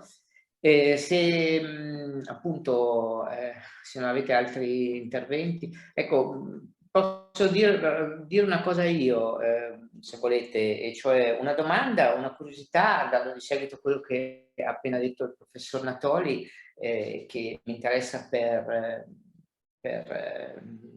diciamo, per la mia ricerca, una ricerca che sto facendo sulla guerra di Spagna, è quella relativa al fatto che appunto la guerra di Spagna ha unito ma anche diviso molto, no? Perché questo momento così centrale appunto della storia degli anni 30, concordo con anch'io con quello che ha detto Alessandra Kersevan, la ringrazio per intervenire. Bisogna tenere presenti tutti gli elementi, però appunto credo anche gli elementi di divisione che ci sono stati, che sono stati anche un prodotto della guerra di Spagna e dello scontro interno alla Repubblica. Ecco, mi chiedevo cosa pensate su questo. E poi, mentre qualcun altro pensa una domanda, vi racconto un aneddoto, mi permetto di raccontarvi un aneddoto relativo al fatto che a Milano io conobbi il professor Franco della Peruta, che voi tutti conoscete come grande storico del Risorgimento, che un giorno appunto mi raccontò che dopo aver pubblicato il suo primo libro, che era sui democratici e il Risorgimento, un giorno incontrò Togliatti, che gli disse: tu sei Franco della Peruta, interessante il tuo libro sul Risorgimento, e poi è anche scritto in italiano. Ecco, questo secondo me, a tutti noi che abbiamo a che fare con tesi di laurea o scritti che vengono presentati alle riviste o in altri contesti, ecco, può essere un aneddoto significativo che Franco della Peruta raccontava, appunto, per dire dell'attenzione che Togliatti aveva anche per gli studi più recenti e secondo lui probabilmente non anche appunto di giovani, non soltanto sui classici. E se avete se volete fare altri interventi, prego. No, cioè tu ponevi questo problema della guerra di Spagna, sì. Lo ponevi in maniera assolutamente giusta. Noi non lo abbiamo trattato, penso, noi lo abbiamo trattato dal punto di vista delle esperienze, delle acquisizioni politiche che, come dire, che hanno lasciato una traccia particolarmente importante nella ripresa del movimento antifascista poi e nella resistenza. È chiaro che la storia dell'antifascismo degli anni 30 è fatta dei giorni esaltanti, della grande speranza del fronte popolare, non c'è dubbio, dei giorni esaltanti della difesa di Madrid, della vittoria di Madrid, anche della grande vittoria di Guadalajara. Tuttavia non abbiamo potuto parlare che l'ultima fase della guerra di Spagna, il rapporto all'evolvere della situazione internazionale, anticipa una crisi verticale dell'antifascismo, che poi sarà aggravata ulteriormente con il patto Hitler-Stalin e faticosamente poi verrà ripresa e recuperata dopo l'aggressione nazista all'Unione Sovietica. Non c'è dubbio che, come dire, il miracolo della difesa di Madrid, il miracolo di un governo in cui per la prima volta due esponenti di primo piano dell'anarchismo entrano in un governo, nel governo Caballero, proprio nel momento della difesa di Madrid, e quando Bonaventura Durruti con la sua formazione di miliziani va a morire a Madrid. Ecco, questo clima, mano a mano che ci si addentra nel 1937, va sempre più svanendo. Si è parlato tanto di Togliatti, se si vanno a vedere le relazioni di Togliatti dalla Spagna, qui Aldo, se c'è ancora, potrebbe dire qualcosa, vedano un quadro in cui quasi non si riconosce quel clima straordinario ed esaltante che aveva portato in Spagna decine di migliaia di antifascisti da 52 paesi, insomma. Ecco. E la Spagna, sì, il panorama della Spagna, la situazione politica della Spagna, man mano che le sorti della guerra si vanno rovesciando, è un panorama di crescenti e sempre più insanabili divisioni tra le forze antifasciste, dovute da tanti fattori naturalmente. c'è un'interferenza diretta del clima che si determina in Unione Sovietica, non c'è dubbio alcuno, nella Spagna del 37.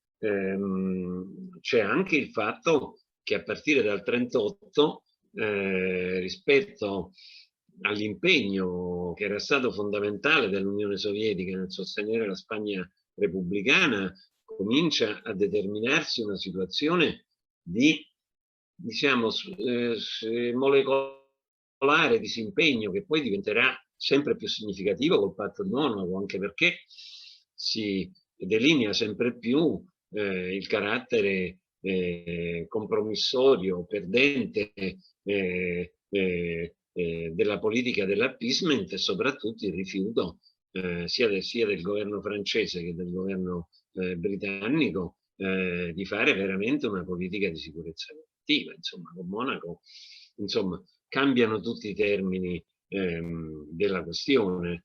Quindi sì, la storia dell'antifascismo è una storia fondante ora a livello della storia dell'Europa, secondo me, ma in particolare nella storia del nostro paese, per le caratteristiche originali che aveva assunto l'antifascismo. Però anche qua non è una storia trionfale, è una storia di grandi divisioni, almeno fino al 1935, tra le stesse forze dell'antifascismo italiano, non c'è dubbio.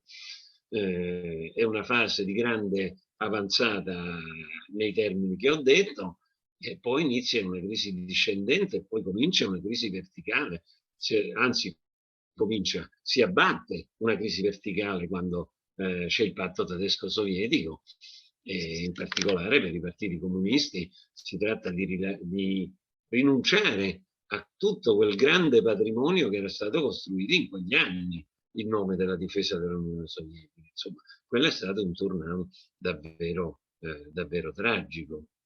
Quindi assolutamente nessun intento di dare un'immagine, come dire, lineare, trionfale della storia dell'antifascismo, però ci sono delle cose fondamentali, assolutamente fondamentali, senza le quali la resistenza italiana non avrebbe avuto i caratteri storici che invece ha avuto. Quindi questa storia lunga è fondamentale, anche come incontro tra diverse generazioni. Ecco. Se posso permettermi, senza essere tanto invadente, come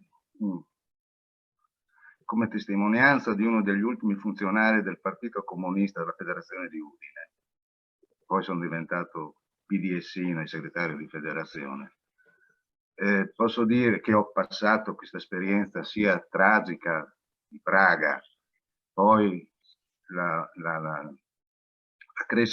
nascita e la crescita del PDS e del PD. Se posso fare un po' una sintesi di quello che ho capito stasera dai vostri importanti interventi, è che il Partito Comunista non è mai caduto in errore come stiamo cadendo oggi. L'ultimo intervento che riguarda ad esempio la storia e la vita, la strategia, l'impegno di Berlinguer in particolare, ma che è stata anche la scuola di Lizzero, di Andrea Lizzero, Lizzero Mario, il nome Battaglia Andrea, e che oggi continuiamo a sbagliare, secondo me, come sinistra o come rappresentante di chi vuole rappresentare quella che era la tradizione del Partito Comunista, cioè il PD.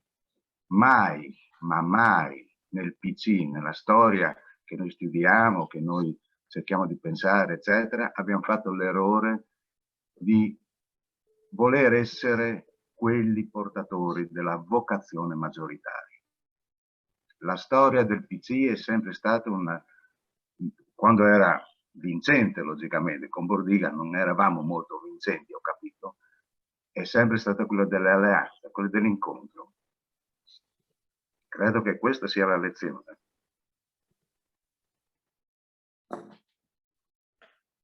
La ringrazio e ringrazio anche Claudio Natoli, al quale avevo posto questa domanda proprio perché so che è un esperto di queste vicende e perché appunto mi interessa da vicino la guerra di Spagna e la guerra civile spagnola. Professor Agosti vuole intervenire, professoressa Vittoria, professor Liguori? Mettiamo un po', diciamo, siamo avanti come orario, ma soltanto in senso così banale. In realtà abbiamo tutto il tempo che vogliamo e possiamo proseguire, anche se qualcuno si è probabilmente scollegato per motivi appunto legati all'ora. Prego. No, io personalmente non ho sentito, ma insomma non ho altre cose. Diciamo. Certo, non le è stata neppure fatta una domanda diretta, diciamo, sulla sua... Sì, no, per carità, non è questo. No, ci sarebbero tante riflessioni, eccetera, però va bene così, insomma. Mi sembra che di carne al fuoco ne sia stata messa veramente tanta. Forse Aldo Agosti. Molta. Dunque, io se volete intervenire, ripeto, se volete aggiungere qualcosa, altrimenti io vi direi un doppio grazie. Come ho detto prima, il primo grazie per essere stati qui e per aver preparato delle relazioni così ampie e articolate, e il secondo è declinato al futuro, nel senso che contiamo di pubblicare un numero della nostra rivista di storia contemporanea in Friuli, quasi monografico, diciamo, che raccolga le vostre relazioni, e poi ci metteremo d'accordo anche sulla lunghezza e sulle scadenze, però intanto cerco di, visto che il tutto viene anche registrato, di acquisire un vostro sì che poi farò pesare il più possibile. Vi ringrazio davvero molto, lascerei la parola al nostro Presidente Orti se vuole salutare, e poi a Claudio Natoli per chiudere questo pomeriggio. Io ringrazio il professor Ferrari e tutti i 5 anzi intervenuti, quindi il professore Hübel, Natoli, Agosti, Vittoria e Liguori. I miei interventi sono stati molto interessanti, ciascuno su argomenti che credo siano importanti. Alcuni degli argomenti su una storia così complessa potrebbero essere stati altri, ma questo dà solo l'indicazione della importanza, della grandezza del tema e del ruolo che ha avuto il Partito Comunista Italiano nel Novecento, e anche, io direi, come conclusione, anche per un grande fatto di militanza costante che è costato a tutte le centinaia di migliaia di donne e di uomini nelle varie fasi della storia, pericoli per la propria vita, ma anche quando non c'erano questi pericoli, un atteggiamento di volontariato verso l'attività politica che ha avuto dei costi anche personali, familiari, in tutto questo mondo. E questo faceva parte della militanza dei grandi partiti di massa, dei quali oggi certamente, al di là delle opinioni, si sente la mancanza in termini di rappresentanza di ideali e di interessi. Quindi questo convegno di questo pomeriggio credo sia stato molto utile, molto interessante, e sono contento che appunto il direttore della nostra rivista vi abbia proposto di pubblicare il vostro intervento nella rivista. Per noi è un onore potervi ospitare questi lavori, le cui parole, quelle parole di tutti, davano il senso del lavoro dello studio pluriennale che dietro ad esse c'era, e quindi erano parole particolarmente ricche e saranno interessanti e utili anche per chi potrà leggere, non avendo partecipato ad oggi, e chi potrà, visto che c'è la registrazione, risentire. Per cui faccio un ringraziamento di cuore a tutti, ed è stato un pomeriggio che ci ha arricchiti, e quindi auguro buon lavoro e buona ricerca a tutti. Grazie. Grazie. Claudio, lascerei a te qualche parola conclusiva, se vuoi. Ma io ero morettiano per l'introduzione, sono morettiano anche per le conclusioni. Cioè, come ha detto prima Albertina, è impossibile provare a sintetizzare le tematiche che sono state affrontate nelle relazioni che sono state Sintetizzare certo è molto impossibile. ampie. Quello che mi sentirei di dire in quanto coorganizzatore di questo seminario è che la scelta che noi abbiamo fatto di affidare il centenario del PC a una riflessione storica mi sembra sia molto ben riuscita, insomma. Ecco. E penso che, anzi, da una parte vi ringraziamo per aver preso l'iniziativa di questo seminario, ma dall'altro vi ringraziamo anche per l'opportunità che ci date di dare una sistemazione più compiuta alle nostre relazioni e nel fatto che questo seminario non rimarrà diciamo soltanto sul web, ma occuperà una parte della vostra importante rivista. Quindi io penso che tutti noi saremo molto felici di rielaborare i nostri contributi perché possano essere pubblicati. Devo rivolgere un ringraziamento personale a tutti i relatori perché hanno risposto con grande generosità e anche con grande impegno all'incontro che abbiamo organizzato. Quindi veramente grazie veramente a tutti. Grazie e arrivederci, spero a presto. Grazie. Grazie a voi. Alla prossima. Tutti veramente. Grazie a voi. Ciao. Ciao. Arrivederci. Ciao a tutti. A presto, buona serata a Ciao. tutti. Ciao. Grazie, buona serata. Arrivederci Monica.